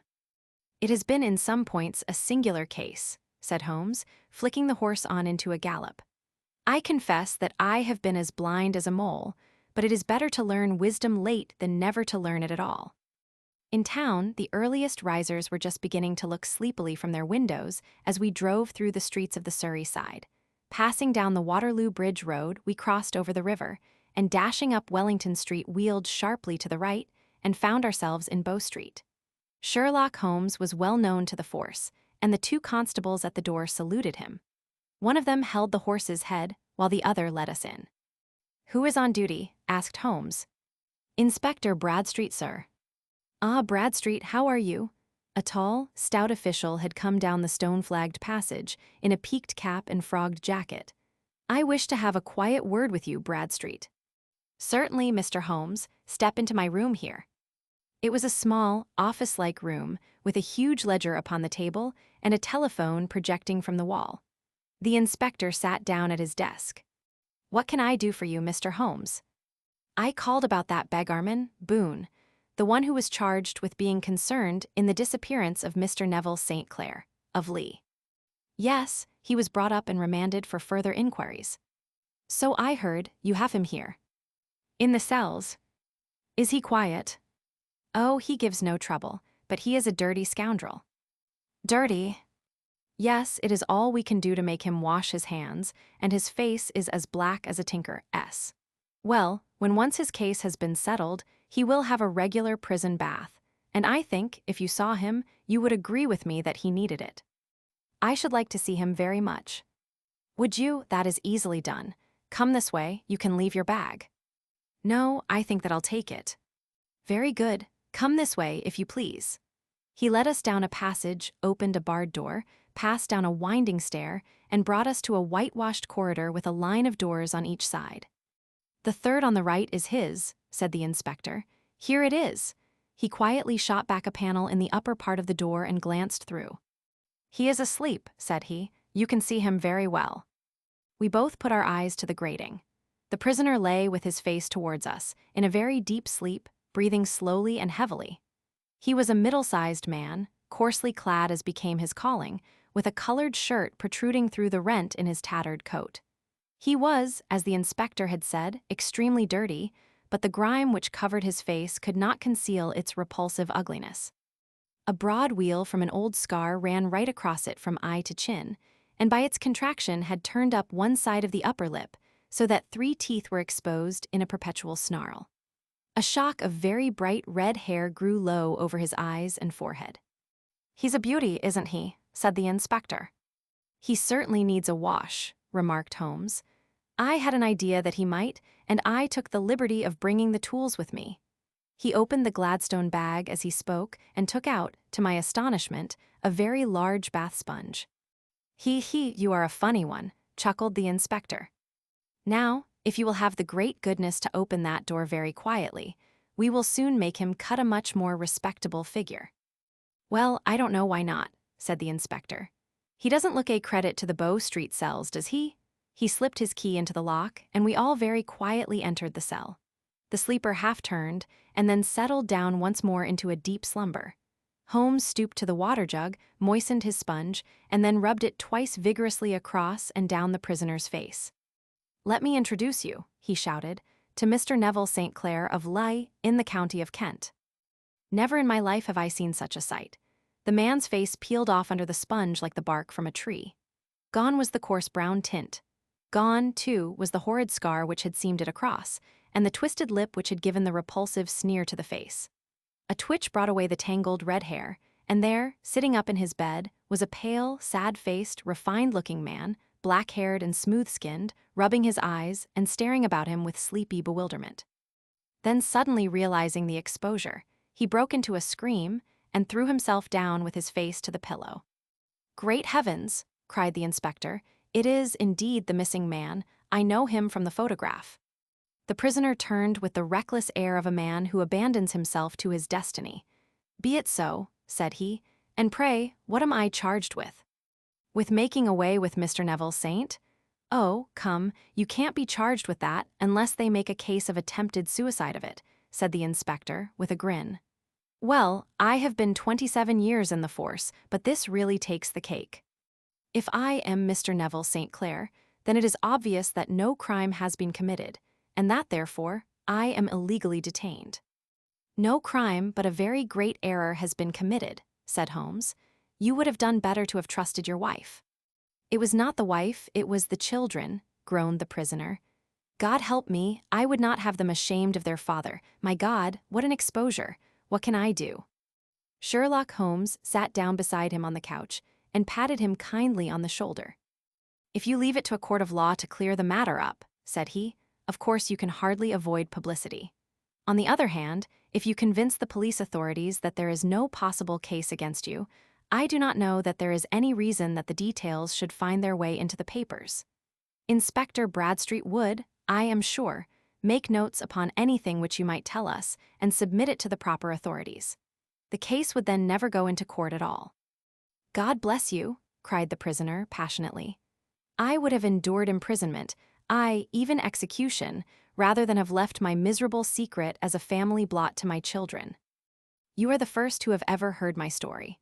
My father was a schoolmaster in Chesterfield, where I received an excellent education. I traveled in my youth, took to the stage, and finally became a reporter on an evening paper in London.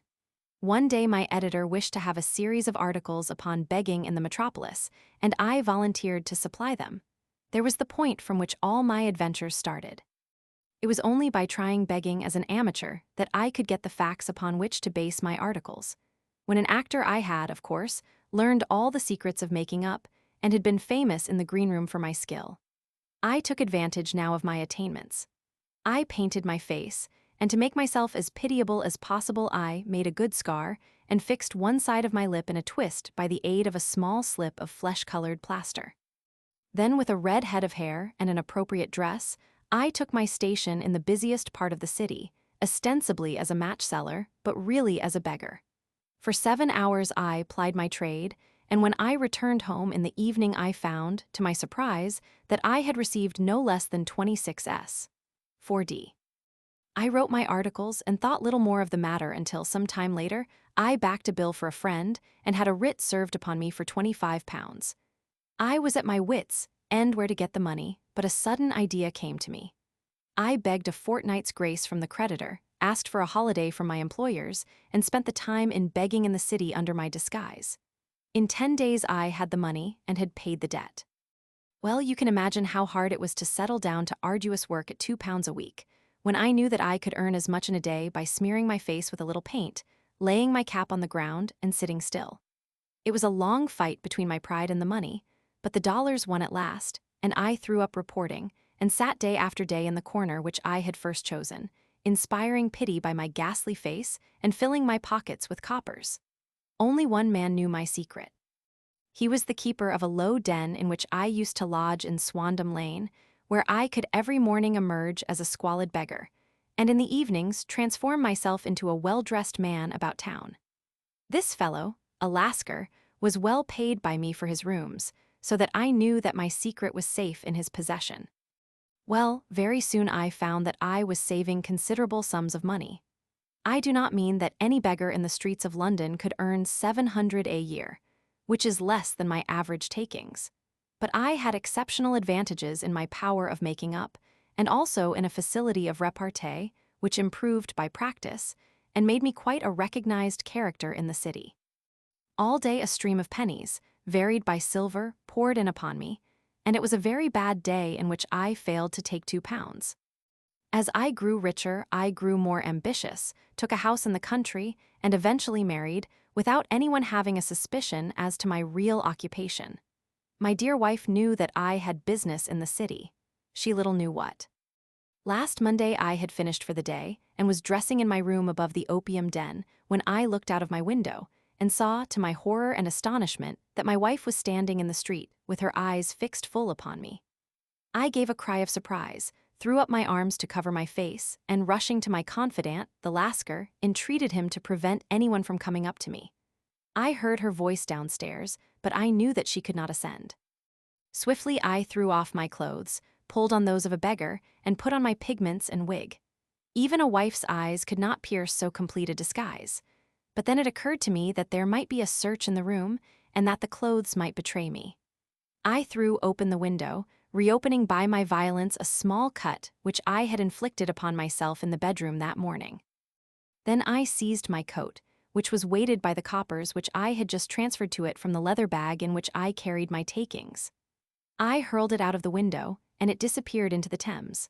The other clothes would have followed, but at that moment there was a rush of constables up the stair, and a few minutes after I found, I confess, to my relief, that instead of being identified as Mr. Neville St. Clair, I was arrested as his murderer. I do not know that there is anything else for me to explain. I was determined to preserve my disguise as long as possible, and hence my preference for a dirty face. Knowing that my wife would be terribly anxious, I slipped off my ring and confided it to the Lascar at a moment when no constable was watching me, together with a hurried scrawl, telling her that she had no cause to fear. "That note only reached her yesterday," said Holmes. "Good God, what a week she must have spent." "The police have watched this Lascar," said Inspector Bradstreet, "and I can quite understand that he might find it difficult to post a letter unobserved. Probably he handed it to some sailor customer of his who forgot all about it for some days." "That was it," said Holmes, nodding approvingly. "I have no doubt of it, but have you never been prosecuted for begging?" "Many times, but what was a fine to me?" "It must stop here, however," said Bradstreet. "If the police are to hush this thing up, there must be no more of Hugh Boone. I have sworn it by the most solemn oaths which a man can take. In that case, I think that it is probable that no further steps may be taken, but if you are found again, then all must come out. I am sure, Mr. Holmes, that we are very much indebted to you for having cleared the matter up. I wish I knew how you reach your results." "I reached this one," said my friend, "by sitting upon 5 pillows and consuming an ounce of shag. I think, Watson, that if we drive to Baker Street, we shall just be in time for breakfast." Adventure Roman 7. The Adventure of the Blue Carbuncle. I had called upon my friend Sherlock Holmes upon the second morning after Christmas, with the intention of wishing him the compliments of the season. He was lounging upon the sofa in a purple dressing gown, a pipe rack within his reach upon the right, and a pile of crumpled morning papers, evidently newly studied, near at hand. Beside the couch was a wooden chair, and on the angle of the back hung a very seedy and disreputable hard felt hat, much the worse for wear, and cracked in several places. A lens and a forceps lying upon the seat of the chair suggested that the hat had been suspended in this manner for the purpose of examination. "You are engaged," said I. "Perhaps I interrupt you." "Not at all. I am glad to have a friend with whom I can discuss my results. The matter is a perfectly trivial one." He jerked his thumb in the direction of the old hat, "but there are points in connection with it which are not entirely devoid of interest and even of instruction." I seated myself in his armchair and warmed my hands before his crackling fire, for a sharp frost had set in, and the windows were thick with the ice crystals. "I suppose," I remarked, "that, homely as it looks, this thing has some deadly story linked onto it, that it is the clue which will guide you in the solution of some mystery and the punishment of some crime." No crime," said Sherlock Holmes, laughing. "Only one of those whimsical little incidents which will happen when you have 4 million human beings all jostling each other within the space of a few square miles. Amid the action and reaction of so dense a swarm of humanity, every possible combination of events may be expected to take place, and many a little problem will be presented which may be striking and bizarre without being criminal. We have already had experience of such." "So much so," I remarked, That of the last 6 cases which I have added to my notes, 3 have been entirely free of any legal crime. Precisely. You allude to my attempt to recover the Irene Adler papers, to the singular case of Miss Mary Sutherland, and to the adventure of the man with the twisted lip. Well, I have no doubt that this small matter will fall into the same innocent category. You know Peterson, the commissionaire? Yes. It is to him that this trophy belongs. It is his hat. No, he found it. Its owner is unknown. I beg that you will look upon it, not as a battered billycock, but as an intellectual problem, and first as to how it came here. It arrived upon Christmas morning in company with a good fat goose, which is, I have no doubt, roasting at this moment in front of Peterson's fire. The facts are these. About 4 o'clock on Christmas morning, Peterson, who, as you know, is a very honest fellow, was returning from some small jollification, and was making his way homeward down Tottenham Court Road. In front of him he saw, in the gaslight, a tallish man, walking with a slight stagger, and carrying a white goose slung over his shoulder. As he reached the corner of Goodge Street, a row broke out between this stranger and a little knot of roughs. One of the latter knocked off the man's hat, on which he raised his stick to defend himself, and, swinging it over his head, smashed the shop window behind him. Peterson had rushed forward to protect the stranger from his assailants, but the man, shocked at having broken the window and seeing an official-looking person in uniform rushing towards him, dropped his goose, took to his heels, and vanished amid the labyrinth of small streets which lie at the back of Tottenham Court Road. The roughs had also fled at the appearance of Peterson, so that he was left in possession of the field of battle, and also of the spoils of victory in the shape of this battered hat and a most unimpeachable Christmas goose, which surely he restored to their owner. My dear fellow, there lies the problem. It is true that, for Mrs. Henry Baker was printed upon a small card which was tied to the bird's left leg, and it is also true that the initials H.B. are legible upon the lining of this hat. But as there are some thousands of Bakers, and some hundreds of Henry Bakers in this city of ours, it is not easy to restore lost property to any one of them. What then did Peterson do? He brought round both hat and goose to me on Christmas morning, knowing that even the smallest problems are of interest to me. The goose we retained until this morning, when there were signs that, in spite of the slight frost, it would be well that it should be eaten without unnecessary delay. Its finder has carried it off, therefore, to fulfill the ultimate destiny of a goose, while I continue to retain the hat of the unknown gentleman who lost his Christmas dinner. Did he not advertise? No. Then, what clue could you have as to his identity? Only as much as we can deduce. From his hat? Precisely. But you are joking. What can you gather from this old battered felt? Here is my lens. You know my methods. What can you gather yourself as to the individuality of the man who has worn this article? I took the tattered object in my hands and turned it over rather ruefully. It was a very ordinary black hat of the usual round shape, hard and much the worse for wear. The lining had been of red silk, but was a good deal discolored. There was no maker's name, but, as Holmes had remarked, the initials H.B. were scrawled upon one side. It was pierced in the brim for a hat securer, but the elastic was missing. For the rest, it was cracked, exceedingly dusty, and spotted in several places, although there seemed to have been some attempt to hide the discolored patches by smearing them with ink. I can see nothing, said I, handing it back to my friend. On the contrary, Watson, you can see everything.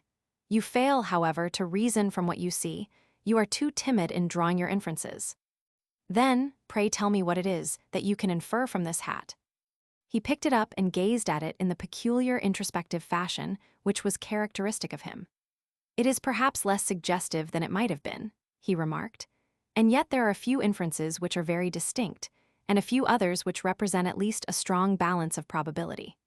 That the man was highly intellectual is of course obvious upon the face of it, and also that he was fairly well-to-do within the last 3 years, although he has now fallen upon evil days. He had foresight, but has less now than formerly, pointing to a moral retrogression, which, when taken with the decline of his fortunes, seems to indicate some evil influence, probably drink, at work upon him. This may account also for the obvious fact that his wife has ceased to love him.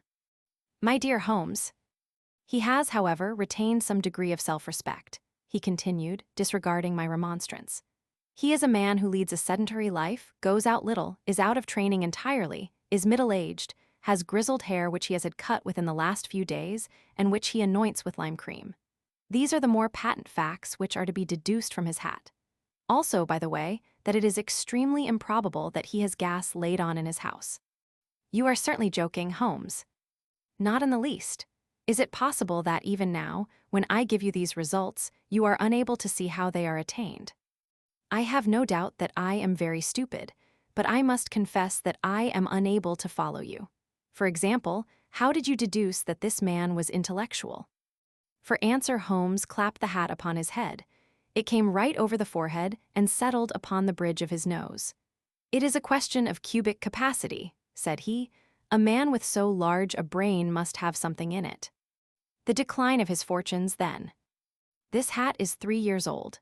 These flat brims curled at the edge came in then. It is a hat of the very best quality. Look at the band of ribbed silk and the excellent lining.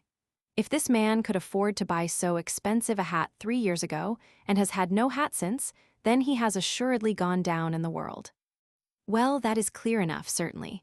But how about the foresight and the moral retrogression? Sherlock Holmes laughed. Here is the foresight, said he, putting his finger upon the little disc and loop of the hat securer. They are never sold upon hats. If this man ordered one, it is a sign of a certain amount of foresight, since he went out of his way to take this precaution against the wind. But since we see that he has broken the elastic and has not troubled to replace it, it is obvious that he has less foresight now than formerly, which is a distinct proof of a weakening nature. On the other hand, he has endeavored to conceal some of these stains upon the felt by daubing them with ink, which is a sign that he has not entirely lost his self-respect.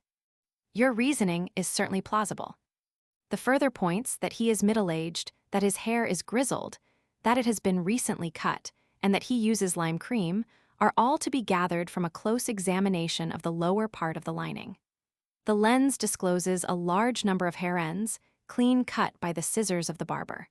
They all appear to be adhesive, and there is a distinct odor of lime cream.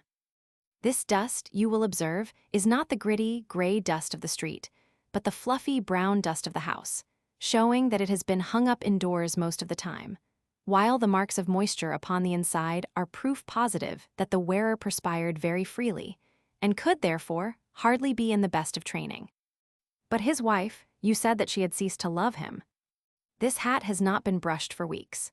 When I see you, my dear Watson, with a week's accumulation of dust upon your hat, and when your wife allows you to go out in such a state, I shall fear that you also have been unfortunate enough to lose your wife's affection.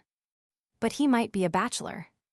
Nay, he was bringing home the goose as a peace offering to his wife. Remember the card upon the bird's leg.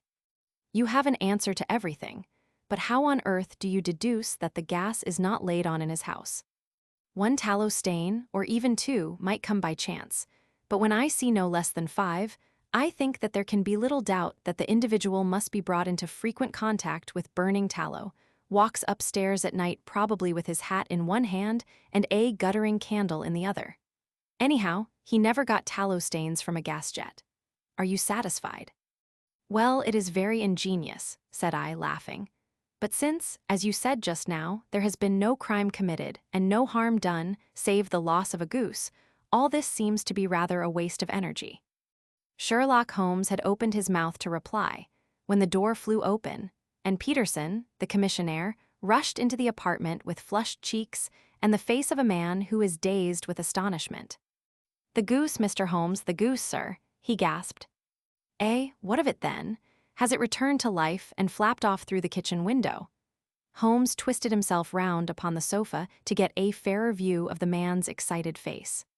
See here, sir, see what my wife found in its crop. He held out his hand and displayed upon the center of the palm a brilliantly scintillating blue stone, rather smaller than a bean in size, but of such purity and radiance that it twinkled like an electric point in the dark hollow of his hand. Sherlock Holmes sat up with a whistle. By Jove, Peterson, said he, this is treasure trove indeed. I suppose you know what you have got. A diamond, sir, a precious stone. It cuts into glass as though it were putty. It's more than a precious stone, it is the precious stone. Not the Countess of Morcar's blue carbuncle. I ejaculated. Precisely so. I ought to know its size and shape, seeing that I have read the advertisement about it in the Times every day lately. It is absolutely unique, and its value can only be conjectured, but the reward offered of £1,000 is certainly not within a 20th part of the market price. £1,000, great Lord of mercy!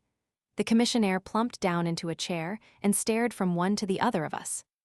That is the reward, and I have reason to know that there are sentimental considerations in the background which would induce the Countess to part with half her fortune if she could but recover the gem.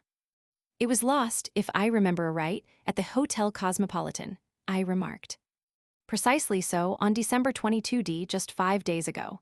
John Horner, a plumber, was accused of having abstracted it from the lady's jewel case. The evidence against him was so strong that the case has been referred to the assizes. I have some account of the matter here, I believe. He rummaged amid his newspapers, glancing over the dates, until at last he smoothed one out, doubled it over, and read the following paragraph. Hotel Cosmopolitan Jewel Robbery. John Horner, 26, plumber, was brought up upon the charge of having upon the 22d inst.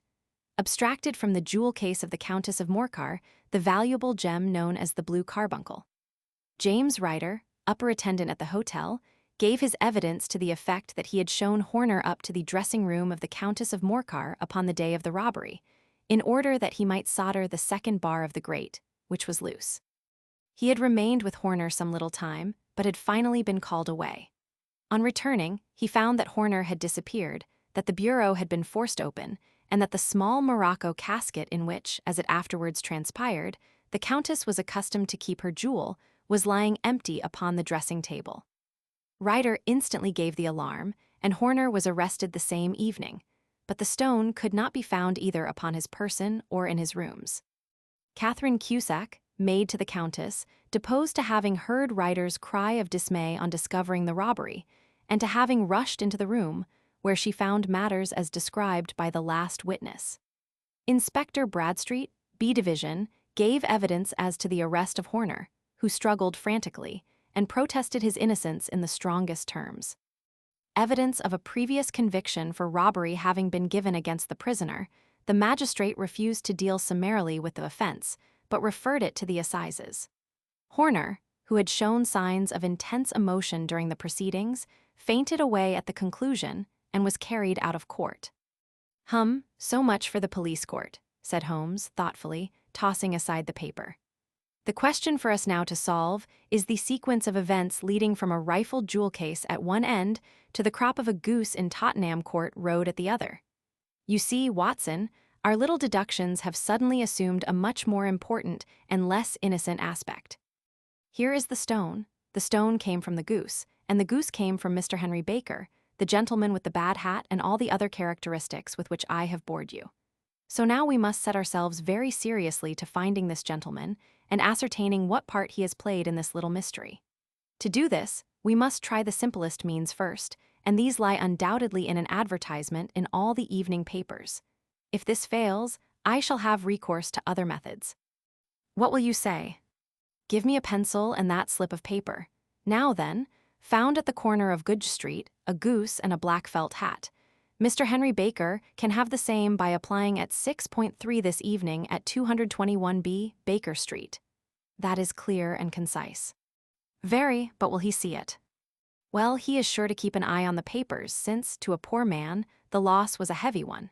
He was clearly so scared by his mischance in breaking the window and by the approach of Peterson that he thought of nothing but flight.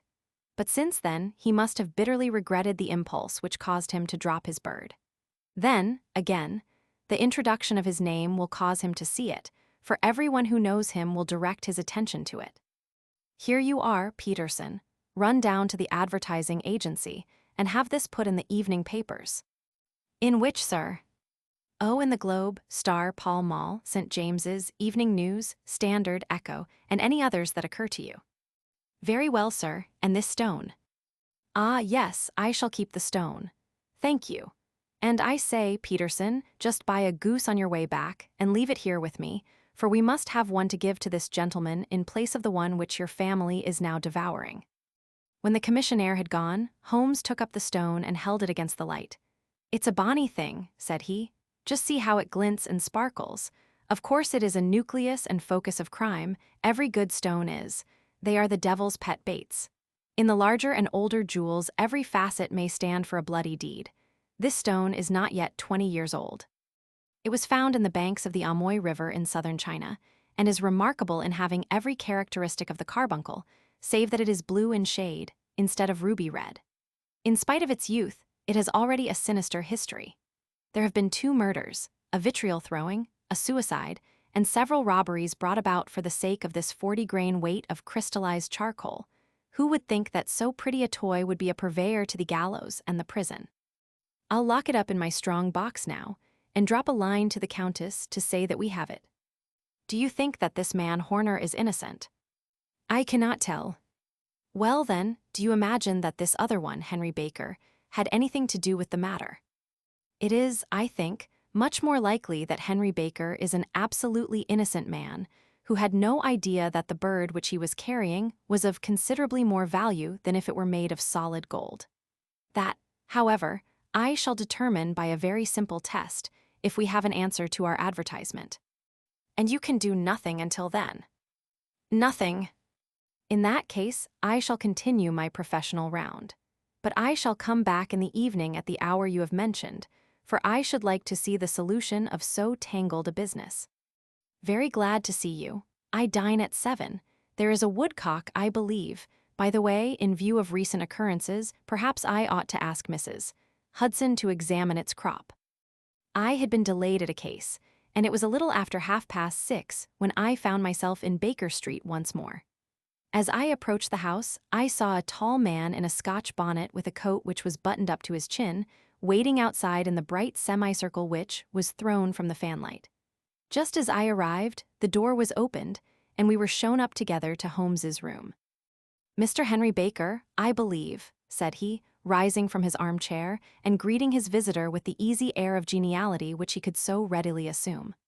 "Pray take this chair by the fire, Mr. Baker. It is a cold night, and I observe that your circulation is more adapted for summer than for winter. Ah, Watson, you have just come at the right time. Is that your hat, Mr. Baker?" "Yes, sir, that is undoubtedly my hat." He was a large man, with rounded shoulders, a massive head, and a broad, intelligent face, sloping down to a pointed beard of grizzled brown. A touch of red in nose and cheeks, with a slight tremor of his extended hand, recalled Holmes's surmise as to his habits. His rusty black frock coat was buttoned right up in front, with the collar turned up, and his lank wrists protruded from his sleeves without a sign of cuff or shirt. He spoke in a slow, staccato fashion, choosing his words with care, and gave the impression generally of a man of learning and letters who had had ill usage at the hands of fortune. "We have retained these things for some days," said Holmes, "because we expected to see an advertisement from you giving your address. I am at a loss to know now why you did not advertise." Our visitor gave a rather shamefaced laugh. "Shillings have not been so plentiful with me as they once were," he remarked. "I had no doubt that the gang of roughs who assaulted me had carried off both my hat and the bird. I did not care to spend more money in a hopeless attempt at recovering them." "Very naturally. By the way, about the bird, we were compelled to eat it." "To eat it?" Our visitor half rose from his chair in his excitement. "Yes, it would have been of no use to anyone had we not done so. But I presume that this other goose upon the sideboard, which is about the same weight and perfectly fresh, will answer your purpose equally well." "Oh, certainly, certainly," answered Mr. Baker with a sigh of relief. "Of course, we still have the feathers, legs, crop, and so on of your own bird, so if you wish." The man burst into a hearty laugh. "They might be useful to me as relics of my adventure," said he, "but beyond that I can hardly see what use the disjecta membra of my late acquaintance are going to be to me. No, sir, I think that, with your permission, I will confine my attentions to the excellent bird which I perceive upon the sideboard." Sherlock Holmes glanced sharply across at me with a slight shrug of his shoulders. "There is your hat, then, and there your bird," said he. "By the way, would it bore you to tell me where you got the other one from? I am somewhat of a fowl fancier, and I have seldom seen a better grown goose." "Certainly, sir," said Baker, who had risen and tucked his newly gained property under his arm. "There are a few of us who frequent the Alpha Inn. near the museum. We are to be found in the museum itself during the day, you understand. This year our good host, Windigate by name, instituted a goose club, by which, on consideration of some few pence every week, we were each to receive a bird at Christmas. My pence were duly paid, and the rest is familiar to you. I am much indebted to you, sir, for a Scotch bonnet is fitted neither to my years nor my gravity. With a comical pomposity of manner, he bowed solemnly to both of us and strode off upon his way. So much for Mr. Henry Baker, said Holmes, when he had closed the door behind him. It is quite certain that he knows nothing whatever about the matter. Are you hungry, Watson? Not particularly. Then I suggest that we turn our dinner into a supper and follow up this clue while it is still hot. By all means. It was a bitter night, so we drew on our ulsters and wrapped cravats about our throats. Outside, the stars were shining coldly in a cloudless sky, and the breath of the passers-by blew out into smoke like so many pistol shots. Our footfalls rang out crisply and loudly as we swung through the Doctor's Quarter, Wimpole Street, Harley Street, and so through Wigmore Street into Oxford Street. In a quarter of an hour we were in Bloomsbury at the Alpha Inn, which is a small public house at the corner of one of the streets which runs down into Holborn. Holmes pushed open the door of the private bar and ordered 2 glasses of beer from the ruddy-faced, white-aproned landlord. Your beer should be excellent if it is as good as your geese, said he.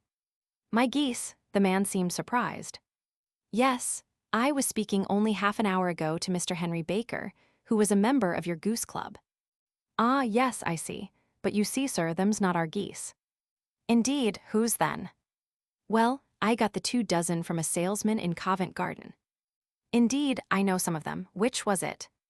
Breckenridge is his name. Ah, I don't know him. Well, here's your good health, landlord, and prosperity to your house. Good night. Now for Mr. Breckenridge, he continued, buttoning up his coat, as we came out into the frosty air.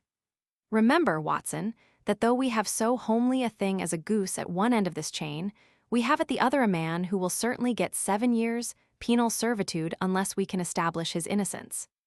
It is possible that our inquiry may but confirm his guilt, but in any case, we have a line of investigation which has been missed by the police, and which a singular chance has placed in our hands. Let us follow it out to the bitter end. Faces to the south, then, and quick march. We passed across Holborn, down Endell Street, and so through a zigzag of slums to Covent Garden Market. One of the largest stalls bore the name of Breckenridge upon it, and the proprietor, a horsey-looking man with a sharp face and trim side whiskers, was helping a boy to put up the shutters. Good evening, it's a cold night, said Holmes. The salesman nodded and shot a questioning glance at my companion. Sold out of geese, I see, continued Holmes, pointing at the bare slabs of marble.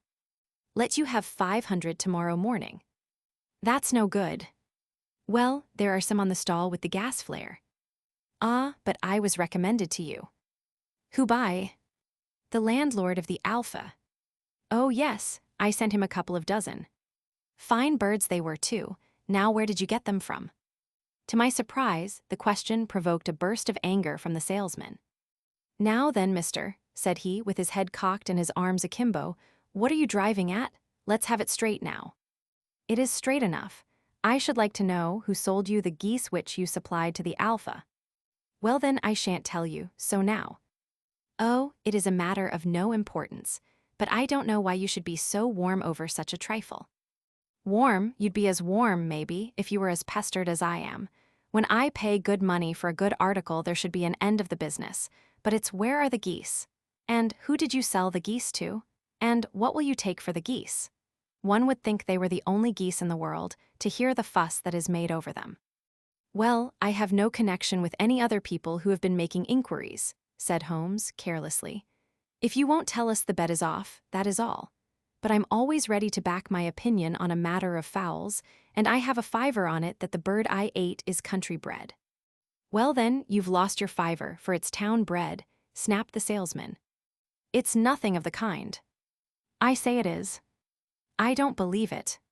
Do you think you know more about fowls than I, who have handled them ever since I was a nipper? I tell you, all those birds that went to the Alpha were town bred. You'll never persuade me to believe that. Will you bet then?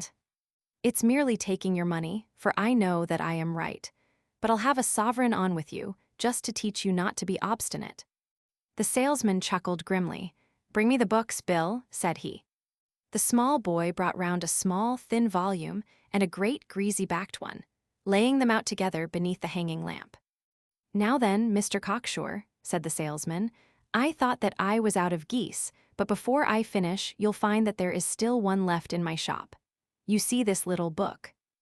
Well, that's the list of the folk from whom I buy. Do you see? Well, then, here on this page are the country folk, and the numbers after their names are where their accounts are in the big ledger. Now then, you see this other page in red ink? Well, that is a list of my town suppliers. Now, look at that third name. Just read it out to me. Mrs. Oakshott, 117, Brixton Road, 249, Red Holmes. Quite so, now turn that up in the ledger." Holmes turned to the page indicated. "Here you are, Mrs. Oakshott, 117, Brixton Road, egg and poultry supplier. Now then, what's the last entry? December 22, 24 geese at 7s, 6d. Quite so, there you are, and underneath. Sold to Mr. Windigate of the Alpha, at 12s. What have you to say now?" Sherlock Holmes looked deeply chagrined. He drew a sovereign from his pocket and threw it down upon the slab, turning away with the air of a man whose disgust is too deep for words. A few yards off, he stopped under a lamp-post and laughed in the hearty, noiseless fashion which was peculiar to him. "When you see a man with whiskers of that cut and the pink protruding out of his pocket, you can always draw him by a bet," said he. "I dare say that if I had put £100 down in front of him, that man would not have given me such complete information as was drawn from him by the idea that he was doing me on a wager. Well, Watson, we are, I fancy, nearing the end of our quest, and the only point which remains to be determined is whether we should go on to this Mrs.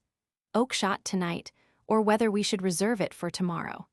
It is clear from what that surly fellow said that there are others besides ourselves who are anxious about the matter, and I should."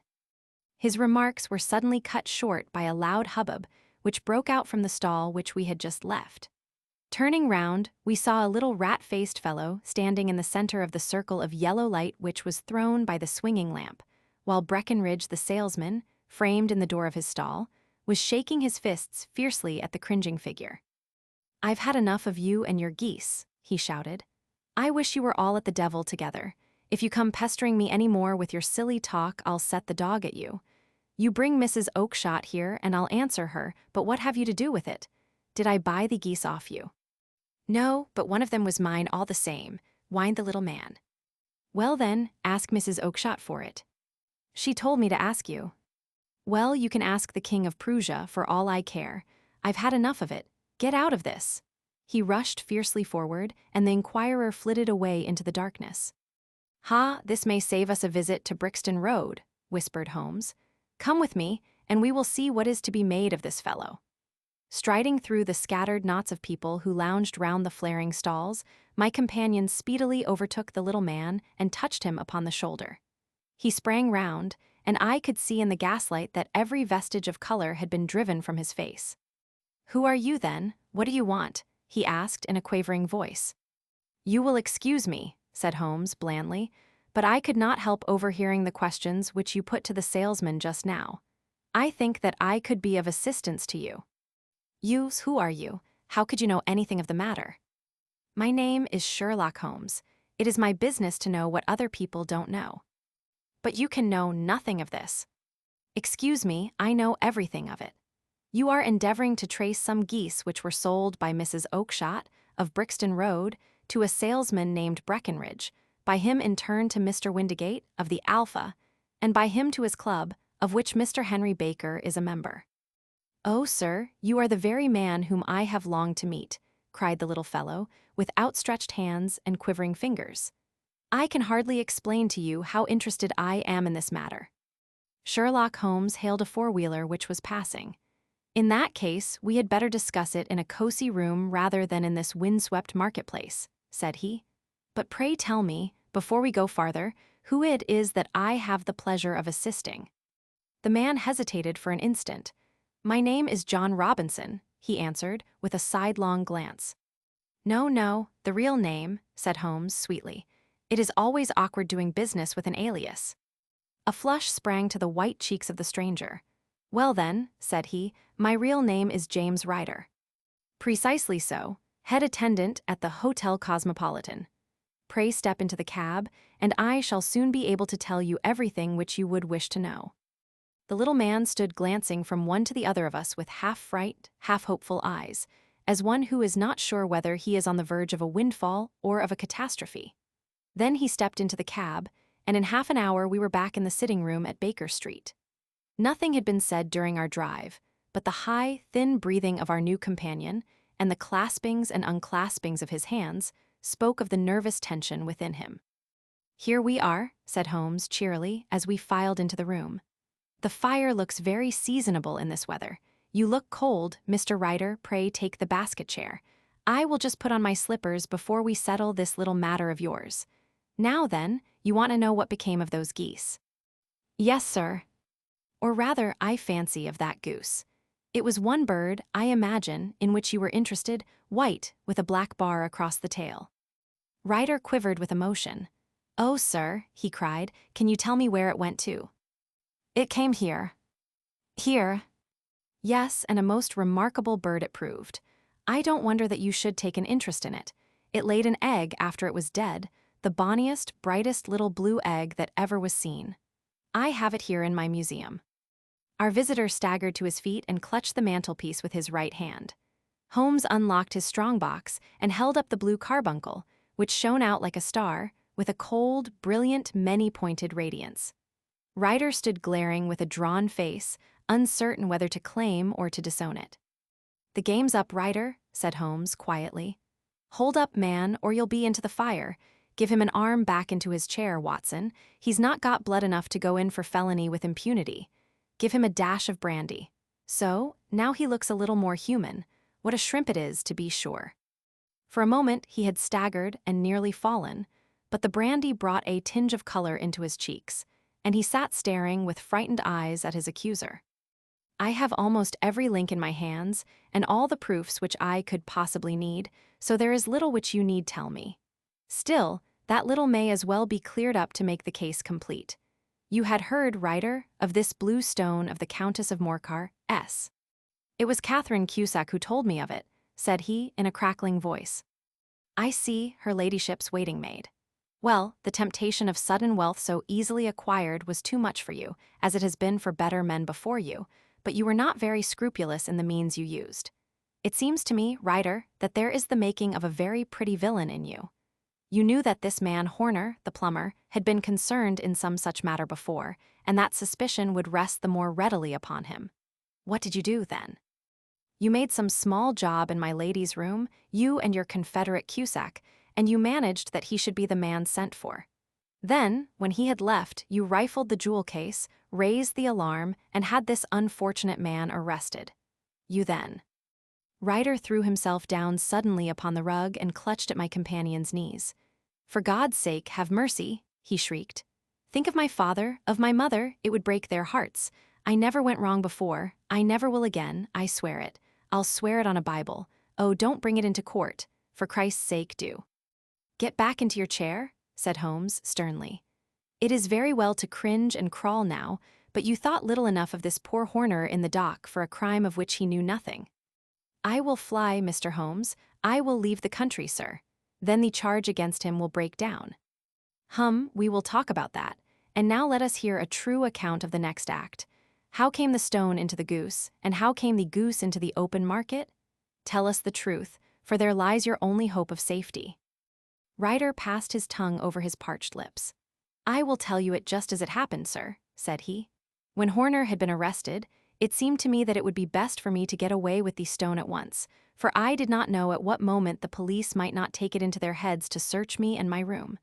There was no place about the hotel where it would be safe. I went out, as if on some commission, and I made for my sister's house. She had married a man named Oakshott, and lived in Brixton Road, where she fattened fowls for the market. All the way there every man I met seemed to me to be a policeman or a detective, and for all that it was a cold night, the sweat was pouring down my face before I came to the Brixton Road. My sister asked me what was the matter, and why I was so pale. But I told her that I had been upset by the jewel robbery at the hotel. Then I went into the backyard and smoked a pipe, and wondered what it would be best to do. I had a friend once called Maudsley, who went to the bad and has just been serving his time in Pentonville. One day he had met me and fell into talk about the ways of thieves and how they could get rid of what they stole. I knew that he would be true to me, for I knew one or two things about him, so I made up my mind to go right on to Kilburn, where he lived, and take him into my confidence. He would show me how to turn the stone into money, but how to get to him in safety. I thought of the agonies I had gone through in coming from the hotel. I might at any moment be seized and searched, and there would be the stone in my waistcoat pocket.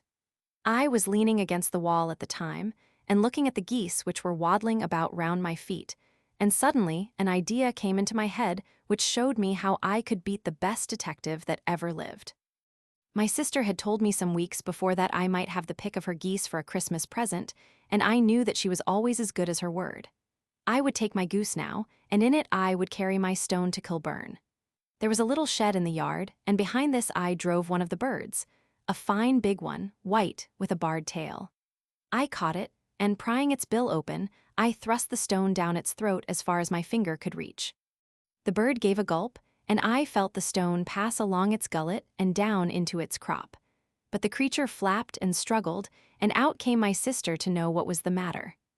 As I turned to speak to her, the brute broke loose and fluttered off among the others.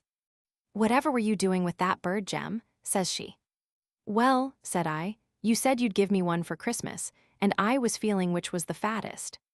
"Oh," says she, "we've set yours aside for you, Jem's bird, we call it. It's the big white one over yonder. There's 26 of them, which makes one for you, and one for us, and 2 dozen for the market." "Thank you, Maggie," says I, "but if it is all the same to you, I'd rather have that one I was handling just now." "The other is a good 3 pound heavier," said she, "and we fattened it expressly for you." "Never mind, I'll have the other and I'll take it now," said I. "Oh, just as you like," said she, a little huffed. "Which is it you want, then?" "That white one with the barred tail, right in the middle of the flock." "Oh, very well, kill it and take it with you." Well, I did what she said, Mr. Holmes, and I carried the bird all the way to Kilburn. I told my pal what I had done, for he was a man that it was easy to tell a thing like that to. He laughed until he choked, and we got a knife and opened the goose. My heart turned to water, for there was no sign of the stone, and I knew that some terrible mistake had occurred. I left the bird, rushed back to my sister, S., and hurried into the backyard. There was not a bird to be seen there. "Where are they all, Maggie?" I cried. "Gone to the dealer's, Jem." "Which dealer, S.?" "Breckenridge, of Covent Garden." "But was there another with a barred tail?" I asked, "the same as the one I chose?" "Yes, Jem, there were 2 barred-tailed ones, and I could never tell them apart." Well then, of course I saw it all, and I ran off as hard as my feet would carry me to this man Breckenridge, but he had sold the lot at once, and not one word would he tell me as to where they had gone. You heard him yourselves tonight. Well, he has always answered me like that. My sister thinks that I am going mad. Sometimes I think that I am myself, and now I am myself a branded thief, without ever having touched the wealth for which I sold my character. God help me, God help me. He burst into convulsive sobbing, with his face buried in his hands. There was a long silence, broken only by his heavy breathing and by the measured tapping of Sherlock Holmes's fingertips upon the edge of the table. Then my friend rose and threw open the door.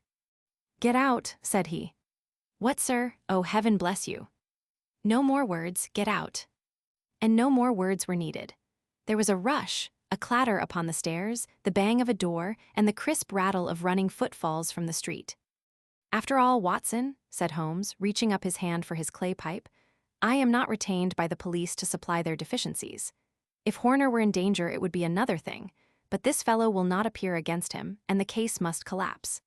I suppose that I am commuting a felony, but it is just possible that I am saving a soul.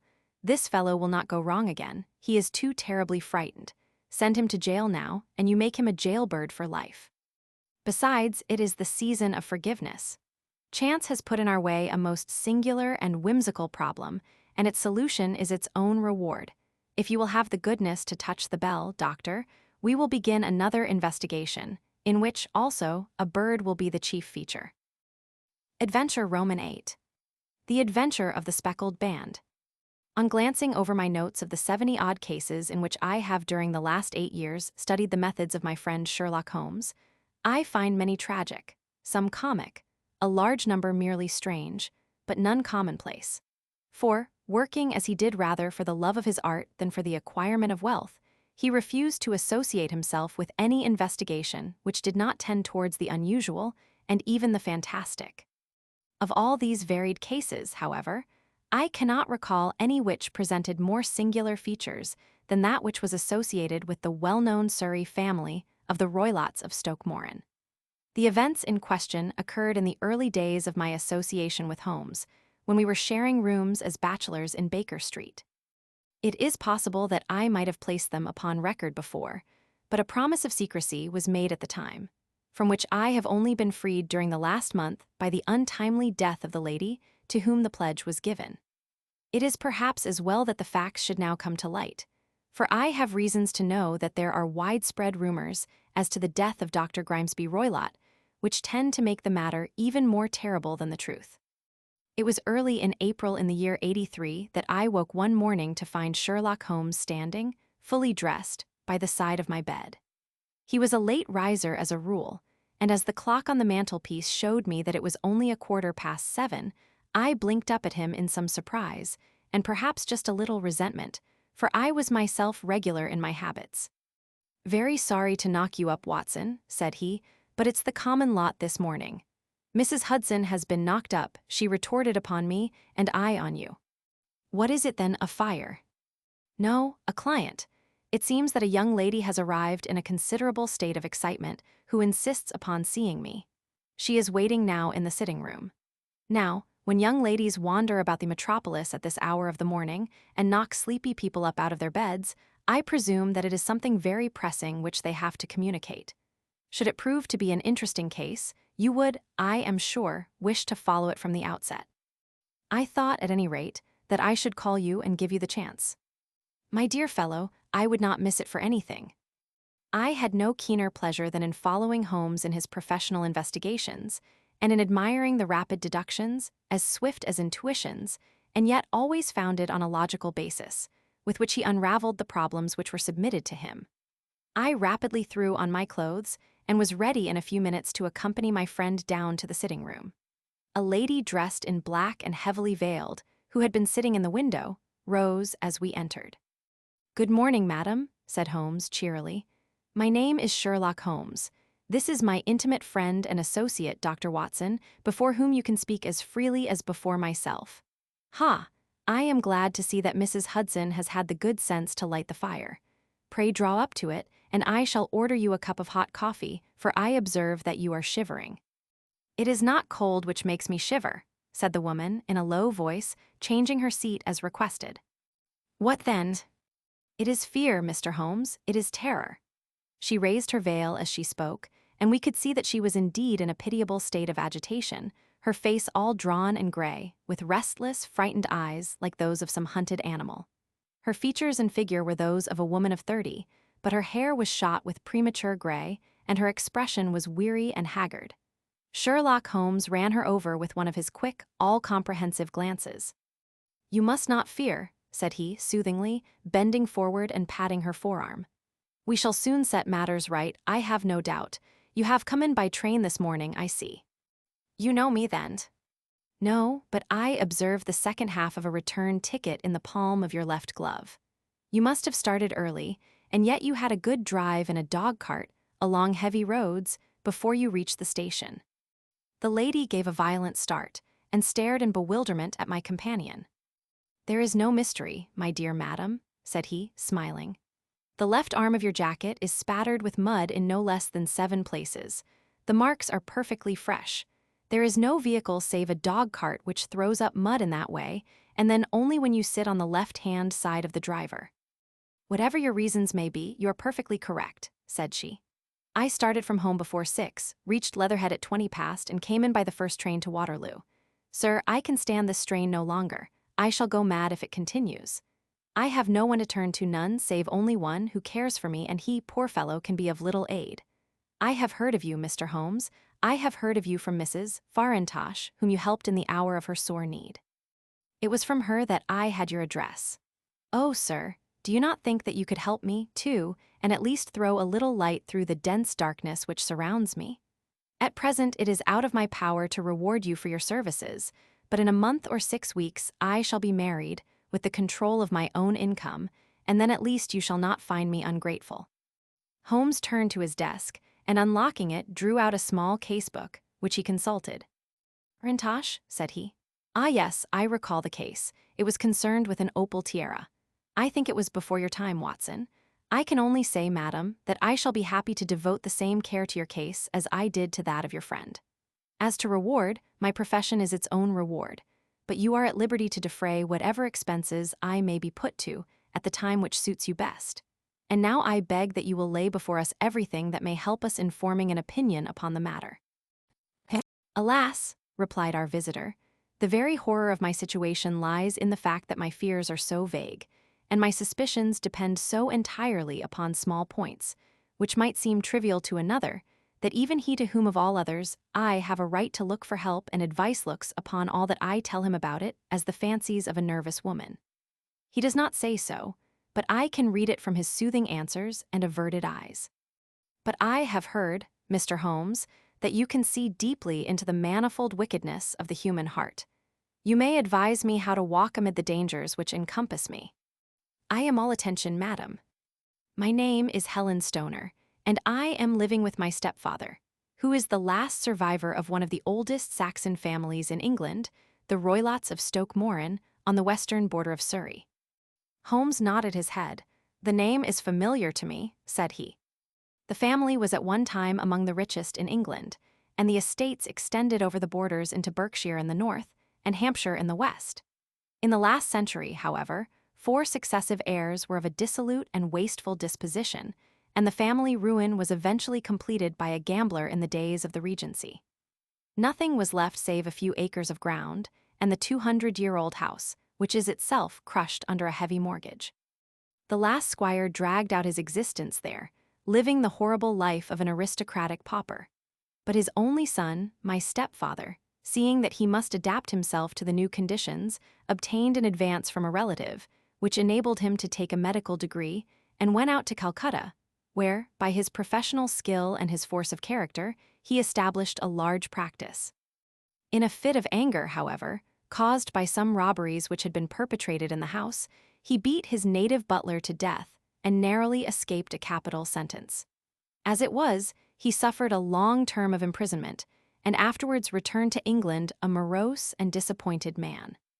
When Dr. Roylott was in India, he married my mother, Mrs. Stoner, the young widow of Major General Stoner, of the Bengal Artillery. My sister Julia and I were twins, and we were only 2 years old at the time of my mother's remarriage. She had a considerable sum of money, not less than £1,000 a year, and this she bequeathed to Dr. Roylott entirely while we resided with him, with a provision that a certain annual sum should be allowed to each of us in the event of our marriage. Shortly after our return to England, my mother died. She was killed 8 years ago in a railway accident near Crewe. Dr. Roylott then abandoned his attempts to establish himself in practice in London and took us to live with him in the old ancestral house at Stoke Moran. The money which my mother had left was enough for all our wants, and there seemed to be no obstacle to our happiness. But a terrible change came over our stepfather about this time. Instead of making friends and exchanging visits with our neighbors, who had at first been overjoyed to see a Roylott of Stoke Moran back in the old family seat, he shut himself up in his house, and seldom came out save to indulge in ferocious quarrels with whoever might cross his path. Violence of temper approaching to mania has been hereditary in the men of the family, and in my stepfather's case it had, I believe, been intensified by his long residence in the tropics. A series of disgraceful brawls took place, 2 of which ended in the police court, until at last he became the terror of the village, and the folks would fly at his approach, for he is a man of immense strength and absolutely uncontrollable in his anger.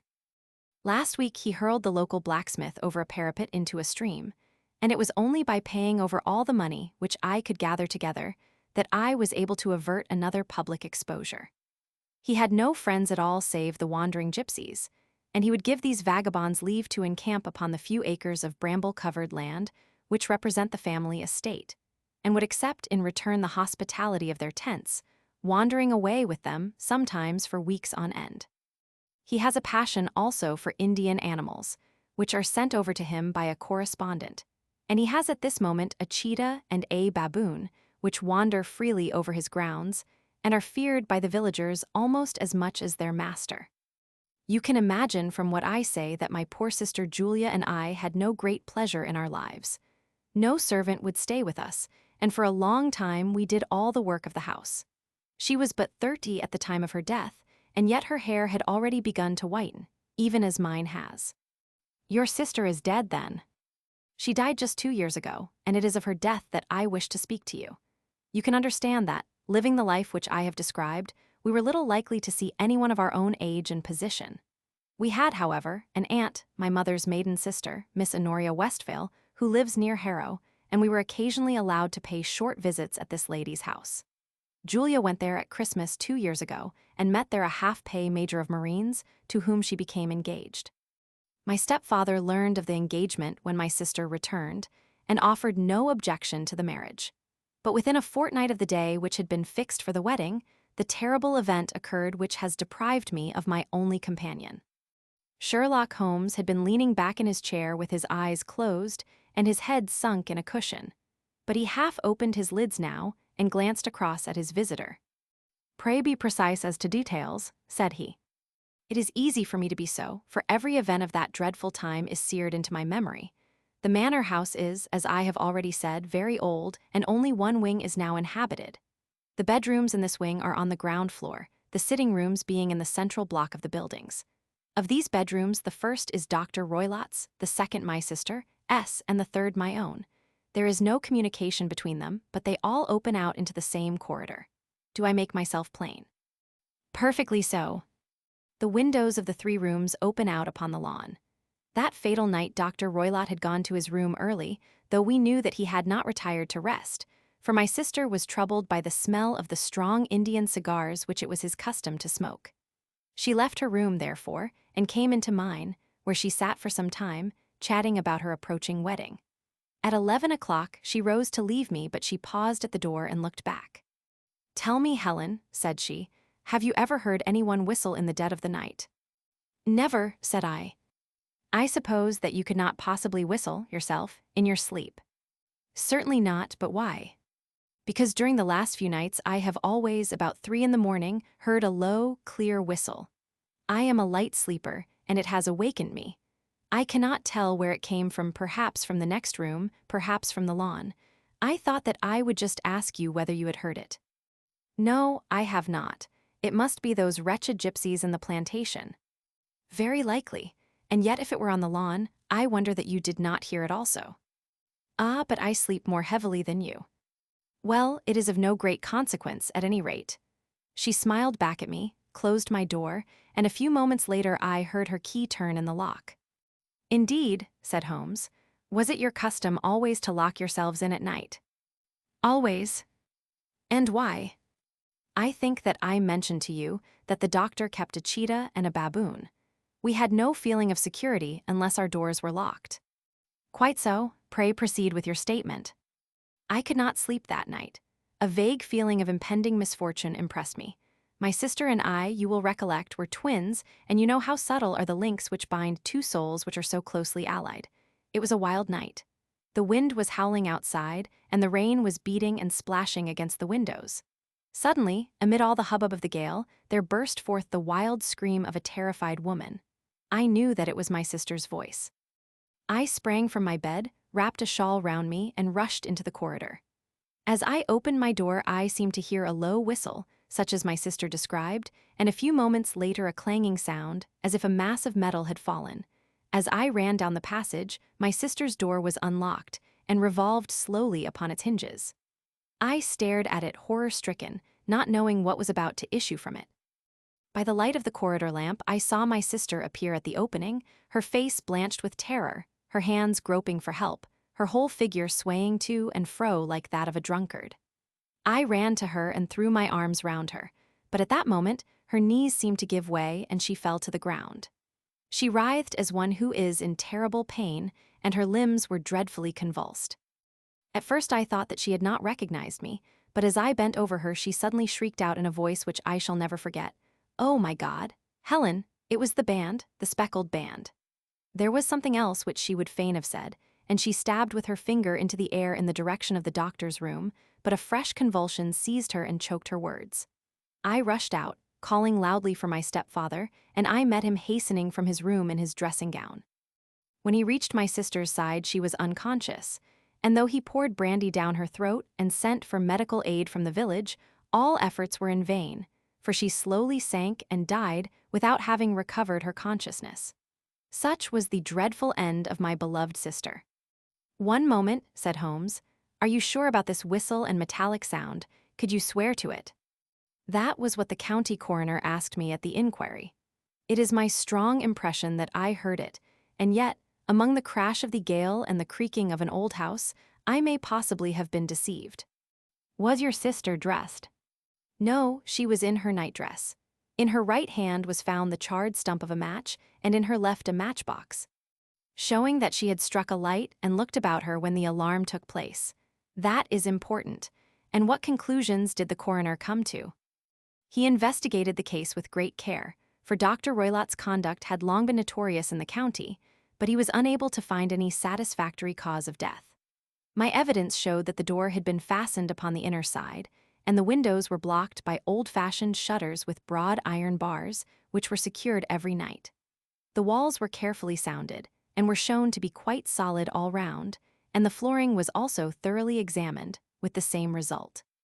The chimney is wide, but is barred up by 4 large staples. It is certain, therefore, that my sister was quite alone when she met her end. Besides, there were no marks of any violence upon her. How about poison? The doctors examined her for it, but without success. What do you think that this unfortunate lady died of then? It is my belief that she died of pure fear and nervous shock, though what it was that frightened her I cannot imagine. Were there gypsies in the plantation at the time? Yes, there are nearly always some there. Ah, and what did you gather from this allusion to a band, a speckled band? Sometimes I have thought that it was merely the wild talk of delirium, sometimes that it may have referred to some band of people, perhaps to these very gypsies in the plantation. I do not know whether the spotted handkerchiefs, which so many of them wear over their heads, might have suggested the strange adjective which she used.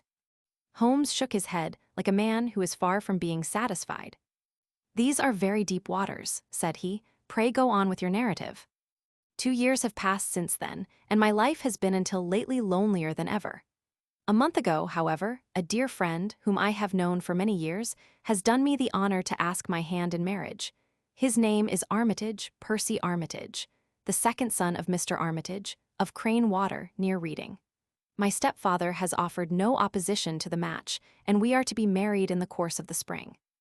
2 days ago, some repairs were started in the west wing of the building, and my bedroom wall has been pierced, so that I have had to move into the chamber in which my sister died, and to sleep in the very bed in which she slept. Imagine, then, my thrill of terror when last night, as I lay awake, thinking over her terrible fate, I suddenly heard in the silence of the night the low whistle which had been the herald of her own death. I sprang up and lit the lamp, but nothing was to be seen in the room. I was too shaken to go to bed again, however, so I dressed, and as soon as it was daylight I slipped down, got a dog-cart at the Crown Inn, which is opposite, and drove to Leatherhead, from whence I have come on this morning with the one object of seeing you and asking your advice. "You have done wisely," said my friend, "but have you told me all?" "Yes, all." "Miss Roylott, you have not. You're screening your stepfather." "Why, what do you mean?" For answer, Holmes pushed back the frill of black lace which fringed the hand that lay upon our visitor's knee. 5 little livid spots, the marks of 4 fingers and a thumb, were printed upon the white wrist. "You have been cruelly used," said Holmes. The lady colored deeply and covered over her injured wrist. "He is a hard man," she said, "and perhaps he hardly knows his own strength." There was a long silence, during which Holmes leaned his chin upon his hands and stared into the crackling fire. "This is a very deep business," he said at last. "There are 1,000 details which I should desire to know before I decide upon our course of action. Yet we have not a moment to lose.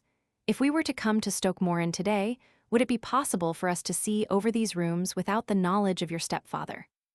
As it happens, he spoke of coming into town today upon some most important business. It is probable that he will be away all day, and that there would be nothing to disturb you. We have a housekeeper now, but she is old and foolish, and I could easily get her out of the way. Excellent, you are not averse to this trip, Watson. By no means. Then we shall both come. What are you going to do yourself? I have one or two things which I would wish to do now that I am in town. But I shall return by the 12 o'clock train, so as to be there in time for your coming. And you may expect us early in the afternoon. I have myself some small business matters to attend to. Will you not wait and breakfast? No, I must go. My heart is lightened already since I have confided my trouble to you. I shall look forward to seeing you again this afternoon. She dropped her thick black veil over her face and glided from the room.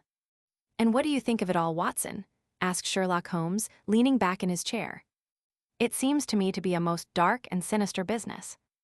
Dark enough and sinister enough.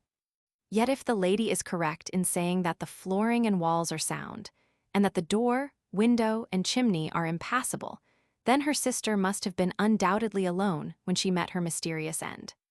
What becomes, then, of these nocturnal whistles, and what of the very peculiar words of the dying woman? I cannot think. When you combine the ideas of whistles at night, the presence of a band of gypsies who are on intimate terms with this old doctor, the fact that we have every reason to believe that the doctor has an interest in preventing his stepdaughter's marriage, the dying allusion to a band, and finally, the fact that Miss Helen Stoner heard a metallic clang, which might have been caused by one of those metal bars which secured the shutters falling back into their place. I think that there is good ground to think that the mystery may be cleared along those lines. But what, then, did the gypsies do? I cannot imagine. I see many objections to any such theory. And so do I. It is precisely for that reason that we are going to Stoke Moran this day. I want to see whether the objections are fatal or if they may be explained away. But what in the name of the devil? The ejaculation had been drawn from my companion by the fact that our door had been suddenly dashed open, and that a huge man had framed himself in the aperture. His costume was a peculiar mixture of the professional and of the agricultural, having a black top hat, a long frock coat, and a pair of high gaiters, with a hunting crop swinging in his hand. So tall was he that his hat actually brushed the crossbar of the doorway, and his breadth seemed to span it across from side to side. A large face, seared with 1,000 wrinkles, burned yellow with the sun, and marked with every evil passion, was turned from one to the other of us, while his deep-set, bile-shot eyes and his high, thin, fleshless nose gave him somewhat the resemblance to a fierce old bird of prey. "Which of you is Holmes?" asked this apparition. "My name, sir, but you have the advantage of me," said my companion quietly. "I am Dr. Grimesby Roylott, of Stoke Moran." "Indeed, doctor," said Holmes blandly, "pray take a seat." "I will do nothing of the kind. My stepdaughter has been here. I have traced her. What has she been saying to you?" "It is a little cold for the time of the year," said Holmes. "What has she been saying to you?" screamed the old man furiously. "But I have heard that the crocuses promise well," continued my companion imperturbably. "Ha, you put me off, do you?" said our new visitor, taking a step forward and shaking his hunting crop. "I know you, you scoundrel. I have heard of you before. You are Holmes the meddler." My friend smiled. "Holmes the busybody." His smile broadened. "Holmes, the Scotland Yard Jack in office." Holmes chuckled heartily. "Your conversation is most entertaining," said he. "When you go out, close the door, for there is a decided draught." "I will go when I have said my say. Don't you dare to meddle with my affairs. I know that Miss Stoner has been here. I traced her. I am a dangerous man to fall foul of. See here." He stepped swiftly forward, seized the poker, and bent it into a curve with his huge brown hands. "See that you keep yourself out of my grip," he snarled, and hurling the twisted poker into the fireplace, he strode out of the room. "He seems a very amiable person," said Holmes, laughing. "I am not quite so bulky, but if he had remained I might have shown him that my grip was not much more feeble than his own." As he spoke, he picked up the steel poker, and with a sudden effort straightened it out again. Fancy his having the insolence to confound me with the official detective force. This incident gives zest to our investigation, however, and I only trust that our little friend will not suffer from her imprudence in allowing this brute to trace her. And now, Watson, we shall order breakfast, and afterwards I shall walk down to Doctors' Commons, where I hope to get some data which may help us in this matter. It was nearly 1 o'clock when Sherlock Holmes returned from his excursion. He held in his hand a sheet of blue paper, scrawled over with notes and figures. "I have seen the will of the deceased wife," said he. "To determine its exact meaning, I have been obliged to work out the present prices of the investments with which it is concerned. The total income, which at the time of the wife's death was little short of £1,100, is now, through the fall in agricultural prices, not more than £750. Each daughter can claim an income of £250 in case of marriage. It is evident, therefore, that if both girls had married, this beauty would have had a mere pittance, while even one of them would cripple him to a very serious extent. My morning's work has not been wasted, since it has proved that he has the very strongest motives for standing in the way of anything of the sort. And now, Watson, this is too serious for dawdling, especially as the old man is aware that we are interesting ourselves in his affairs. So if you are ready, we shall call a cab and drive to Waterloo. I should be very much obliged if you would slip your revolver into your pocket. Analyze number 2 is an excellent argument with gentlemen who can twist steel pokers into knots. That and a toothbrush are, I think, all that we need." At Waterloo, we were fortunate in catching a train for Leatherhead, where we hired a trap at the station inn and drove for 4 or 5 miles through the lovely Surrey lanes. It was a perfect day, with a bright sun and a few fleecy clouds in the heavens. The trees and wayside hedges were just throwing out their first green shoots, and the air was full of the pleasant smell of the moist earth.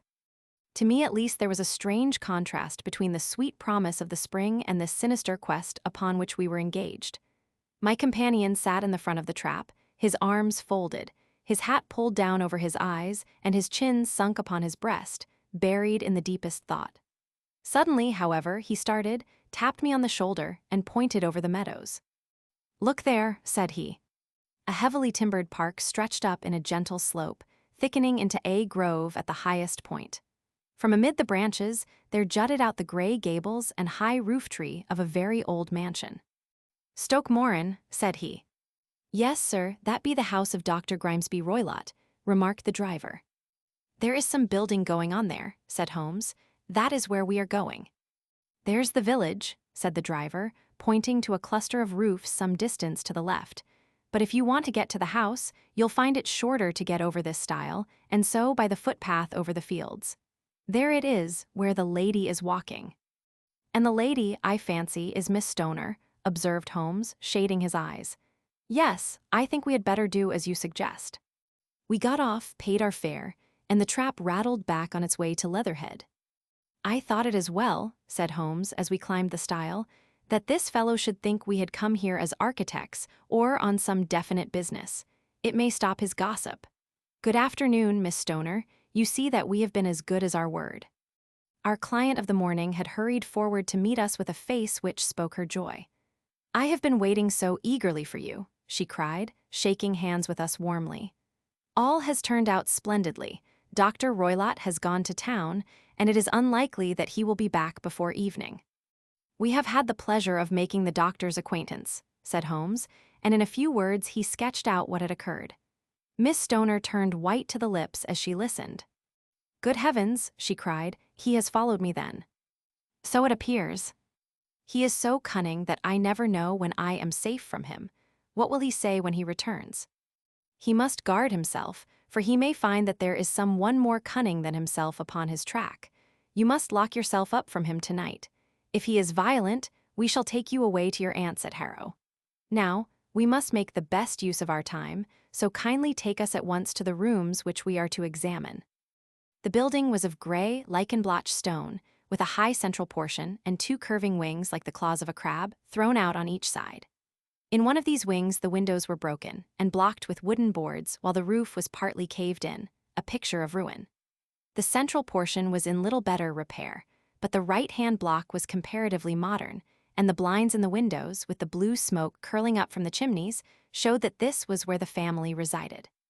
Some scaffolding had been erected against the end wall, and the stonework had been broken into, but there were no signs of any workmen at the moment of our visit.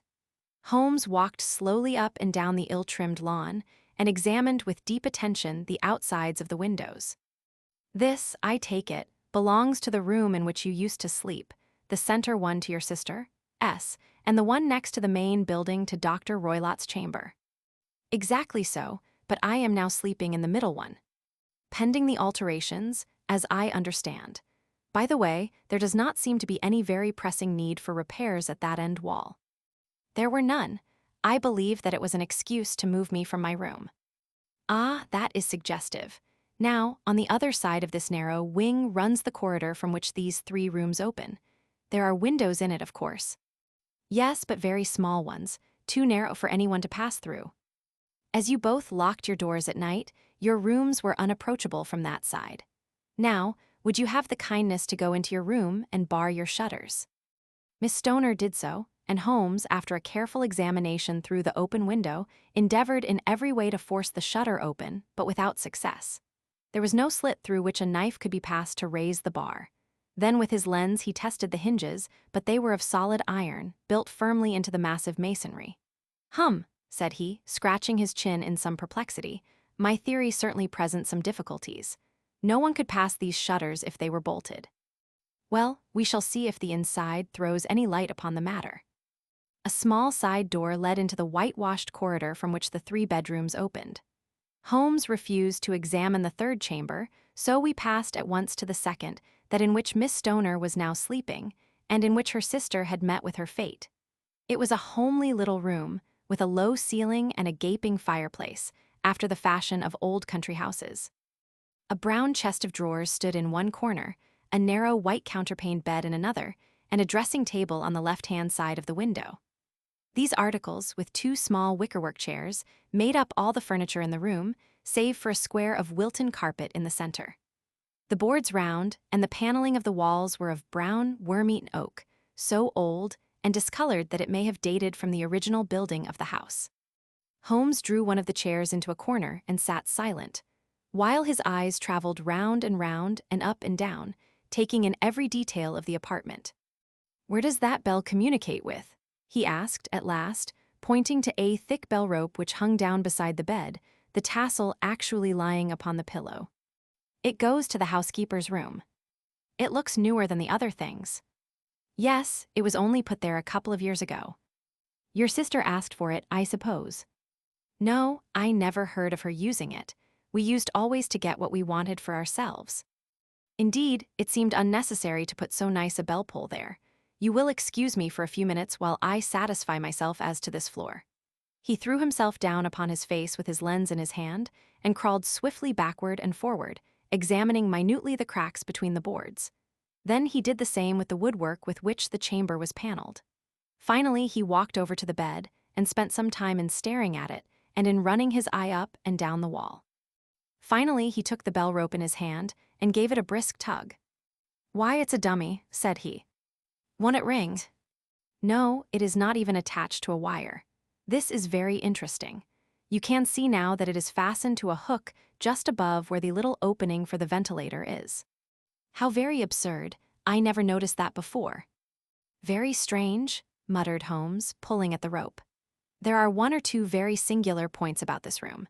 For example, what a fool a builder must be to open a ventilator into another room, when, with the same trouble, he might have communicated with the outside air." "That is also quite modern," said the lady. "Done about the same time as the bell rope," remarked Holmes. "Yes, there were several little changes carried out about that time. They seem to have been of a most interesting character, dummy bell ropes, and ventilators which do not ventilate.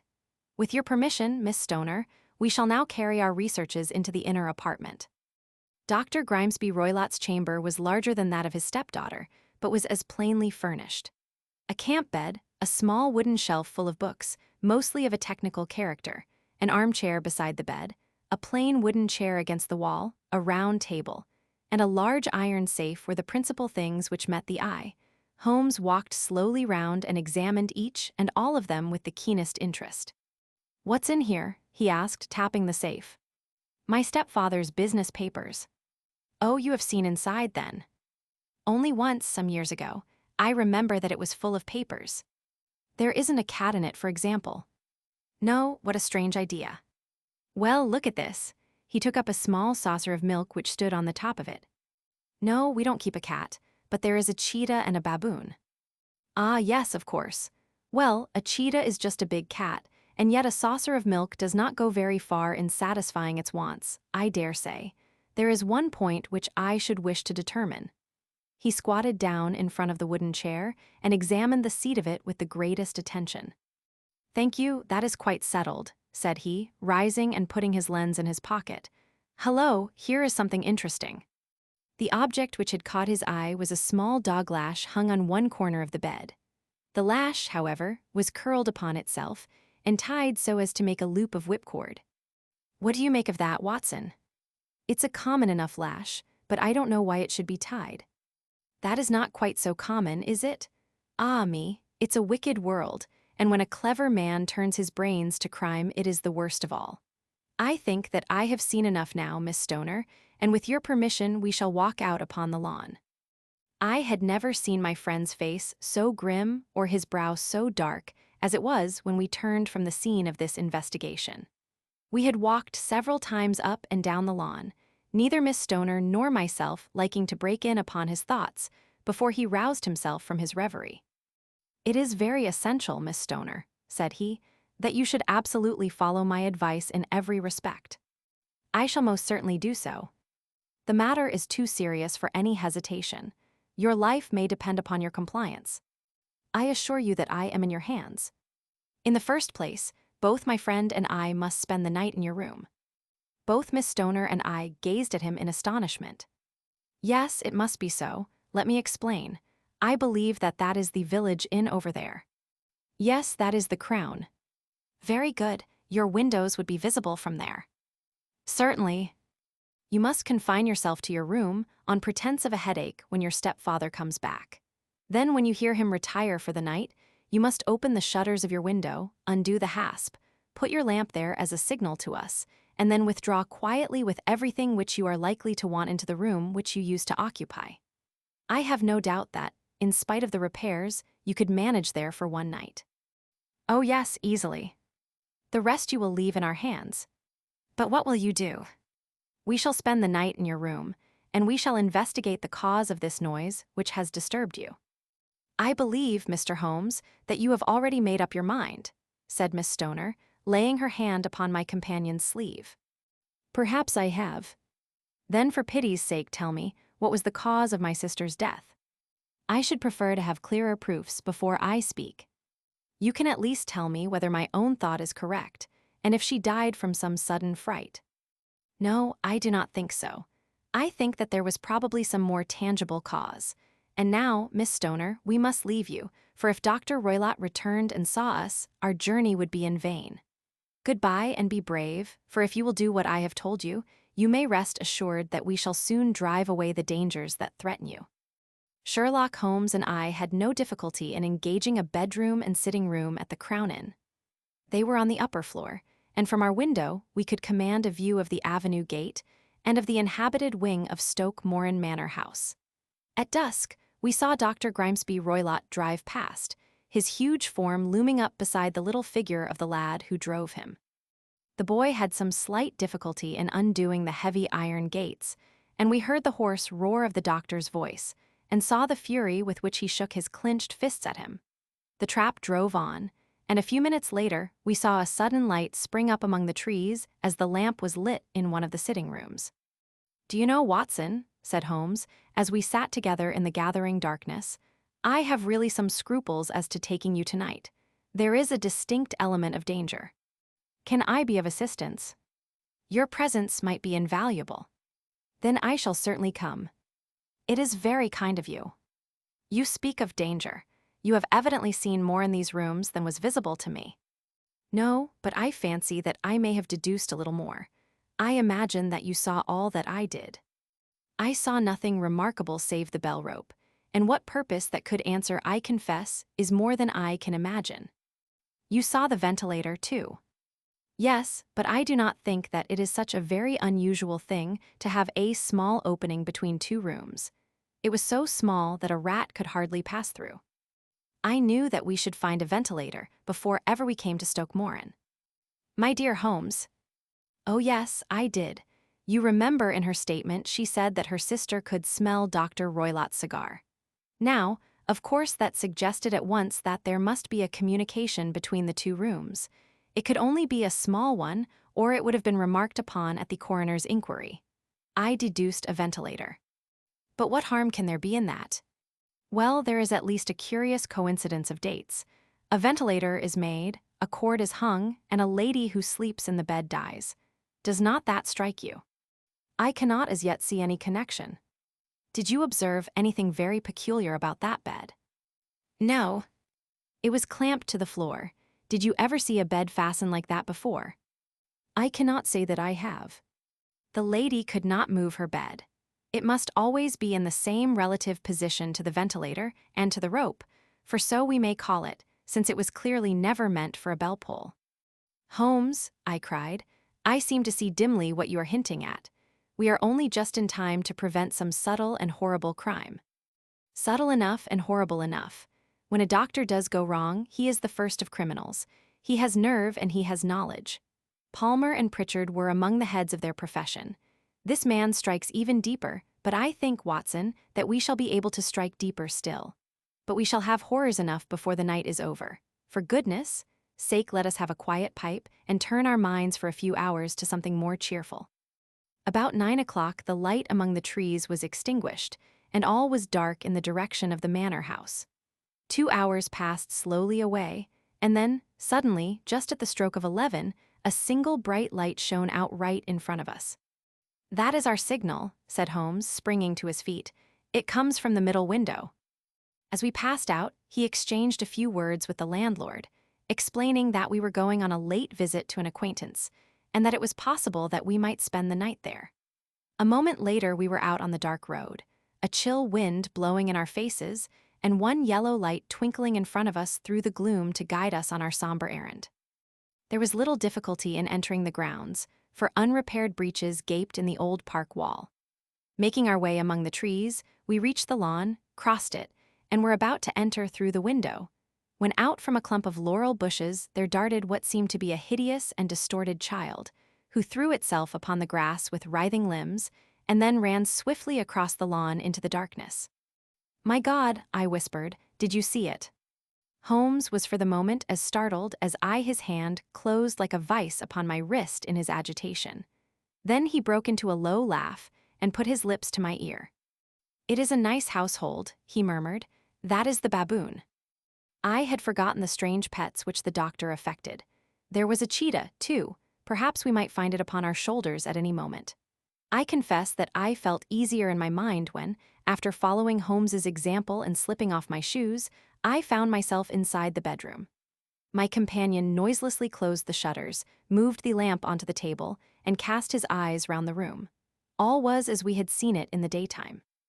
Then creeping up to me and making a trumpet of his hand, he whispered into my ear again so gently that it was all that I could do to distinguish the words. The least sound would be fatal to our plans. I nodded to show that I had heard. We must sit without light. He would see it through the ventilator. I nodded again. Do not go asleep. Your very life may depend upon it. Have your pistol ready in case we should need it. I will sit on the side of the bed, and you in that chair. I took out my revolver and laid it on the corner of the table. Holmes had brought up a long, thin cane, and this he placed upon the bed beside him. By it he laid the box of matches and the stump of a candle. Then he turned down the lamp, and we were left in darkness. How shall I ever forget that dreadful vigil? I could not hear a sound, not even the drawing of a breath, and yet I knew that my companion sat open-eyed, within a few feet of me, in the same state of nervous tension in which I was myself. The shutters cut off the least ray of light, and we waited in absolute darkness. From outside came the occasional cry of a night bird, and once at our very window, a long-drawn cat-like whine, which told us that the cheetah was indeed at liberty. Far away, we could hear the deep tones of the parish clock, which boomed out every quarter of an hour. How long they seemed, those quarters. 12 struck, and 1 and 2 and 3, and still we sat waiting silently for whatever might befall.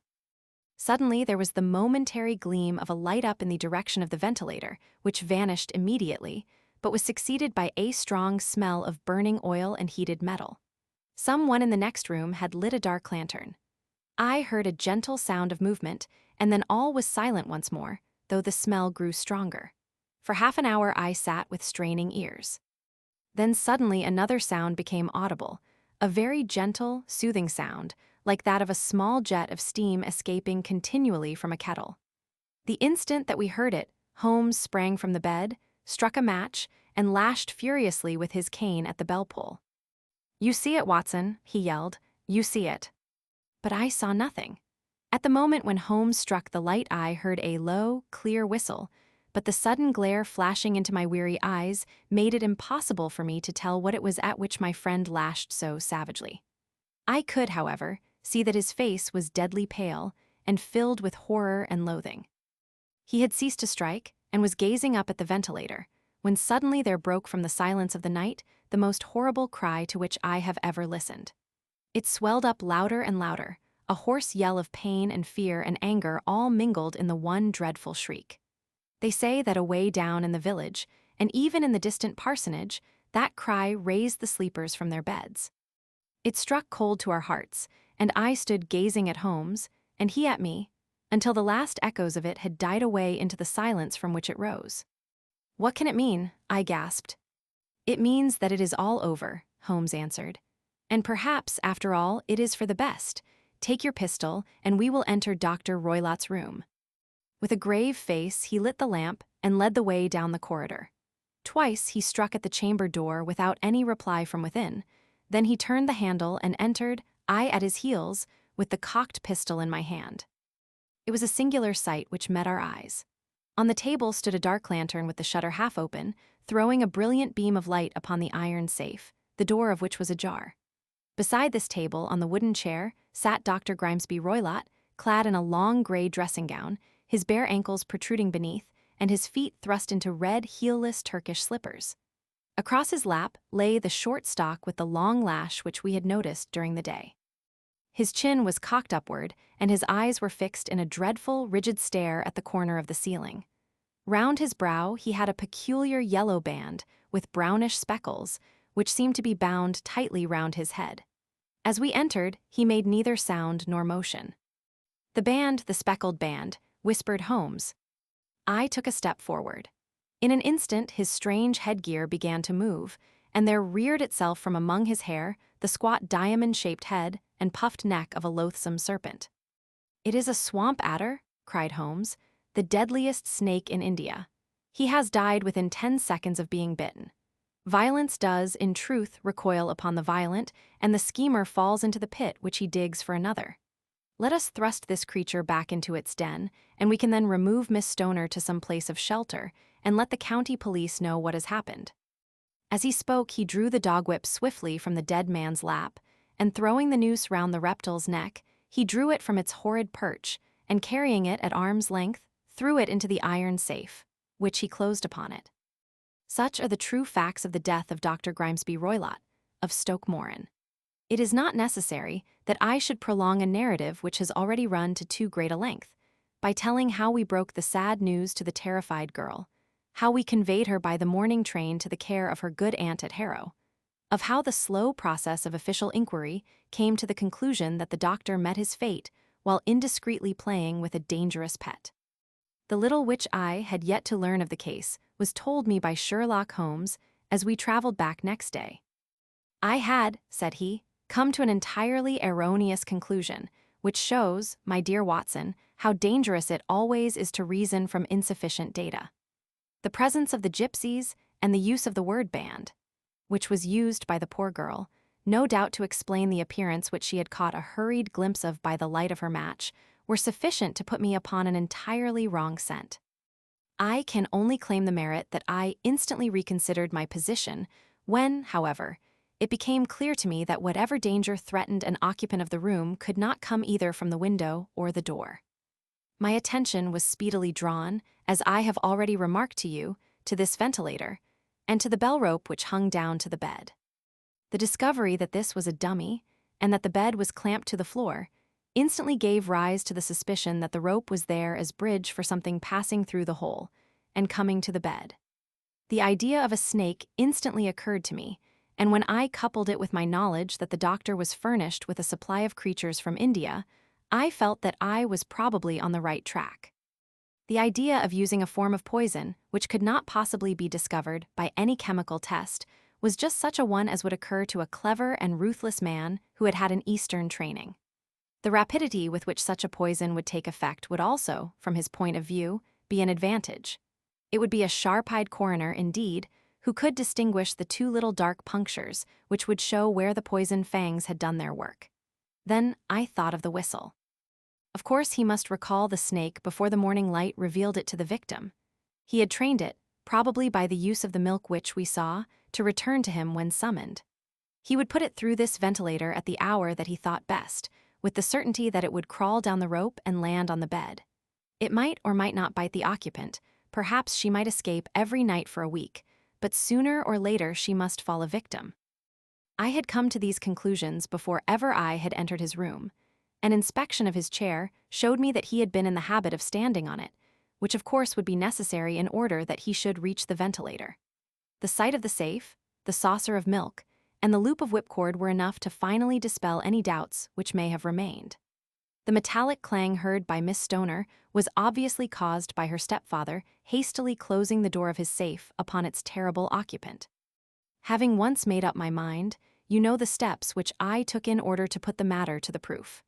I heard the creature hiss, as I have no doubt that you did also, and I instantly lit the light and attacked it, with the result of driving it through the ventilator, and also with the result of causing it to turn upon its master at the other side. Some of the blows of my cane came home and roused its snackish temper, so that it flew upon the first person it saw. In this way, I am no doubt indirectly responsible for Dr. Grimesby Roylott's death, and I cannot say that it is likely to weigh very heavily upon my conscience. Adventure Roman 9. The Adventure of the Engineer's Thumb. Of all the problems which have been submitted to my friend Mr. Sherlock Holmes for solution during the years of our intimacy, there were only two which I was the means of introducing to his notice, that of Mr. Hatherley's thumb and that of Colonel Warburton's madness. Of these, the latter may have afforded a finer field for an acute and original observer, but the other was so strange in its inception and so dramatic in its details, that it may be the more worthy of being placed upon record, even if it gave my friend fewer openings for those deductive methods of reasoning by which he achieved such remarkable results. The story has, I believe, been told more than once in the newspapers, but like all such narratives, its effect is much less striking when set forth en bloc in a single half-column of print than when the facts slowly evolve before your own eyes, and the mystery clears gradually away as each new discovery furnishes a step which leads on to the complete truth. At the time, the circumstances made a deep impression upon me, and the lapse of 2 years has hardly served to weaken the effect. It was in the summer of '89, not long after my marriage, that the events occurred which I am now about to summarize. I had returned to civil practice and had finally abandoned Holmes in his Baker Street rooms, although I continually visited him and occasionally even persuaded him to forgo his Bohemian habits so far as to come and visit us. My practice had steadily increased, and as I happened to live at no very great distance from Paddington Station, I got a few patients from among the officials. One of these, whom I had cured of a painful and lingering disease, was never weary of advertising my virtues, and of endeavoring to send me on every sufferer over whom he might have any influence. One morning, at a little before 7 o'clock, I was awakened by the maid tapping at the door, to announce that 2 men had come from Paddington and were waiting in the consulting room.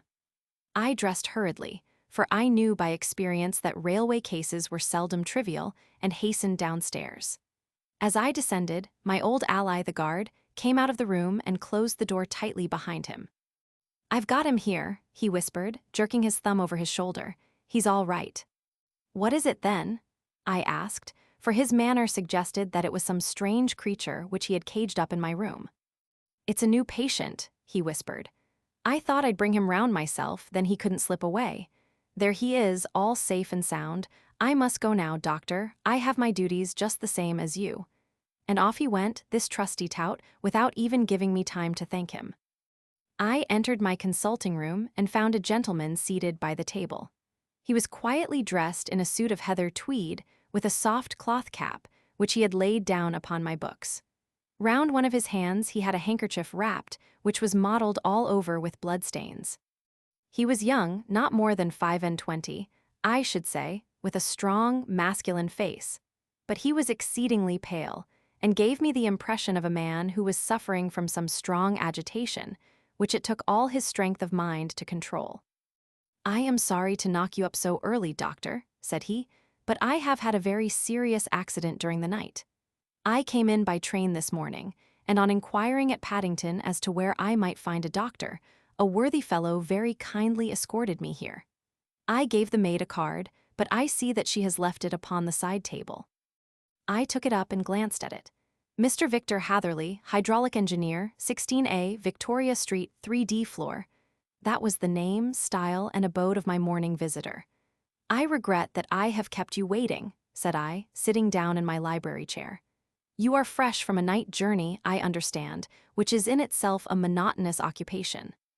"Oh, my night could not be called monotonous," said he, and laughed. He laughed very heartily, with a high, ringing note, leaning back in his chair and shaking his sides. All my medical instincts rose up against that laugh. "Stop it," I cried, "pull yourself together," and I poured out some water from a carafe. It was useless, however. He was off in one of those hysterical outbursts which come upon a strong nature when some great crisis is over and gone. Presently he came to himself once more, very weary and blushing hotly. "I have been making a fool of myself," he gasped. "Not at all. Drink this." I dashed some brandy into the water, and the color began to come back to his bloodless cheeks. "That's better," said he.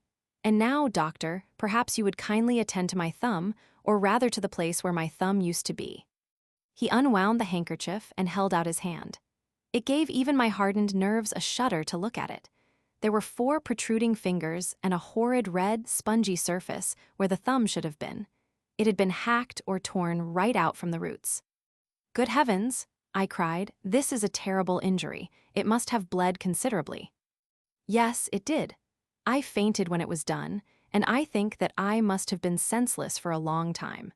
When I came to, I found that it was still bleeding, so I tied one end of my handkerchief very tightly round the wrist and braced it up with a twig. "Excellent, you should have been a surgeon." "It is a question of hydraulics, you see, and came within my own province." "This has been done," said I, examining the wound, "by a very heavy and sharp instrument." "A thing like a cleaver," said he. "An accident, I presume." "By no means." "What a murderous attack." "Very murderous indeed." "You horrify me." I sponged the wound, cleaned it, dressed it, and finally covered it over with cotton wadding and carbolized bandages. He lay back without wincing, though he bit his lip from time to time. "How is that?" I asked when I had finished. "Capital. Between your brandy and your bandage, I feel a new man. I was very weak, but I have had a good deal to go through." "Perhaps you had better not speak of the matter. It is evidently trying to your nerves." "Oh no, not now. I shall have to tell my tale to the police, but between ourselves, if it were not for the convincing evidence of this wound of mine, I should be surprised if they believed my statement. For it is a very extraordinary one, and I have not much in the way of proof with which to back it up. And, even if they believe me, the clues which I can give them are so vague that it is a question whether justice will be done." "Ha!" cried I. "If it is anything in the nature of a problem which you desire to see solved, I should strongly recommend you to come to my friend Mr. Sherlock Holmes before you go to the official police." "Oh, I have heard of that fellow," answered my visitor, "and I should be very glad if he would take the matter up, though of course I must use the official police as well. Would you give me an introduction to him?" "I'll do better. I'll take you round to him myself." "I should be immensely obliged to you." "We'll call a cab and go together. We shall just be in time to have a little breakfast with him. Do you feel equal to it?" "Yes, I shall not feel easy until I have told my story." Then my servant will call a cab, and I shall be with you in an instant." I rushed upstairs, explained the matter shortly to my wife, and in 5 minutes was inside a hansom, driving with my new acquaintance to Baker Street. Sherlock Holmes was, as I expected, lounging about his sitting room in his dressing gown, reading the agony column of the Times, and smoking his before-breakfast pipe, which was composed of all the plugs and dottles left from his smokes of the day before, all carefully dried and collected on the corner of the mantelpiece. He received us in his quietly genial fashion, ordered fresh rashers and eggs, and joined us in a hearty meal. When it was concluded, he settled our new acquaintance upon the sofa, placed a pillow beneath his head, and laid a glass of brandy and water within his reach. "It is easy to see that your experience has been no common one, Mr. Hatherley," said he. "Pray, lie down there and make yourself absolutely at home. Tell us what you can, but stop when you are tired, and keep up your strength with a little stimulant." "Thank you," said my patient, "but I have felt another man since the doctor bandaged me, and I think that your breakfast has completed the cure. I shall take up as little of your valuable time as possible, so I shall start at once upon my peculiar experiences." Holmes sat in his big armchair with the weary, heavy-lidded expression which veiled his keen and eager nature, while I sat opposite to him, and we listened in silence to the strange story which our visitor detailed to us. "You must know," said he, "that I am an orphan and a bachelor, residing alone in lodgings in London. By profession, I am an hydraulic engineer, and I have had considerable experience of my work during the 7 years that I was apprenticed to Venner and Matheson, the well-known firm of Greenwich. 2 years ago, having served my time, and having also come into a fair sum of money through my poor father's death, I determined to start in business for myself and took professional chambers in Victoria Street. I suppose that everyone finds his first independent start in business a dreary experience. To me, it has been exceptionally so. During 2 years, I have had 3 consultations and 1 small job, and that is absolutely all that my profession has brought me. My gross takings amount to £27.10. Every day, from 9 in the morning until 4 in the afternoon, I waited in my little den, until at last my heart began to sink, and I came to believe that I should never have any practice at all. Yesterday, however, just as I was thinking of leaving the office, my clerk entered to say there was a gentleman waiting who wished to see me upon business. He brought up a card, too, with the name of Colonel Lysander Stark engraved upon it. Close at his heels came the colonel himself, a man rather over the middle size, but of an exceeding thinness. I do not think that I have ever seen so thin a man. His whole face sharpened away into nose and chin, and the skin of his cheeks was drawn quite tense over his outstanding bones. Yet this emaciation seemed to be his natural habit, and due to no disease, for his eye was bright, his step brisk, and his bearing assured.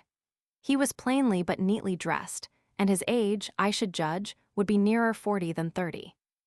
"Mr. Hatherley," said he, with something of a German accent, "you have been recommended to me, Mr. Hatherley, as being a man who is not only proficient in his profession, but is also discreet and capable of preserving a secret."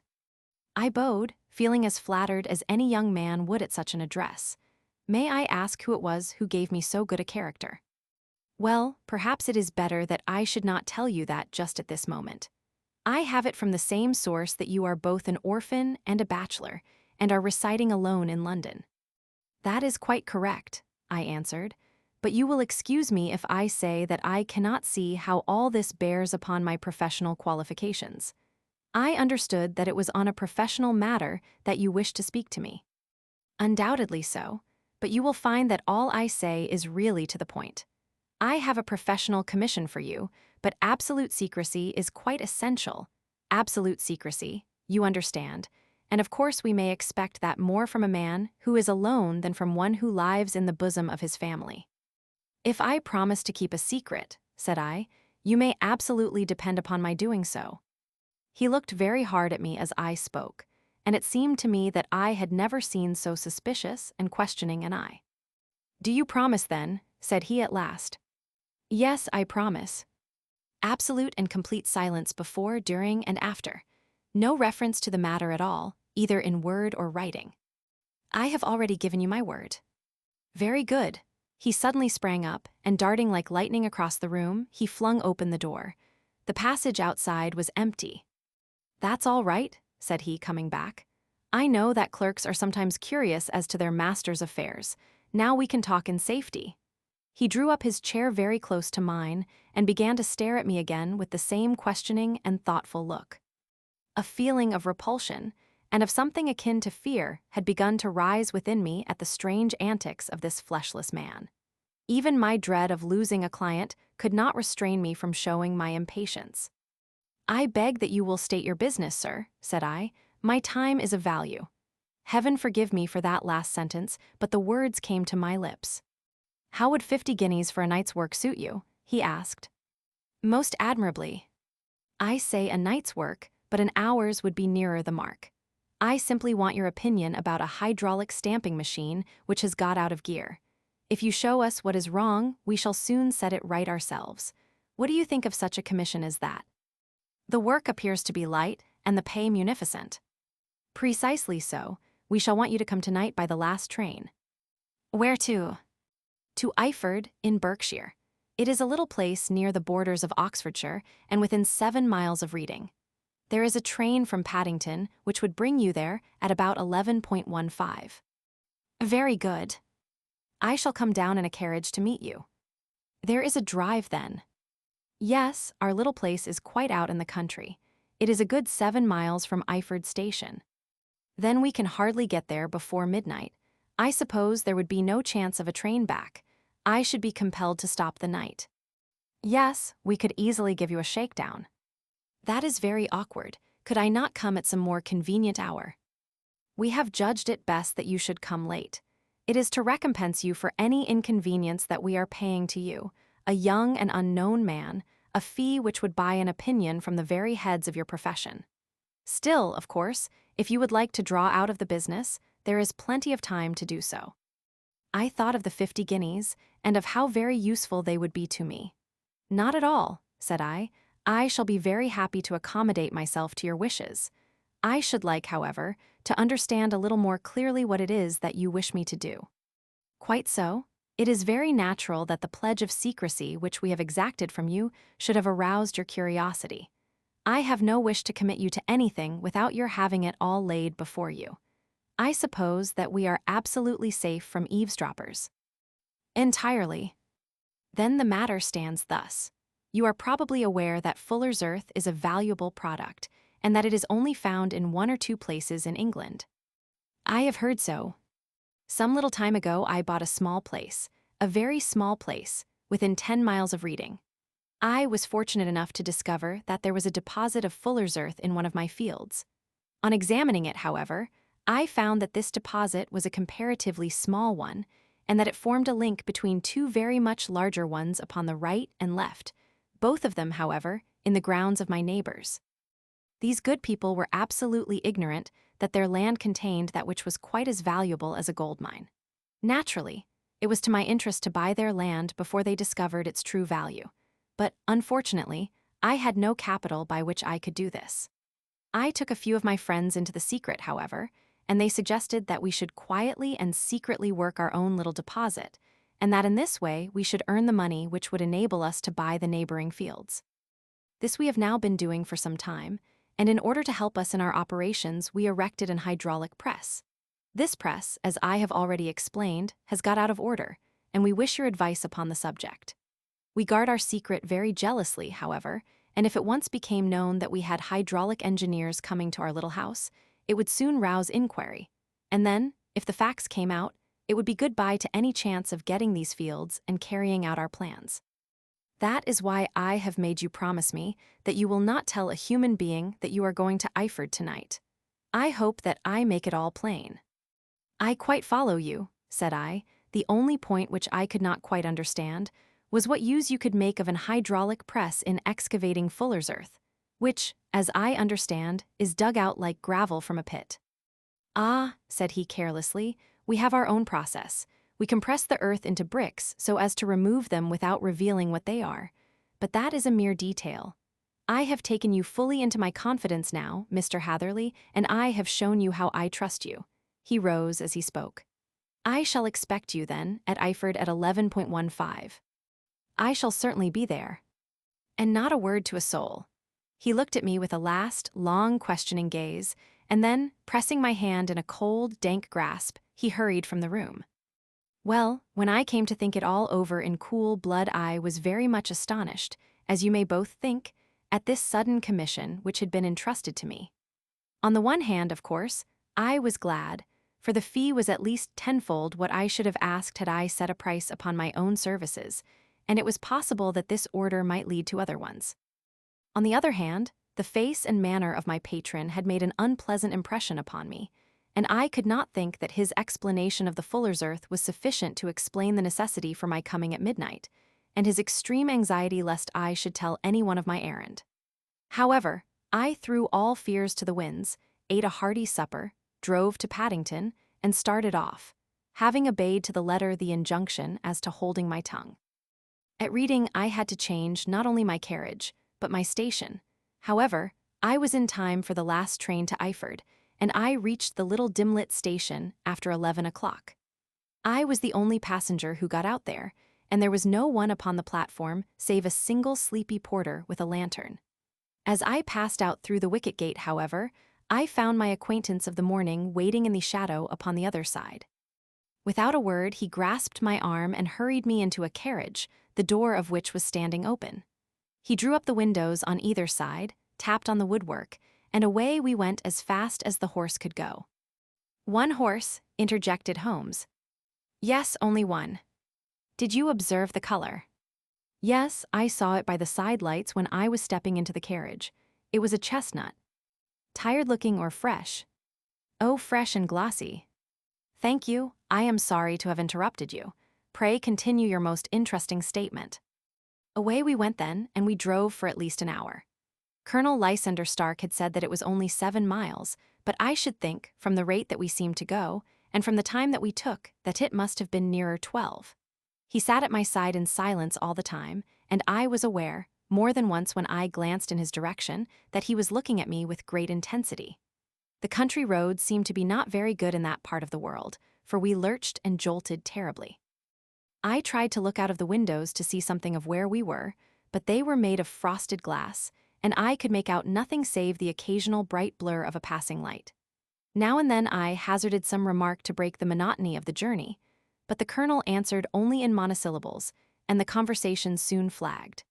At last, however, the bumping of the road was exchanged for the crisp smoothness of a gravel drive, and the carriage came to a stand. Colonel Lysander Stark sprang out, and, as I followed after him, pulled me swiftly into a porch which gaped in front of us. We stepped, as it were, right out of the carriage and into the hall, so that I failed to catch the most fleeting glance of the front of the house.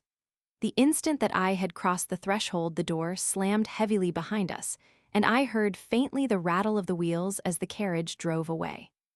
It was pitch dark inside the house, and the colonel fumbled about looking for matches and muttering under his breath.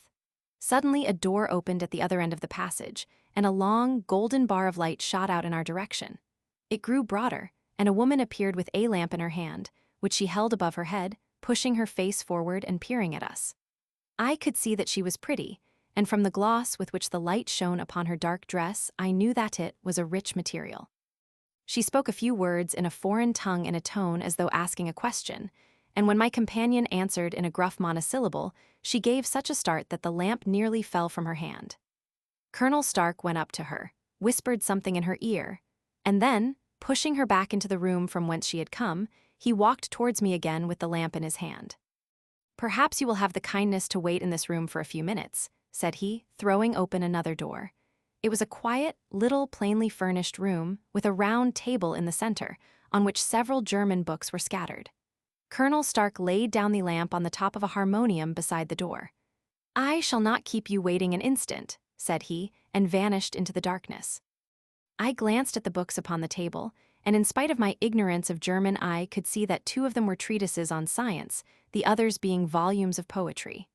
Then I walked across to the window, hoping that I might catch some glimpse of the countryside, but an oak shutter, heavily barred, was folded across it. It was a wonderfully silent house. There was an old clock ticking loudly somewhere in the passage, but otherwise everything was deadly still. A vague feeling of uneasiness began to steal over me. Who were these German people, and what were they doing, living in this strange, out-of-the-way place, and where was the place? I was 10 miles or so from Eiford, that was all I knew, but whether north, south, east, or west I had no idea. For that matter, Reading and possibly other large towns were within that radius, so the place might not be so secluded after all. Yet it was quite certain, from the absolute stillness, that we were in the country. I paced up and down the room, humming a tune under my breath to keep up my spirits, and feeling that I was thoroughly earning my 50-guinea fee. Suddenly, without any preliminary sound in the midst of the utter stillness, the door of my room swung slowly open. The woman was standing in the aperture, the darkness of the hall behind her, the yellow light from my lamp beating upon her eager and beautiful face. I could see at a glance that she was sick with fear, and the sight sent a chill to my own heart. She held up one shaking finger to warn me to be silent, and she shot a few whispered words of broken English at me, her eyes glancing back, like those of a frightened horse, into the gloom behind her. "I would go," said she, trying hard, as it seemed to me, to speak calmly. "I would go. I should not stay here. There is no good for you to do." "But madam," said I have not yet done what I came for. I cannot possibly leave until I have seen the machine." "It is not worth your while to wait," she went on. "You can pass through the door, no one hinders." And then, seeing that I smiled and shook my head, she suddenly threw aside her constraint and made a step forward with her hands wrung together. "For the love of heaven," she whispered, "get away from here before it is too late." But I am somewhat headstrong by nature, and the more ready to engage in an affair when there is some obstacle in the way. I thought of my 50-guinea fee, of my wearisome journey, and of the unpleasant night which seemed to be before me. Was it all to go for nothing? Why should I slink away without having carried out my commission, and without the payment which was my due? This woman might, for all I knew, be a monomaniac. With a stout bearing, therefore, though her manner had shaken me more than I cared to confess, I still shook my head, and declared my intention of remaining where I was. She was about to renew her entreaties, when a door slammed overhead, and the sound of several footsteps were heard upon the stairs. She listened for an instant, threw up her hands with a despairing gesture, and vanished as suddenly and as noiselessly as she had come. The newcomers were Colonel Lysander Stark, and a short, thick man with a chinchilla beard growing out of the creases of his double chin, who was introduced to me as Mr. Ferguson. "This is my secretary and manager," said the colonel. "By the way, I was under the impression that I left this door shut just now. I fear that you have felt the draught." "On the contrary," said I opened the door myself because I felt the room to be a little close." He shot one of his suspicious looks at me. "Perhaps we had better proceed to business, then," said he. "Mr. Ferguson and I will take you up to see the machine." "I had better put my hat on, I suppose." "Oh no, it is in the house." "What, you dig fuller's earth in the house?" No, this is only where we compress it, but never mind that. All we wish you to do is to examine the machine and to let us know what is wrong with it." We went upstairs together, the colonel first with the lamp, the fat manager, and I behind him. It was a labyrinth of an old house, with corridors, passages, narrow winding staircases, and little low doors, the thresholds of which were hollowed out by the generations who had crossed them. There were no carpets and no signs of any furniture above the ground floor, while the plaster was peeling off the walls, and the damp was breaking through in green, unhealthy blotches. I tried to put on as unconcerned an air as possible, but I had not forgotten the warnings of the lady, even though I disregarded them, and I kept a keen eye upon my two companions. Ferguson appeared to be a morose and silent man, but I could see from the little that he said that he was at least a fellow countryman. Colonel Lysander Stark stopped at last before a low door, which he unlocked. Within was a small, square room in which the three of us could hardly get at one time. Ferguson remained outside, and the colonel ushered me in. "We are now," said he, "actually within the hydraulic press, and it would be a particularly unpleasant thing for us if anyone were to turn it on. The ceiling of this small chamber is really the end of the descending piston, and it comes down with the force of many tons upon this metal floor.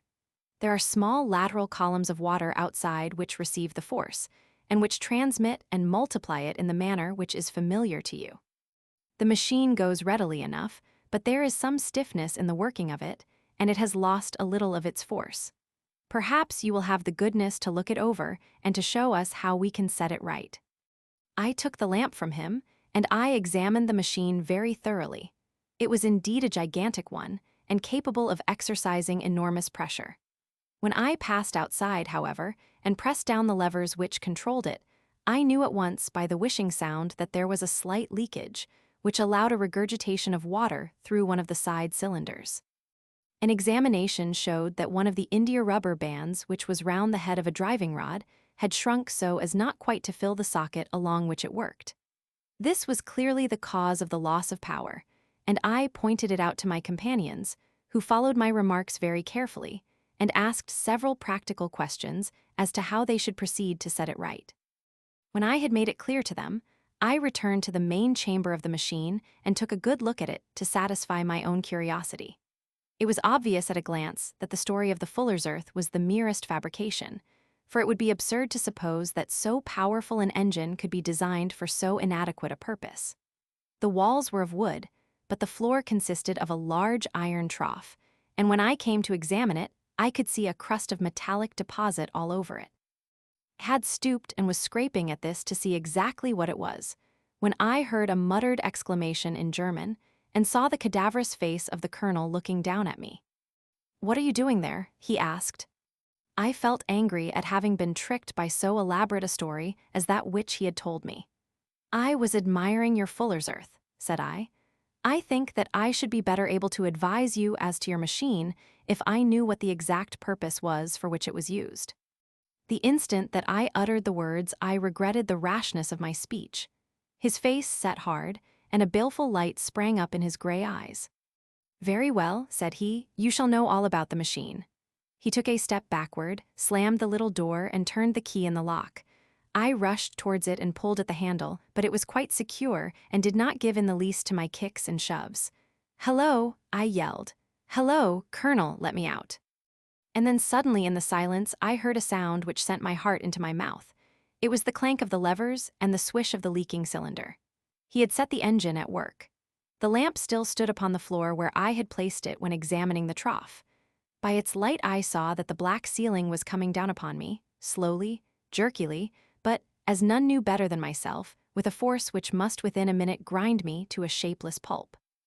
I threw myself, screaming, against the door and dragged with my nails at the lock. I implored the colonel to let me out, but the remorseless clanking of the levers drowned my cries. The ceiling was only a foot or two above my head, and with my hand upraised I could feel its hard, rough surface. Then it flashed through my mind that the pain of my death would depend very much upon the position in which I met it. If I lay on my face, the weight would come upon my spine, and I shuddered to think of that dreadful snap. Easier the other way, perhaps, and yet, had I the nerve to lie and look up at that deadly black shadow wavering down upon me, already I was unable to stand erect, when my eye caught something which brought a gush of hope back to my heart. I have said that though the floor and ceiling were of iron, the walls were of wood. As I gave a last hurried glance around, I saw a thin line of yellow light between two of the boards, which broadened and broadened as a small panel was pushed backward. For an instant, I could hardly believe that here was indeed a door which led away from death. The next instant, I threw myself through, and lay half fainting upon the other side. The panel had closed again behind me, but the crash of the lamp, and a few moments afterwards the clang of the two slabs of metal, told me how narrow had been my escape. I was recalled to myself by a frantic plucking at my wrist, and I found myself lying upon the stone floor of a narrow corridor, while a woman bent over me and tugged at me with her left hand, while she held a candle in her right. It was the same good friend whose warning I had so foolishly rejected. "Come, come," she cried breathlessly. "They will be here in a moment. They will see that you are not there. Oh, do not waste the so precious time, but come." This time, at least, I did not scorn her advice. I staggered to my feet and ran with her along the corridor and down a winding stair. The latter led to another broad passage, and just as we reached it, we heard the sound of running feet and the shouting of two voices, one answering the other, from the floor on which we were and from the one beneath. My guide stopped and looked about her like one who is at her wits' end. Then she threw open a door which led into a bedroom, through the window of which the moon was shining brightly. "It is your only chance," said she. It is high, but it may be that you can jump it." As she spoke, a light sprang into view at the further end of the passage, and I saw the lean figure of Colonel Lysander Stark rushing forward with a lantern in one hand and a weapon like a butcher's cleaver in the other. I rushed across the bedroom, flung open the window, and looked out. How quiet and sweet and wholesome the garden looked in the moonlight, and it could not be more than 30 feet down. I clambered out upon the sill, but I hesitated to jump until I should have heard what passed between my savior and the ruffian who pursued me. If she were ill-used, then at any risks I was determined to go back to her assistance. The thought had hardly flashed through my mind before he was at the door, pushing his way past her. But she threw her arms round him and tried to hold him back. "Fritz, Fritz," she cried in English, "remember your promise after the last time. You said it should not be again. He will be silent. Oh, he will be silent." "You are mad, Elise," he shouted, struggling to break away from her. "You will be the ruin of us. He has seen too much. Let me pass, I say." He dashed her to one side and, rushing to the window, cut at me with his heavy weapon. I had let myself go and was hanging by the hands to the sill when his blow fell. I was conscious of a dull pain, my grip loosened, and I fell into the garden below. I was shaken but not hurt by the fall, so I picked myself up and rushed off among the bushes as hard as I could run, for I understood that I was far from being out of danger yet. Suddenly, however, as I ran, a deadly dizziness and sickness came over me. I glanced down at my hand, which was throbbing painfully, and then, for the first time, saw that my thumb had been cut off and that the blood was pouring from my wound. I endeavored to tie my handkerchief round it, but there came a sudden buzzing in my ears, and next moment I fell in a dead faint among the rose bushes. How long I remained unconscious I cannot tell. It must have been a very long time, for the moon had sunk, and a bright morning was breaking when I came to myself. My clothes were all sodden with dew, and my coat sleeve was drenched with blood from my wounded thumb. The smarting of it recalled in an instant all the particulars of my night's adventure, and I sprang to my feet with the feeling that I might hardly yet be safe from my pursuers. But to my astonishment, when I came to look round me, neither house nor garden were to be seen. I had been lying in an angle of the hedge close by the high road, and just a little lower down was a long building, which proved, upon my approaching it, to be the very station at which I had arrived upon the previous night. Were it not for the ugly wound upon my hand, all that had passed during those dreadful hours might have been an evil dream. Half dazed, I went into the station and asked about the morning train. There would be one to Reading in less than an hour. The same porter was on duty, I found, as had been there when I arrived. I inquired of him whether he had ever heard of Colonel Lysander Stark. The name was strange to him. Had he observed a carriage the night before waiting for me? No, he had not. Was there a police station anywhere near? There was one about 3 miles off. It was too far for me to go, weak and ill as I was. I determined to wait until I got back to town before telling my story to the police. It was a little past 6 when I arrived, so I went first to have my wound dressed, and then the doctor was kind enough to bring me along here. I put the case into your hands and shall do exactly what you advise." We both sat in silence for some little time after, listening to this extraordinary narrative.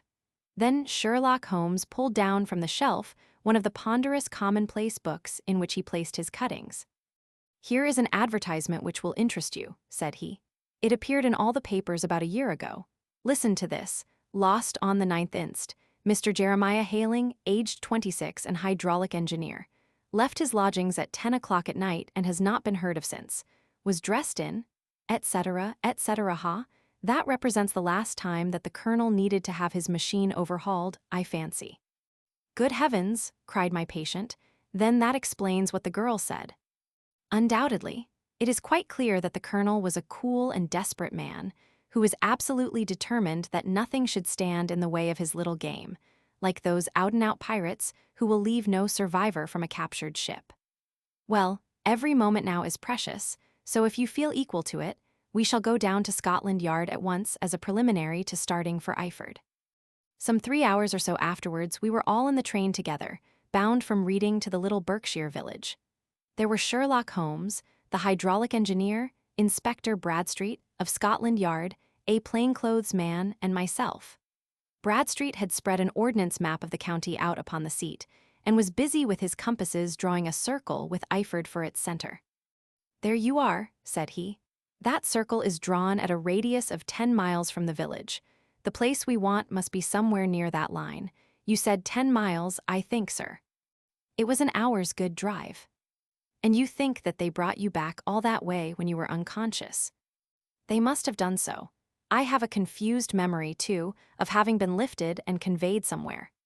"What I cannot understand," said I, "is why they should have spared you when they found you lying fainting in the garden. Perhaps the villain was softened by the woman's entreaties."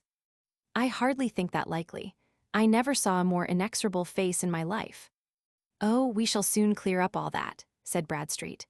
"Well, I have drawn my circle, and I only wish I knew at what point upon it the folk that we are in search of are to be found." "I think I could lay my finger on it," said Holmes quietly. "Really now?" cried the inspector. "You have formed your opinion. Come now, we shall see who agrees with you. I say it is south, for the country is more deserted there." "And I say east," said my patient. "I am for west," remarked the plainclothes man. "There are several quiet little villages up there." "And I am for north," said I, "because there are no hills there, and our friend says that he did not notice the carriage go up any." "Come," cried the inspector, laughing, "it's a very pretty diversity of opinion. We have boxed the compass among us. Who do you give your casting vote to?" "You are all wrong." "But we can all be." "Oh yes, you can. This is my point." He placed his finger in the center of the circle. "This is where we shall find them." "But the 12-mile drive," gasped Hatherley. "6 out and 6 back. Nothing simpler. You say yourself that the horse was fresh and glossy when you got in. How could it be that if it had gone 12 miles over heavy roads?" "Indeed, it is a likely ruse enough," observed Bradstreet thoughtfully. "Of course there can be no doubt as to the nature of this gang." "None at all," said Holmes. "They are coiners on a large scale, and have used the machine to form the amalgam which has taken the place of silver." "We have known for some time that a clever gang was at work," said the inspector. "They have been turning out half-crowns by the thousand. We even traced them as far as Reading, but could get no farther, for they had covered their traces in a way that showed that they were very old hands. But now, thanks to this lucky chance, I think that we have got them right enough." But the inspector was mistaken, for those criminals were not destined to fall into the hands of justice. As we rolled into Iford Station, we saw a gigantic column of smoke which streamed up from behind a small clump of trees in the neighborhood and hung like an immense ostrich feather over the landscape.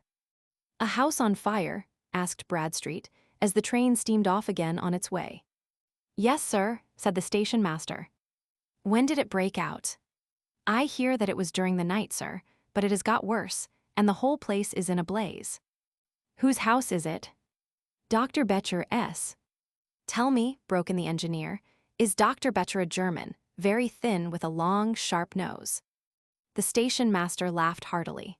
"No, sir, Dr. Becher is an Englishman, and there isn't a man in the parish who has a better lined waistcoat. But he has a gentleman staying with him, a patient, as I understand, who is a foreigner, and he looks as if a little good Berkshire beef would do him no harm." The station master had not finished his speech before we were all hastening in the direction of the fire.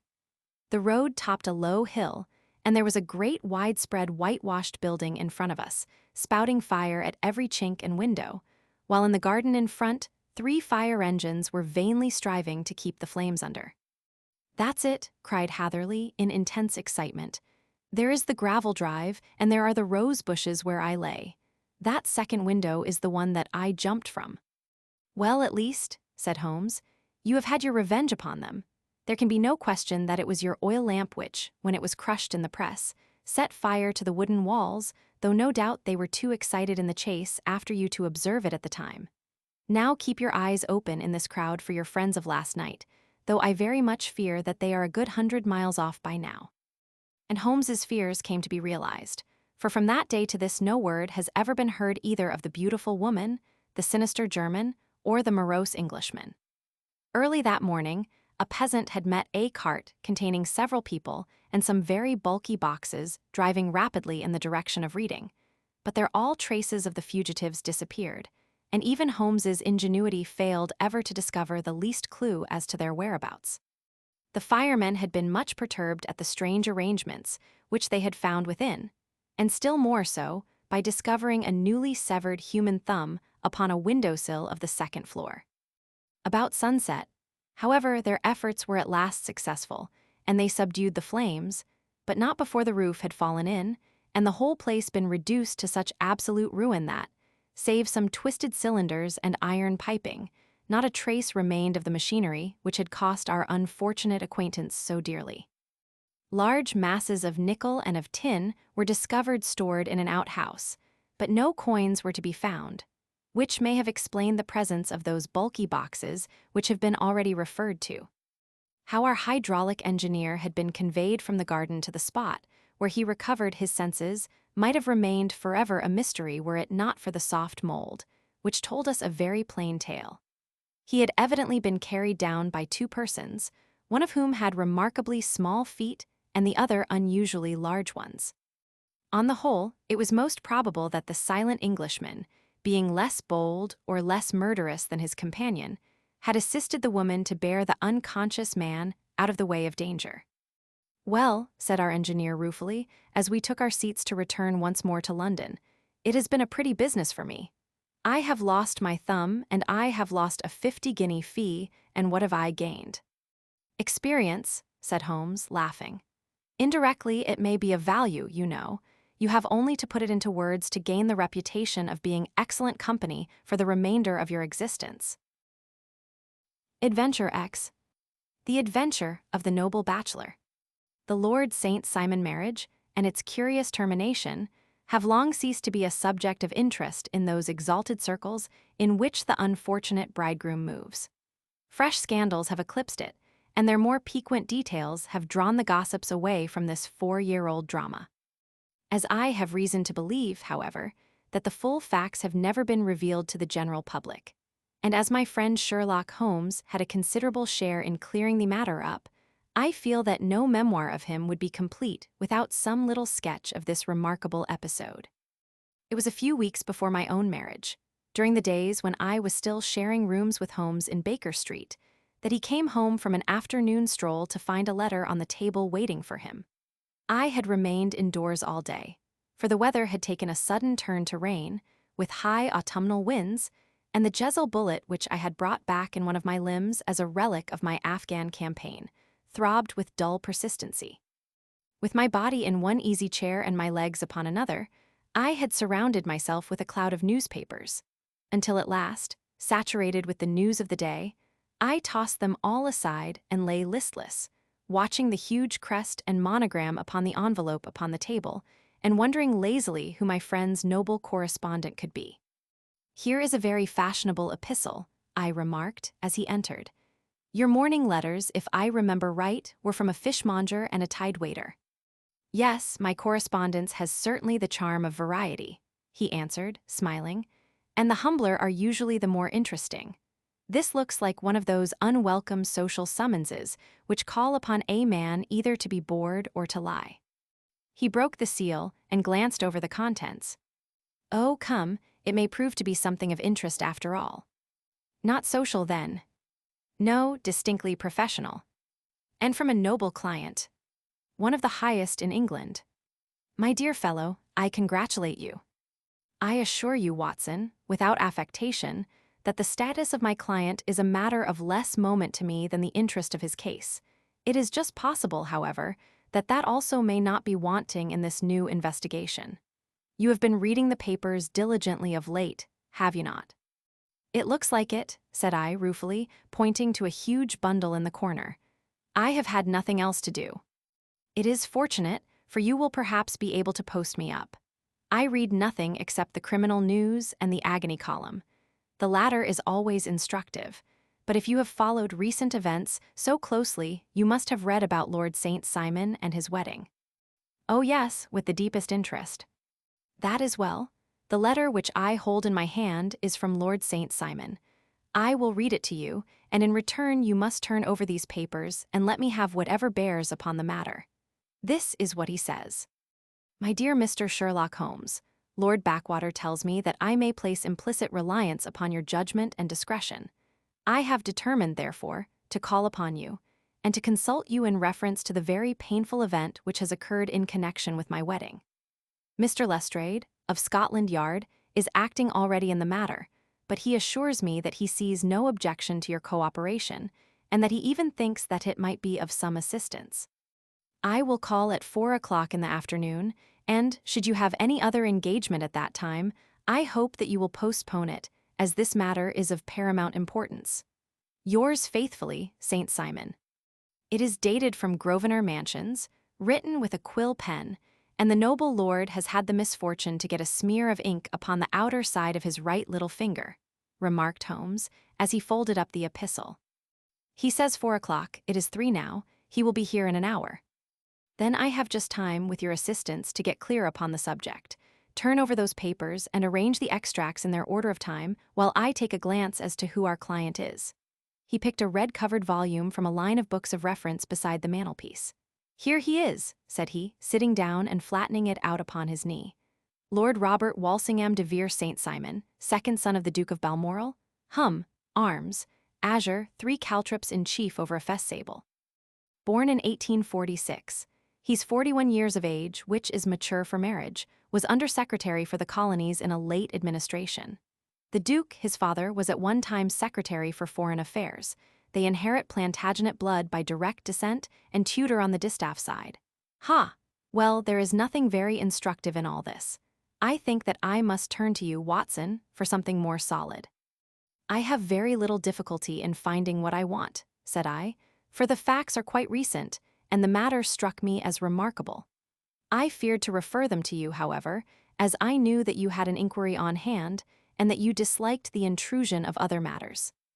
Oh, you mean the little problem of the Grosvenor Square furniture van. That is quite cleared up now, though, indeed, it was obvious from the first. Pray give me the results of your newspaper selections. Here is the first notice which I can find. It is in the personal column of the Morning Post, and dates, as you see, some weeks back.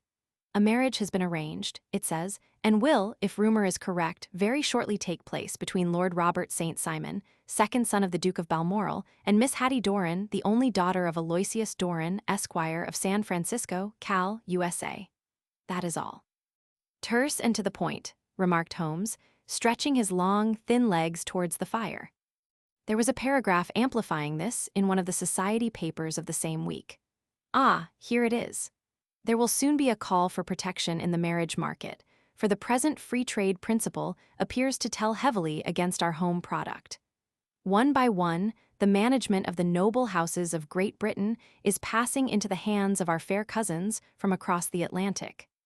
An important addition has been made during the last week to the list of the prizes which have been borne away by these charming invaders.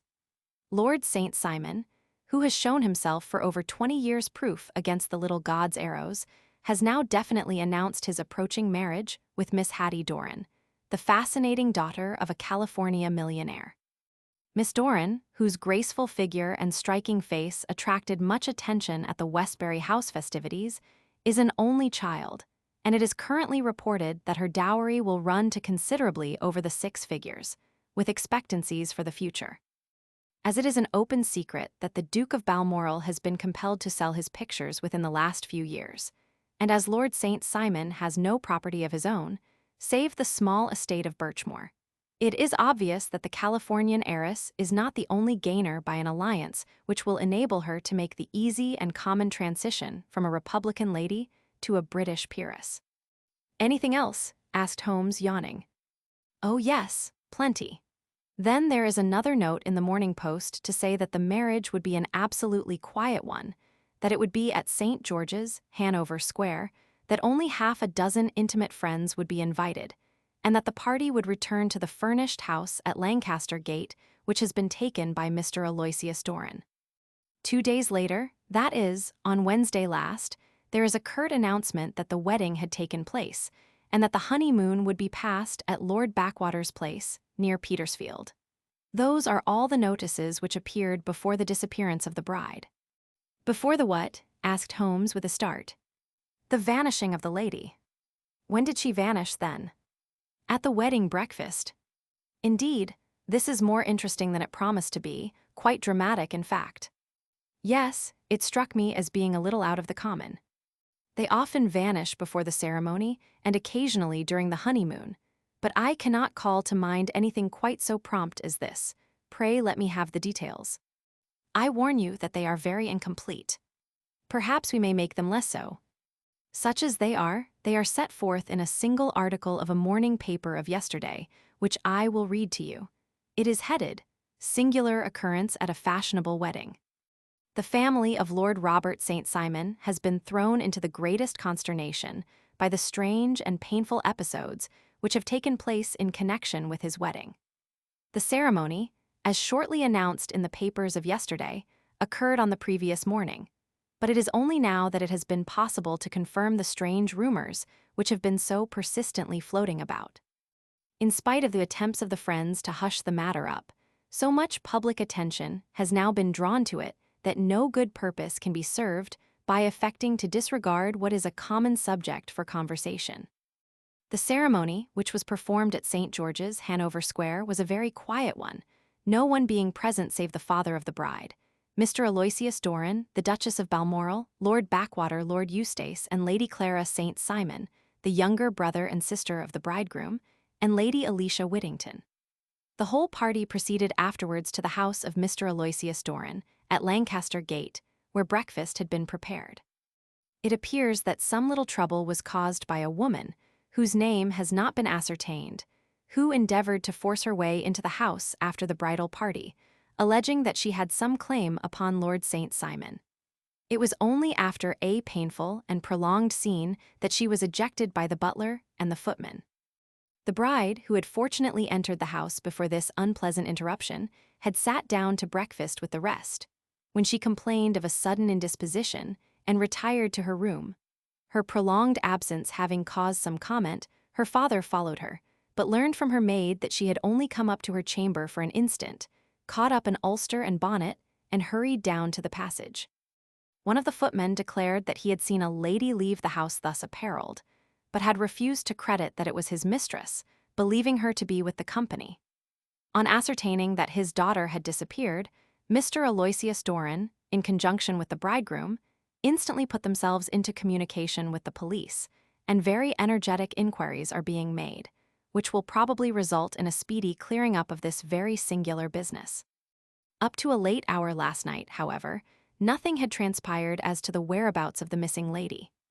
There are rumors of foul play in the matter, and it is said that the police have caused the arrest of the woman who had caused the original disturbance, in the belief that, from jealousy or some other motive, she may have been concerned in the strange disappearance of the bride. And is that all? Only one little item in another of the morning papers, but it is a suggestive one. And it is that Miss Flora Miller, the lady who had caused the disturbance, has actually been arrested. It appears that she was formerly a danseuse at the Allegro, and that she has known the bridegroom for some years. There are no further particulars, and the whole case is in your hands now, so far as it has been set forth in the public press.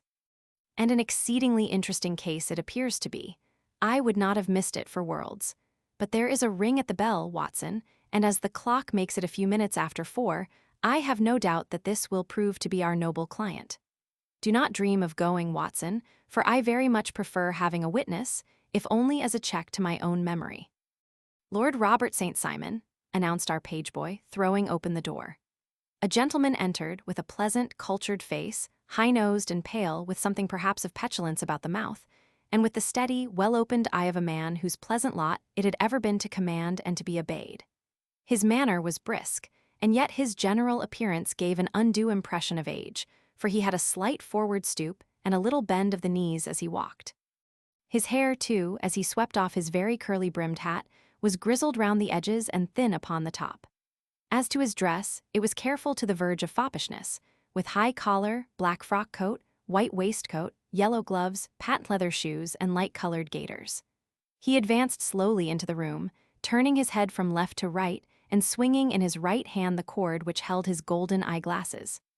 "Good day, Lord St. Simon," said Holmes, rising and bowing. "Pray take the basket chair. This is my friend and colleague, Dr. Watson. Draw up a little to the fire, and we will talk this matter over." "A most painful matter to me, as you can most readily imagine, Mr. Holmes. I have been cut to the quick.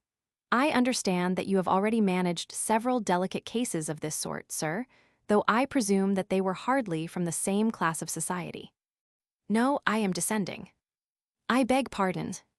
My last client of the sort was a king. Oh, really? I had no idea. And which king? The King of Scandinavia.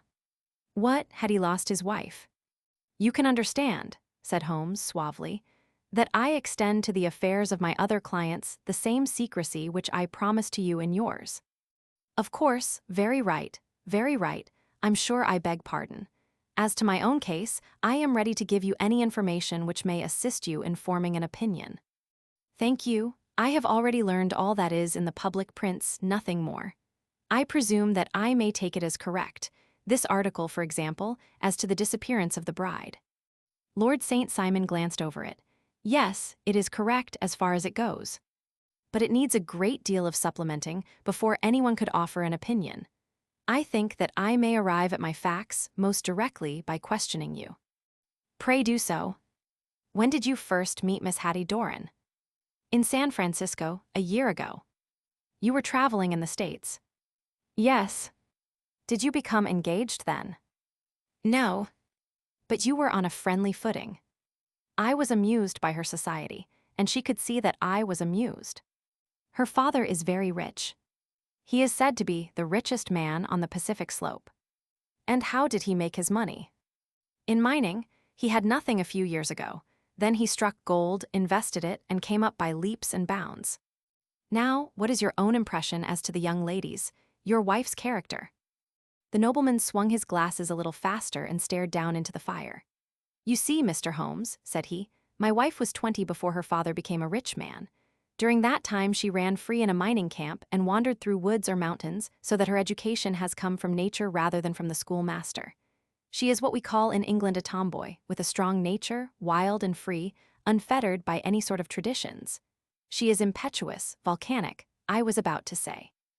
She is swift in making up her mind and fearless in carrying out her resolutions. On the other hand, I would not have given her the name which I have the honor to bear. He gave a little stately cough. Had not I thought her to be at bottom a noble woman? I believe that she is capable of heroic self-sacrifice, and that anything dishonorable would be repugnant to her. Have you her photograph? I brought this with me. He opened a locket and showed us the full face of a very lovely woman. It was not a photograph, but an ivory miniature, and the artist had brought out the full effect of the lustrous black hair, the large dark eyes, and the exquisite mouth. Holmes gazed long and earnestly at it. Then he closed the locket and handed it back to Lord St. Simon. The young lady came to London then, and you renewed your acquaintance. Yes, her father brought her over for this last London season. I met her several times, became engaged to her, and have now married her. She brought, I understand, a considerable dowry. A fair dowry, not more than is usual in my family.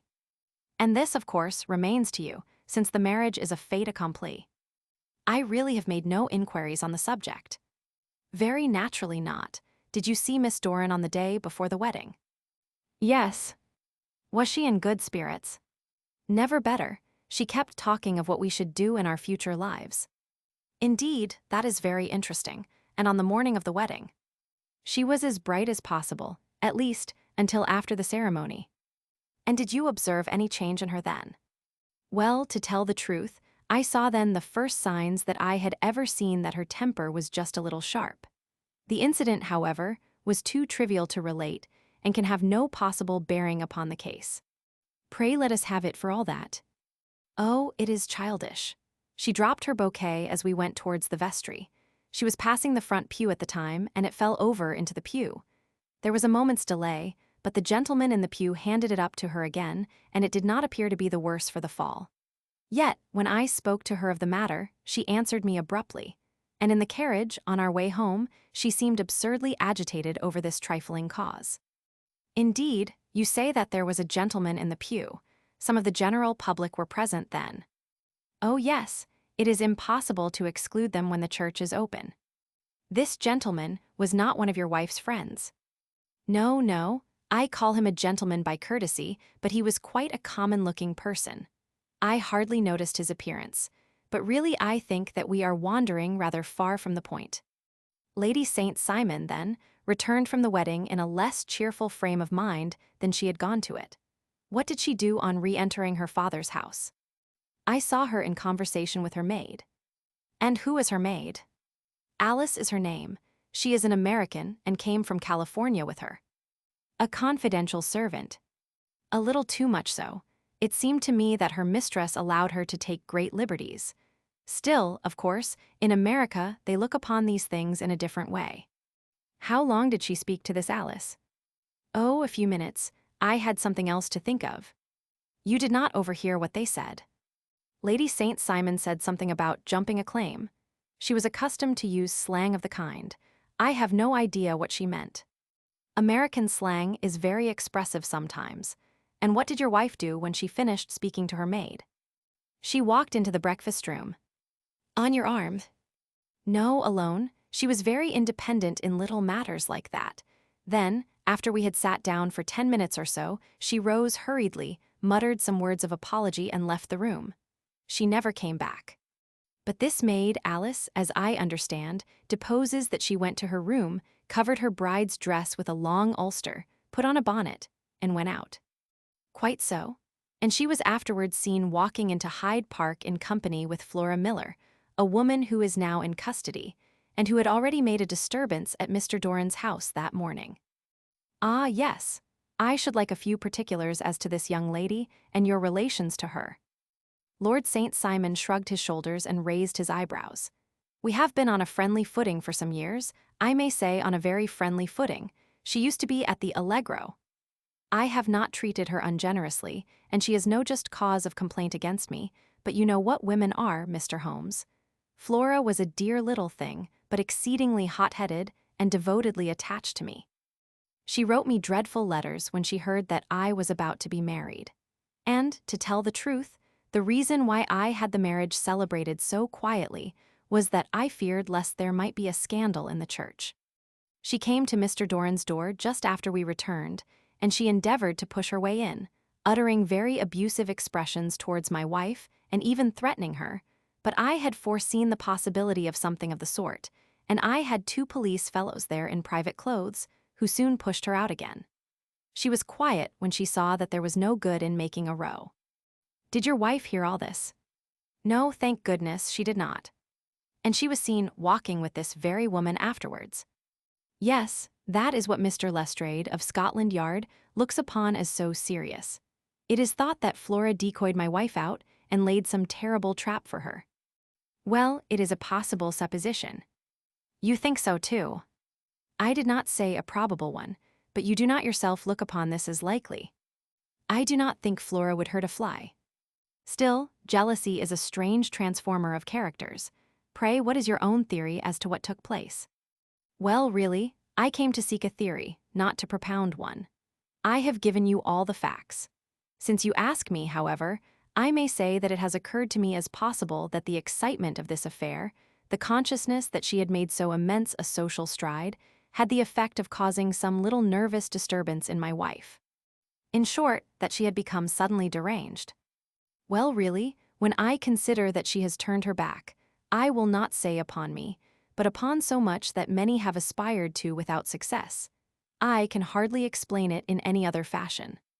Well, certainly that is also a conceivable hypothesis, said Holmes, smiling. And now, Lord St. Simon, I think that I have nearly all my data. May I ask whether you were seated at the breakfast table so that you could see out of the window? We could see the other side of the road and the park. Quite so, then I do not think that I need to detain you longer. I shall communicate with you.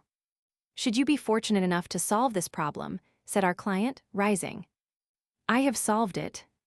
Eh, what was that? I say that I have solved it. Where then is my wife?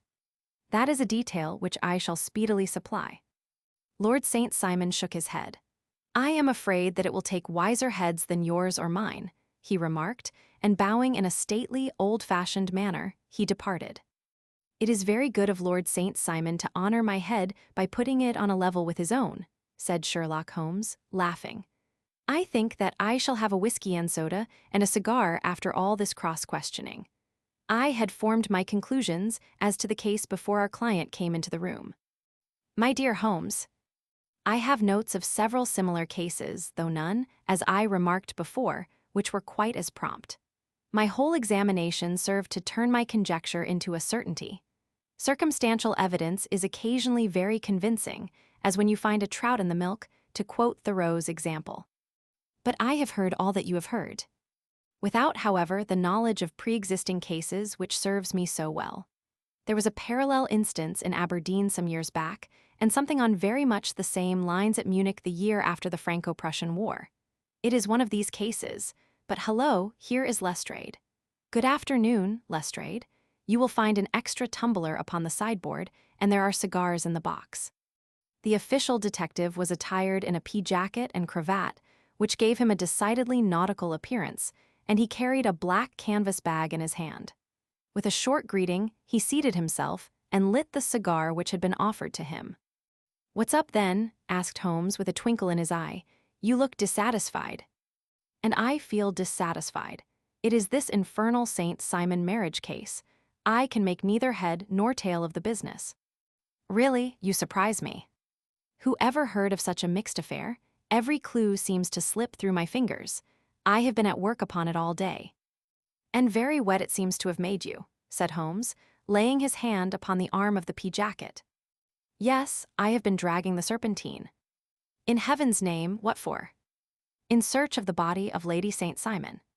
Sherlock Holmes leaned back in his chair and laughed heartily. "Have you dragged the basin of Trafalgar Square fountain?" he asked. "Why, what do you mean?" "Because you have just as good a chance of finding this lady in the one as in the other." Lestrade shot an angry glance at my companion. "I suppose you know all about it," he snarled. "Well, I have only just heard the facts, but my mind is made up." "Oh, indeed. Then you think that the Serpentine plays no part in the matter." "I think it very unlikely." "Then perhaps you will kindly explain how it is that we found this in it." He opened his bag as he spoke and tumbled onto the floor a wedding dress of watered silk, a pair of white satin shoes, and a bride's wreath and veil, all discolored and soaked in water. "There," said he, putting a new wedding ring upon the top of the pile. "There is a little nut for you to crack, Master Holmes." "Oh, indeed," said my friend, blowing blue rings into the air. "You dragged them from the Serpentine." "No, they were found floating near the margin by a park keeper. They have been identified as her clothes, and it seemed to me that if the clothes were there, the body would not be far off. By the same brilliant reasoning, every man's body is to be found in the neighborhood of his wardrobe. And pray, what did you hope to arrive at through this?" "At some evidence implicating Flora Miller in the disappearance." "I am afraid that you will find it difficult." "Are you indeed now?" cried Lestrade with some bitterness. "I am afraid, Holmes, that you are not very practical with your deductions and your inferences. You have made 2 blunders in as many minutes. This dress does implicate Miss Flora Miller." "And how?" "In the dress is a pocket. In the pocket is a card case. In the card case is a note, and here is the very note." He slapped it down upon the table in front of him. "Listen to this. You will see me when all is ready. Come at once. FHM, now my theory all along has been that Lady St. Simon was decoyed away by Flora Miller, and that she, with confederates, no doubt, was responsible for her disappearance.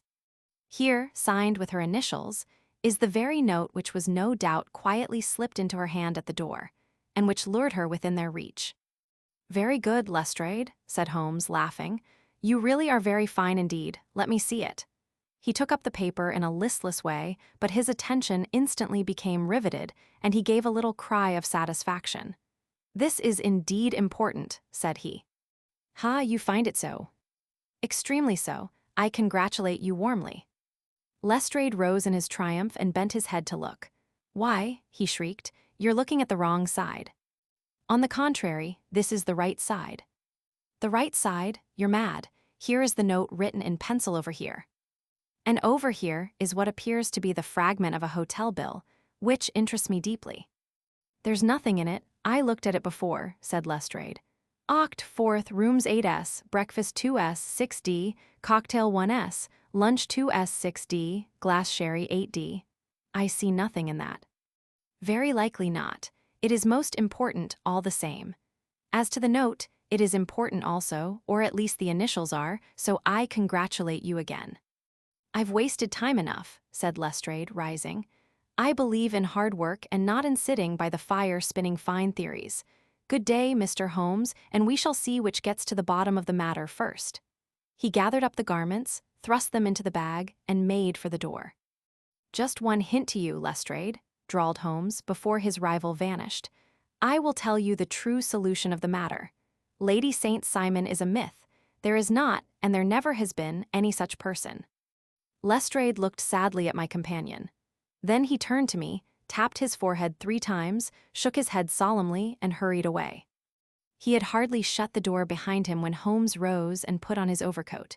"There is something in what the fellow says about outdoor work," he remarked. "So I think, Watson, that I must leave you to your papers for a little." It was after 5 o'clock when Sherlock Holmes left me, but I had no time to be lonely, for within an hour there arrived a confectioner's man with a very large flat box. This he unpacked with the help of a youth whom he had brought with him, and presently, to my very great astonishment, a quite Epicurean little cold supper began to be laid out upon our humble lodging-house mahogany. There were a couple of brace of cold woodcock, a pheasant, a pâté de foie gras pie, with a group of ancient and cobwebby bottles. Having laid out all these luxuries, my 2 visitors vanished away, like the genii of the Arabian Nights, with no explanation save that the things had been paid for and were ordered to this address. Just before 9 o'clock, Sherlock Holmes stepped briskly into the room. His features were gravely set, but there was a light in his eye which made me think that he had not been disappointed in his conclusions. "They have laid the supper, then," he said, rubbing his hands. "You seem to expect company. They have laid for 5. "Yes, I fancy we may have some company dropping in," said he. "I am surprised that Lord St. Simon has not already arrived. Ha! I fancy that I hear his step now upon the stairs." It was indeed our visitor of the morning who came bustling in, dangling his glasses more vigorously than ever, and with a very perturbed expression upon his aristocratic features. "My messenger reached you, then?" asked Holmes. "Yes, and I confess that the contents startled me beyond measure. Have you good authority for what you say?" "The best possible." Lord St. Simon sank into a chair and passed his hand over his forehead. "What will the Duke say," he murmured, "when he hears that one of the family has been subjected to such humiliation?" "It is the purest accident. I cannot allow that there is any humiliation." "Ah, you look on these things from another standpoint." "I fail to see that anyone is to blame. I can hardly see how the lady could have acted otherwise, though her abrupt method of doing it was undoubtedly to be regretted.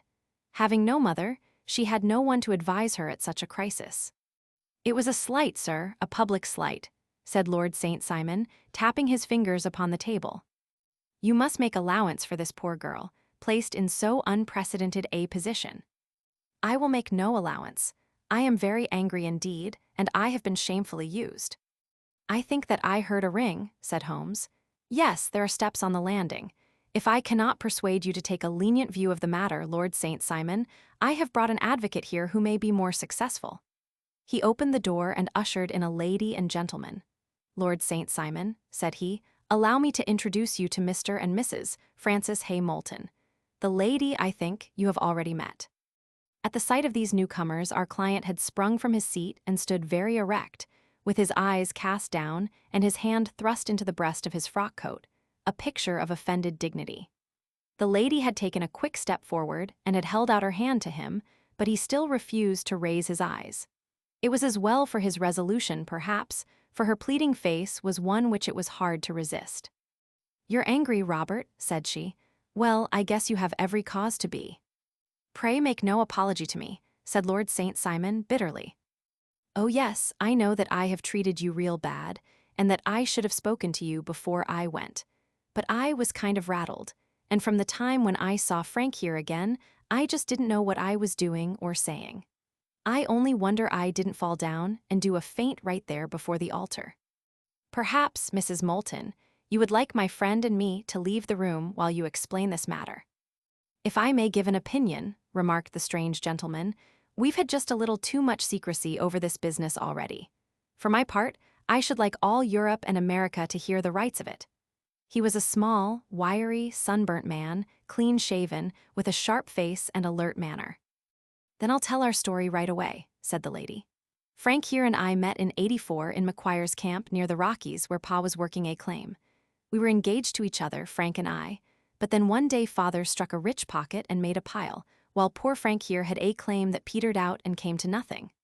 The richer Pa grew, the poorer was Frank, so at last Pa wouldn't hear of our engagement lasting any longer, and he took me away to Frisco. Frank wouldn't throw up his hand, though, so he followed me there, and he saw me without Pa knowing anything about it. It would only have made him mad to know, so we just fixed it all up for ourselves. Frank said that he would go and make his pile, too, and never come back to claim me until he had as much as Pa. So then I promised to wait for him to the end of time and pledged myself not to marry anyone else while he lived. "Why shouldn't we be married right away then?" said he, "and then I will feel sure of you, and I won't claim to be your husband until I come back." Well, we talked it over, and he had fixed it all up so nicely, with a clergyman all ready and waiting, that we just did it right there. And then Frank went off to seek his fortune, and I went back to Pa. The next I heard of Frank was that he was in Montana, and then he went prospecting in Arizona, and then I heard of him from New Mexico. After that came a long newspaper story about how a miners' camp had been attacked by Apache Indians, and there was my Frank's name among the killed. I fainted dead away, and I was very sick for months after. Pa thought I had a decline and took me to half the doctors in Frisco. Not a word of news came for a year and more, so that I never doubted that Frank was really dead.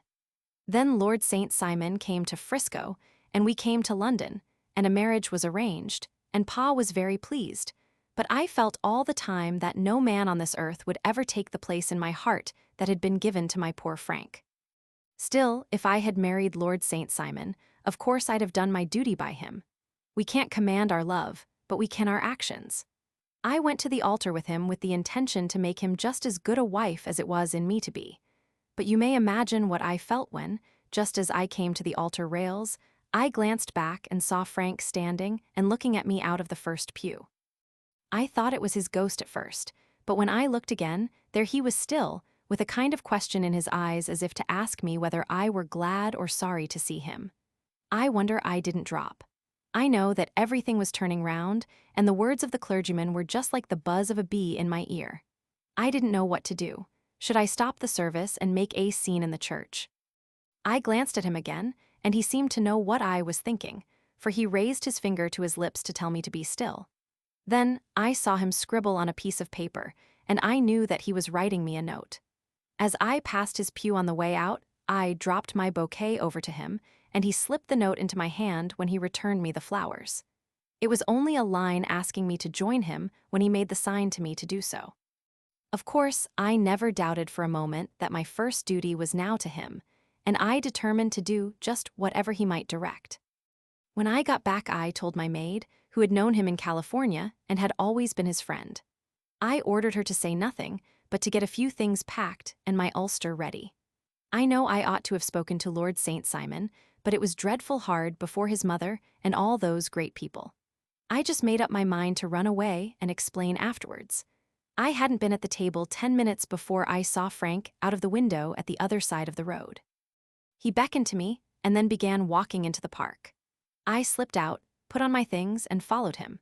Some woman came talking something or other about Lord St. Simon to me, seemed to me from the little I heard as if he had a little secret of his own before marriage also, but I managed to get away from her and soon overtook Frank. We got into a cab together, and away we drove to some lodgings he had taken in Gordon Square, and that was my true wedding after all those years of waiting. Frank had been a prisoner among the Apache, had escaped, came on to Frisco, found that I had given him up for dead and had gone to England, followed me there, and had come upon me at last on the very morning of my second wedding. "I saw it in a paper," explained the American. "It gave the name and the church, but not where the lady lived." Then we had a talk as to what we should do, and Frank was all for openness, but I was so ashamed of it all that I felt as if I should like to vanish away and never see any of them again, just sending a line to Pa, perhaps, to show him that I was alive. It was awful to me to think of all those lords and ladies sitting round that breakfast table and waiting for me to come back. So Frank took my wedding clothes and things and made a bundle of them, so that I should not be traced, and dropped them away somewhere where no one could find them. It is likely that we should have gone on to Paris tomorrow, only that this good gentleman, Mr. Holmes, came round to us this evening, though how he found us is more than I can think, and he showed us very clearly and kindly that I was wrong and that Frank was right, and that we should be putting ourselves in the wrong if we were so secret. Then he offered to give us a chance of talking to Lord St. Simon alone, and so we came right away round to his rooms at once. Now, Robert, you have heard it all, and I am very sorry if I have given you pain, and I hope that you do not think very meanly of me. Lord St. Simon had by no means relaxed his rigid attitude, but had listened with a frowning brow and a compressed lip to this long narrative. "Excuse me," he said, "but it is not my custom to discuss my most intimate personal affairs in this public manner." "Then you won't forgive me, you won't shake hands before I go?" "Oh, certainly, if it would give you any pleasure." He put out his hand and coldly grasped that which she extended to him. "I had hoped," suggested Holmes, "that you would have joined us in a friendly supper." "I think that there you ask a little too much," responded his lordship. "I may be forced to acquiesce in these recent developments, but I can hardly be expected to make merry over them. I think that, with your permission, I will now wish you all a very good night." He included us all in a sweeping bow and stalked out of the room. "Then I trust that you at least will honor me with your company," said Sherlock Holmes. "It is always a joy to meet an American, Mr. Moulton, for I am one of those who believe that the folly of a monarch and the blundering of a minister in fargone years will not prevent our children from being some day citizens of the same world-wide country under a flag which shall be a quartering of the Union Jack with the stars and stripes." "The case has been an interesting one," remarked Holmes, when our visitors had left us, "because it serves to show very clearly how simple the explanation may be of an affair which at first sight seems to be almost inexplicable. Nothing could be more natural than the sequence of events as narrated by this lady, and nothing stranger than the result when viewed, for instance, by Mr. Lestrade, of Scotland Yard." "You were not yourself at fault at all, then?" "From the first, two facts were very obvious to me, the one that the lady had been quite willing to undergo the wedding ceremony, the other that she had repented of it within a few minutes of returning home. Obviously, something had occurred during the morning, then, to cause her to change her mind. What could that something be? She could not have spoken to anyone when she was out, for she had been in the company of the bridegroom. Had she seen someone, then? If she had, it must be someone from America, because she had spent so short a time in this country that she could hardly have allowed anyone to acquire so deep an influence over her that the mere sight of him would induce her to change her plans so completely. You see, we have already arrived, by a process of exclusion, at the idea that she might have seen an American. Then who could this American be, and why should he possess so much influence over her? It might be a lover, it might be a husband. Her young womanhood had, I knew, been spent in rough scenes and under strange conditions. So far I had got before I ever heard Lord St. Simon's narrative. When he told us of a man in a pew, of the change in the bride's manner, of so transparent a device for obtaining a note as the dropping of a bouquet, of her resort to her confidential maid, and of her very significant allusion to claim jumping, which in minors' parlance means taking possession of that which another person has a prior claim to, the whole situation became absolutely clear. She had gone off with a man, and the man was either a lover or was a previous husband, the chances being in favor of the latter. And how in the world did you find them? It might have been difficult, but friend Lestrade held information in his hands the value of which he did not himself know.